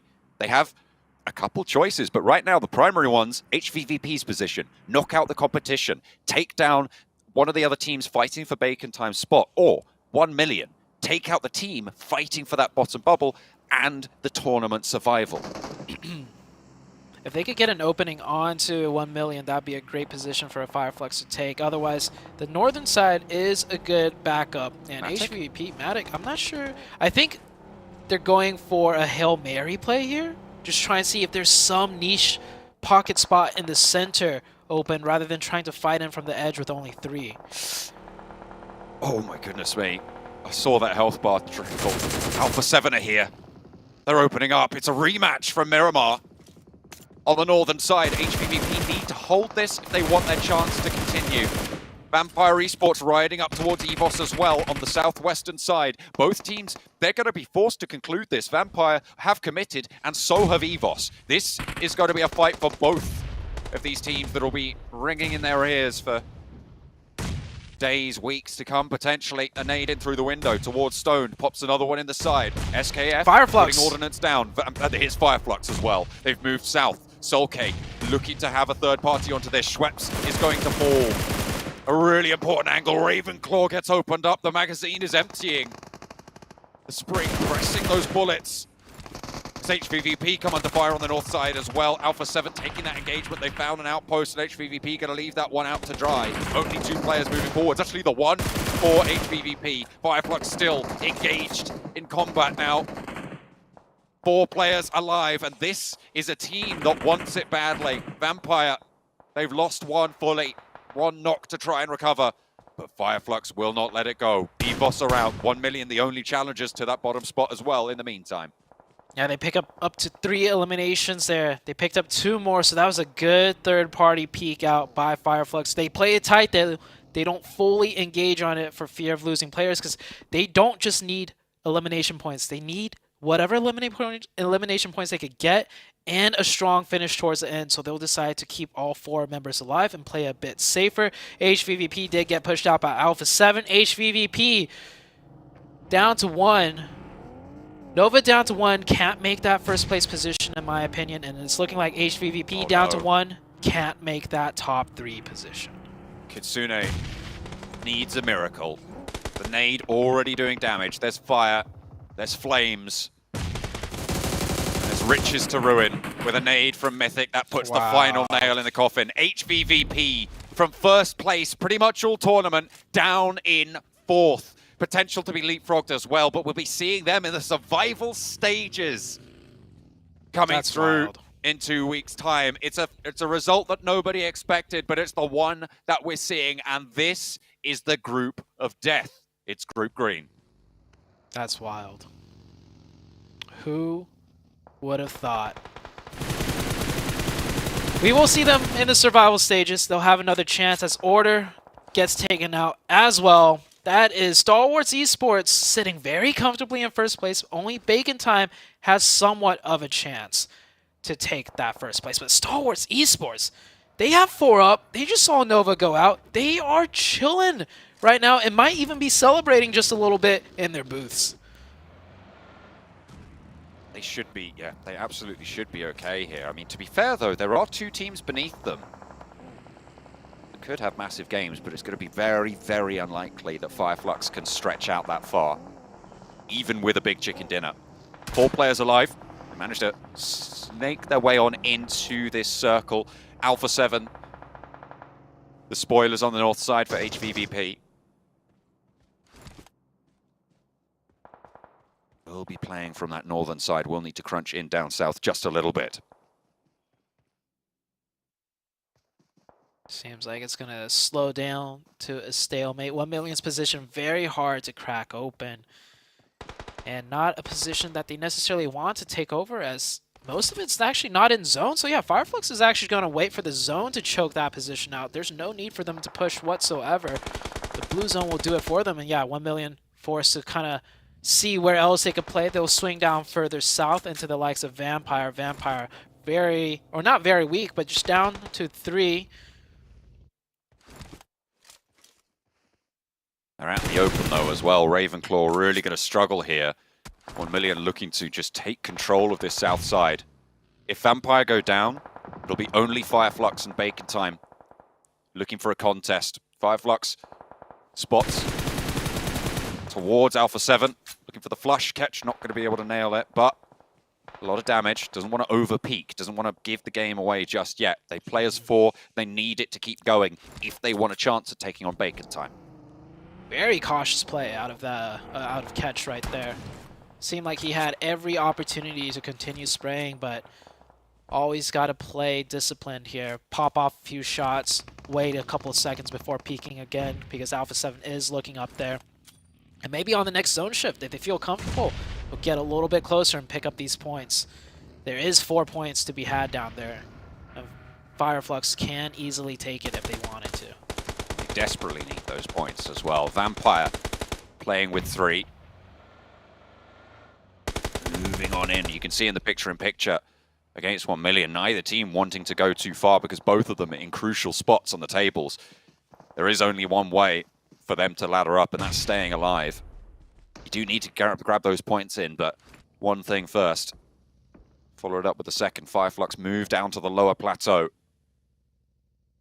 Trying to maintain control over this high ground near ruins. Bacon Time, I feel like they've been given an easier ride than maybe it would have been entertaining to see in this game. They've just held in the same position in ruins for so long now. Nobody's moved in past it. Yeah, Bacon Time do get blessed with that circle. However, Fireflux is in a great position to dominate the rest of the game. Everyone's stuck in ruins. Fireflux is the only one with free reign and free control. So this could set up Fireflux potentially catching up to Bacon Time in eliminations, and Bacon Time just holding out with 4 for as long as they can. This is a showdown that's starting to shape up here. Meanwhile, Vampire, they're only like 1 or 2 points behind Fireflux. They are, however, down to 3 players, so much more difficult for Fireflux to pull something off. Here comes 1 million circling back around to the top. Is Fireflux going to be able to fend this off? And they indeed will. Alpha 7 moving up actually towards Skylights Gaming. In towards the church around the side, catches a nade being cooked, but Mythic doesn't get the knock. Teammates are falling, Mythic goes down first. Nades answering with a little bit of damage, but only Mr. Ford has been traded off in terms of those knocks. Revo, Mafioso both low. Carrillo still not going to be stymied by that. Gets taken down, moves into the sightlines of 3. It's not going to go well. Revo out wide for 1 with the Groza. Gets taken low, but stays alive for now. Mafia Boy up top and Nima, the 2 active for Skylights Gaming. Revo and Mafioso on the flip side coming through for Alpha 7. Nades being cooked. And in the meantime, Vampire are taking names. 3 players alive for them still. They're still going in the picture-in-picture. Alpha 7 still continuing this fight, continuing this pressure. Fireflux also rolling down the hill in towards Inco. Inco currently 11th place. If they go down, 1 million stay alive. There's potential for a little bit of a chop and a change there at the bottom of the tables, but it's Fireflux really with the important frags. 5 already on the cards. You talked about them dominating the lobby, Zute. They might have just been able to do it here. 5 already racked up with 10 teams remaining.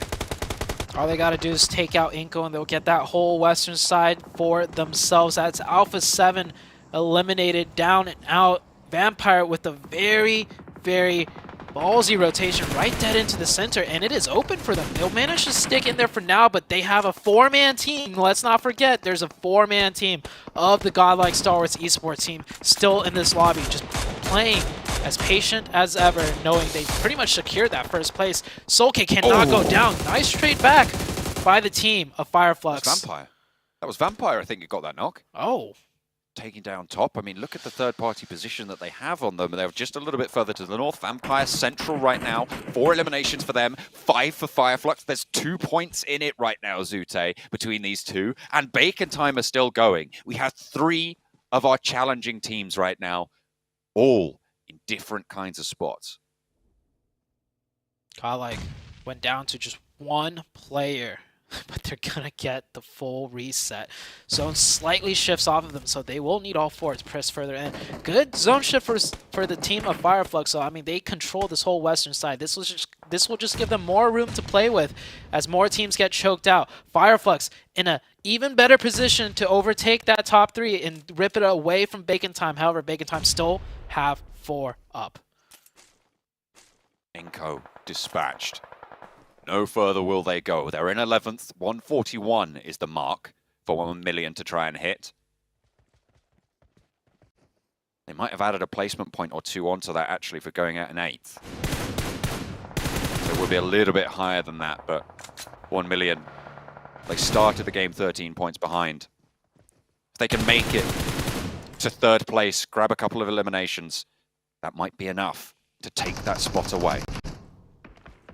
Bacon Time need these points. They get 1. They need to create as much buffer as they can against the dominating force of Fireflux right now on the high ground. And then they pick up 2. Those will be 2 very crucial more points that they just pick up here. Godlike Star Wars coming in from the south, hammering in onto Vampire's position now. 3 players still active for Vampire, 4 eliminations. They want to keep this one in pocket. Godlike Stalwart, they've risen to the top. They will be taking that 1st place position here. But the shots are answered back over from Fireflux. 7 elimination points now for Fireflux, bringing them up to 228 total. Without the placement points, which puts them 6 points behind Bacon Time at this stage. But Solke's in the sidelines. Mini 14 is there, waits for him to stop, but he's not gonna. The jitters are in. He's all a quiver. 1 million taking shots over towards Bacon Time as well. Spot Shirty. And actually get the flush. That's taken away by 1 million. That's huge. Bacon Time losing 1 is very good news for Fireflux. Not sure how Bacon Time ended up losing a player there. That could be a very, very costly mistake for them. Overstepping the mark. The circle is still on top of them, but they're right on the edge of it now. They've enjoyed the center of it for quite a while. But it moves away. They will have to leave.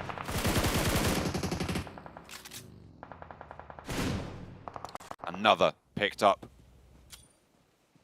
Up on the top, but that's taken by Bacon Time. Fireflux do the work, but Bacon Time reap the reward. 5 eliminations for them, and they're keeping this thing going. They're keeping this train going until the final stop. It is neck and neck. But 3 circles ago, Fireflux asserted dominance on this zone, and you can see they have overwatch of everything. Uncontested now. This is Fireflux game to throw.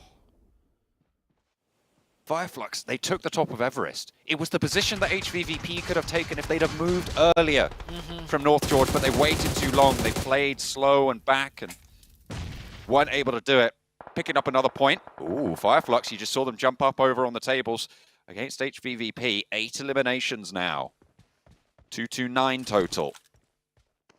Still 6 points behind, though, because Bacon Time pinched 1 away.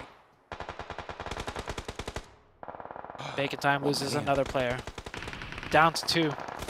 They can make it into zone, at least. As Vampire and Stalwarts Esports finally get into a committed engagement, Pika will drop down. That might actually keep him safe, as it's very scary to peek over the edge into the open, especially with Fireflux down here.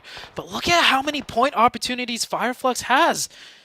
They have their pickings of whichever team they want to take shots at. Play zone. Point over to Vampire.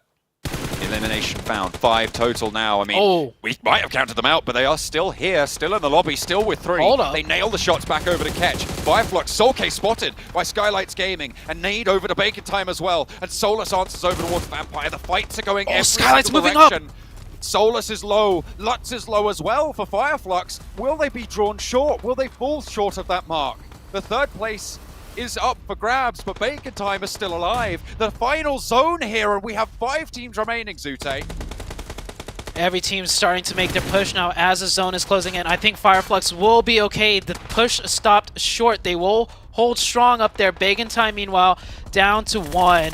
Skylights Gaming making a play, picking up some points, confirming 1. Bacon Time is out. And Fireflux is still up with 4. They got the full reset. They did, and Vampire Esports getting peppered away. 1 million is still alive, and they're still go. Can they pick up the points? Lazy Boy falls. Who went down first? I think it was them, but there's 2 teams remaining. Fireflux, they might have done enough to do it. They might have jumped up, taken Bacon Time's spot. 9 eliminations now found. What more can they sweep under the rug? 7 eliminations, 3rd place for Vampire. It's good, but it might not be good enough. Out goes the swing wide. 4 players alive for Fireflux. Catch Solus mount up. Lutz they down, need this. Oh no! And Mafia Boy playing spoiler. The spray over towards Catch plays off with 1v1. AJ. And now it's a 1 versus 1. Mafia Boy versus Soulcase. Fireflux with the run of their lives to control from the top of Everest. But it all comes down to 1 versus 1. A tree and a ridgeline. And Mafia Boy enveloped by the blue. The nade sails high. The burn is out. Soulcase steps up, hits the deck again. He's out in the open. But can he land the shots? Soulcase ducking, diving around the ridgeline. It's a Groza. It's so close. Soulcase, 1 more bullet will do it. But a headshot could turn it either way. It's Fireflux. They take 3rd place. And with it, a direct qualification to Jakarta. Ooh, I love that. He smacked the camera. You can feel the energy in there. RIP to that fan. That one fan just got massacred. They're not done yet. Oh man, what a run for the Fireflux team. That is emotion right there. Absolutely beautiful to see. What a way to close it down. A dominant chicken dinner to claim your spot to the PMGC Finals. That is incredible. 4 eliminations for Solus. The number that they had is a lot bigger than that, let me tell you. It is so good to see them working together. Look at that, such an even spread. 830 to 510 damage spread. They played as 4. They earned it. They've stamped their ticket. Wow. Couldn't have been a better ending. Bacon Time getting all the circles but remaining trapped. Fireflux having to fight their way in but taking the dominant positions and controlling and executing it well. Letting them ride it out and making their way up and punching through Bacon Time's 3rd place position. And I'm pretty sure, like you said, that was enough for them to make it into the top 3. Bacon Time going down when they did. Low elimination count. Only the final standings will tell, but Fireflux Chicken Dinner, that is how you do it. I mean, they feel like they knew as well exactly how that went. What a shocking result for HVVP. For Bacon Time to fall out, but Fireflux dominate the final game and take spot 3.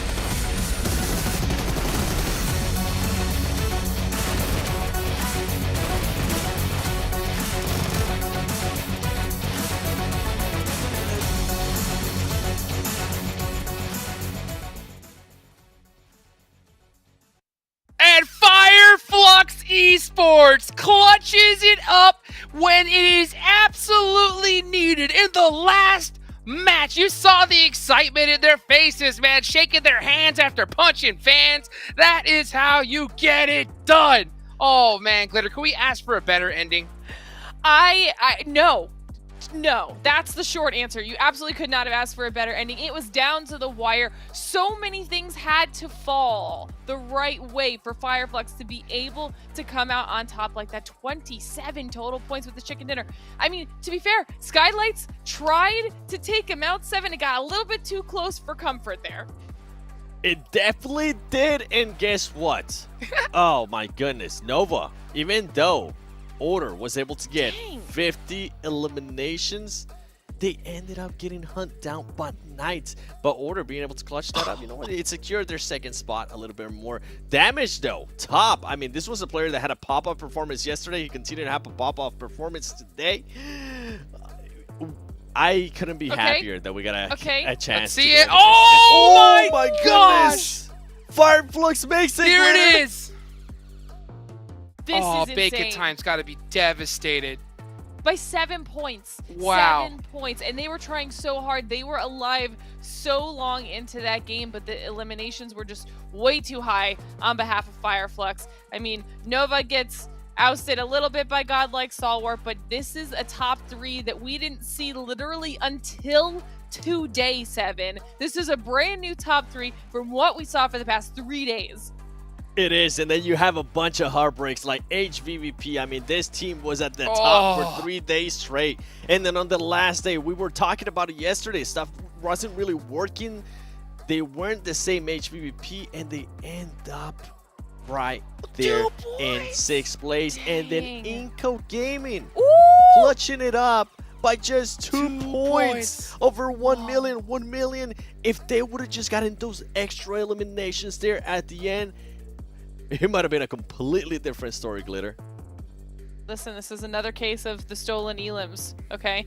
That would have been an opportunity that could have made or broke the performance for 1 million. So 2 points, that's got to sting a little bit, and now we know who's going to be making their way to the survival stage, and of course, the grand finals. Godlike Stalwart, Nova, and Fireflux Esports punch their tickets, and their survival stage is getting scarier and scarier. Jukes, we heard the casters talking about this. We kind of hinted at it all day.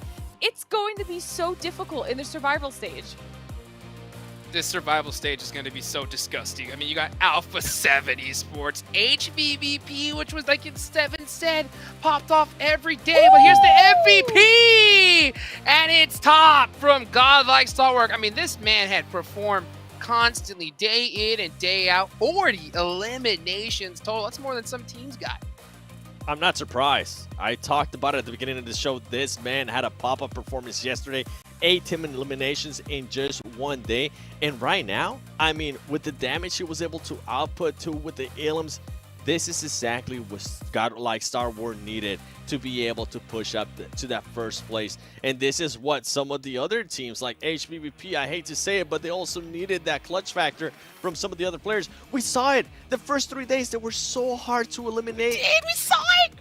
It disappeared. It went to absolutely nowhere. And then Bacon Time. The patience, Glitter, that they had, it might have worked out in the previous days, but when they actually needed to become urgent, when they needed to at least secure some extra elims, they decided to wait for too long.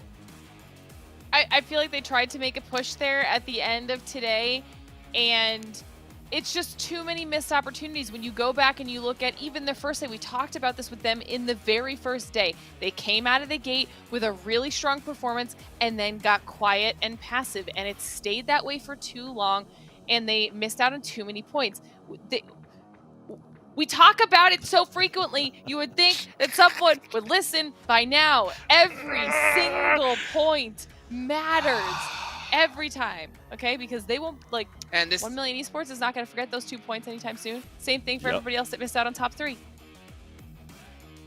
It's going to just be burned in their brains for a whole year, because that's going to have to wait until pretty much next year to be able to get that done. And, you know, it's so crazy just to see how close this gets every single time. And the feelings that are going through these players. I mean, heck, you know Nova. I guarantee you Nova is probably the most upset team because they wanted first place. You know they did. But you know what? It's time to talk to our first place winners. Godlike Stalwart. Let's go ahead and take it off to a beautiful interview. Take it over to Choo Choo. We're down to the last wire and down to the last bullet to know who will be the top 3 and who will be the champion. Not really yet. The number 1 spot in week 2 of the Green Group today. I'm Choo-Choo, your host. We're talking about last day for the Group Green in the PMGC 2022. Congratulations to Stalwart, none other than the STE taking that number 1 crown in the last minute now. And also we want to know, since this is called the Group of Death, you crown yourself as number 1. That's a big statement. Did you actually expected you to win today at number 1? Nos techniques, notre tactique, tout ça a été... C'était juste pour le numéro 1. On a essayé parce qu'il faut mettre notre niveau le plus haut possible pour arriver en fait, c'est très difficile de parler ici. Il faut mettre notre niveau le plus haut pour arriver ici. Alors, je pense qu'on a fait ce qu'on a. Our strategy was always to gun for number 1 because we must give the best of us to be able to be at the level that we are. I think we did a good effort, and that's how we made it this far. It's well deserving to push down so many teams after so many grinding. And how do you feel right now as the coach? And none other than, sorry, I forgot to introduce, I was so happy for you. This is Coach Senna, or Senator, he said. So how are you feeling right now? J'ai pas les mots en fait. C'est le feeling, c'est pas que de moi, ça dépend pas que de moi, ça dépend de tous les gens qui étaient derrière nous. Surtout les joueurs, ils ont tout ce qu'ils ont fait très bien. Genre, en fait, j'ai pas les mots pour l'instant. C'est très. I'm speechless. I'm just speechless. It's not just me. It's all the people who help us get here, and of course the players who gave it all they had. So I just want to say that I'm actually without words at this moment. And we can see that. I mean, it's just really don't know until the end of it. But also we want to know, since there are teams that have been relegated and not actually managed to get into the grand finals in Jakarta soon, do you have anything else to say for your most wanted to see rival that didn't make it in the grand finals? Quelle est l'équipe que vous voulez voir dans la finale qui n'est pas encore qualifiée? Il y en a beaucoup. Il y en a vraiment beaucoup parce qu'on a nos amis, on a nos countries. Genre, il y a encore une autre équipe mongolienne qui va jouer prochaine. So, je veux les revoir aux grandes finales. Je veux voir Navi. Ils ont fait tout ce qu'ils ont pu, mais c'est très difficile pour eux le dernier jour. Alors je veux Navi, je veux DVG, nos amis. Je veux tout l'effort. On veut tout l'effort parce qu'on va faire un revenge. On vient de le faire, mais on va le refaire encore. C'est pas encore fini. There's so many of them. There's so many of them that I want to see. I really want all the strong teams to make it. You know, DG, Navi, that were so close. You know, there's also, of course, another team from Mongolia that's playing next week that we also want to see them there. So it is really, I want to see all the strong teams make it through. We want to have another chance to keep showing what we can do. Now, we talked about all the rivals here. You have so many competition as well. Now, who do you think in this group is the toughest for you to challenge against? Quel est le team le plus dur dans ce groupe? C'était Nova. Le dernier jour, c'était vraiment Nova parce qu'on a fait 4 fois face, mais pour notre situation, on n'a pas eu vraiment la situation pour les gagner. Genre, on était un peu sandwich dans des situations un peu difficiles. C'est pour ça qu'on n'a pas vraiment eu l'occasion de les gagner, mais au final, on est numéro 1. Alors, je pense que c'est bien. Of course, it's Nova. They did an amazing job today. We didn't get the chance to beat them today because sometimes we were trapped in between a rock and a hard place, but we did our best. And I think at the end, we managed to pull through. I'm really happy that we made it. It's okay. You can fight them again in the grand finals, definitely. Now, what do you have to say to all your families, your fans and supporters that have been believing in you until the last minute? For all our fans, it's like we have so many fans in South Asia, like Bangladesh, Pakistan, Nepal, really Mongolia. We have so many fans même à l'intérieur, mais à l'extérieur aussi. Genre, c'est pas que notre pays qui est en jeu. On a des fans de South Asia, mais vraiment tout nous encourage. On a nos familles, on a tout le monde, mais on a vraiment trop. Et je remercie de fond du cœur, vraiment de fond du cœur, de nous supporter jusqu'à maintenant, parce que les 2 premiers jours, c'était vraiment difficile. Et pour faire un comeback, c'était vraiment très difficile. Alors, tous nos familles, tous nos équipes, tous, c'est vraiment, merci beaucoup. J'ai pas les mots. Well, I'm speechless again. I want to highlight how we have fans everywhere, not just in Mongolia, Southeast Asia, everywhere. Their support has been invaluable to allow us to come back. We had a tough couple of days at the beginning, but we managed to make it back. The support from all our friends and families, it was priceless. And once again, I'm speechless. Thank you so much. Congratulations again to Seoul Esports and none other than all the teams that managed to squeeze into the grand finals in Jakarta. But it's not going to be done yet, as we still have the survival stage in the future. Now things are really chaotic and wild here, as all the players already hyped up because they're done for the week. I think this is for me. This is your host Choo Choo signing off, and thank you. Congratulations again for the top 3 teams. Back to the casters and the panelists.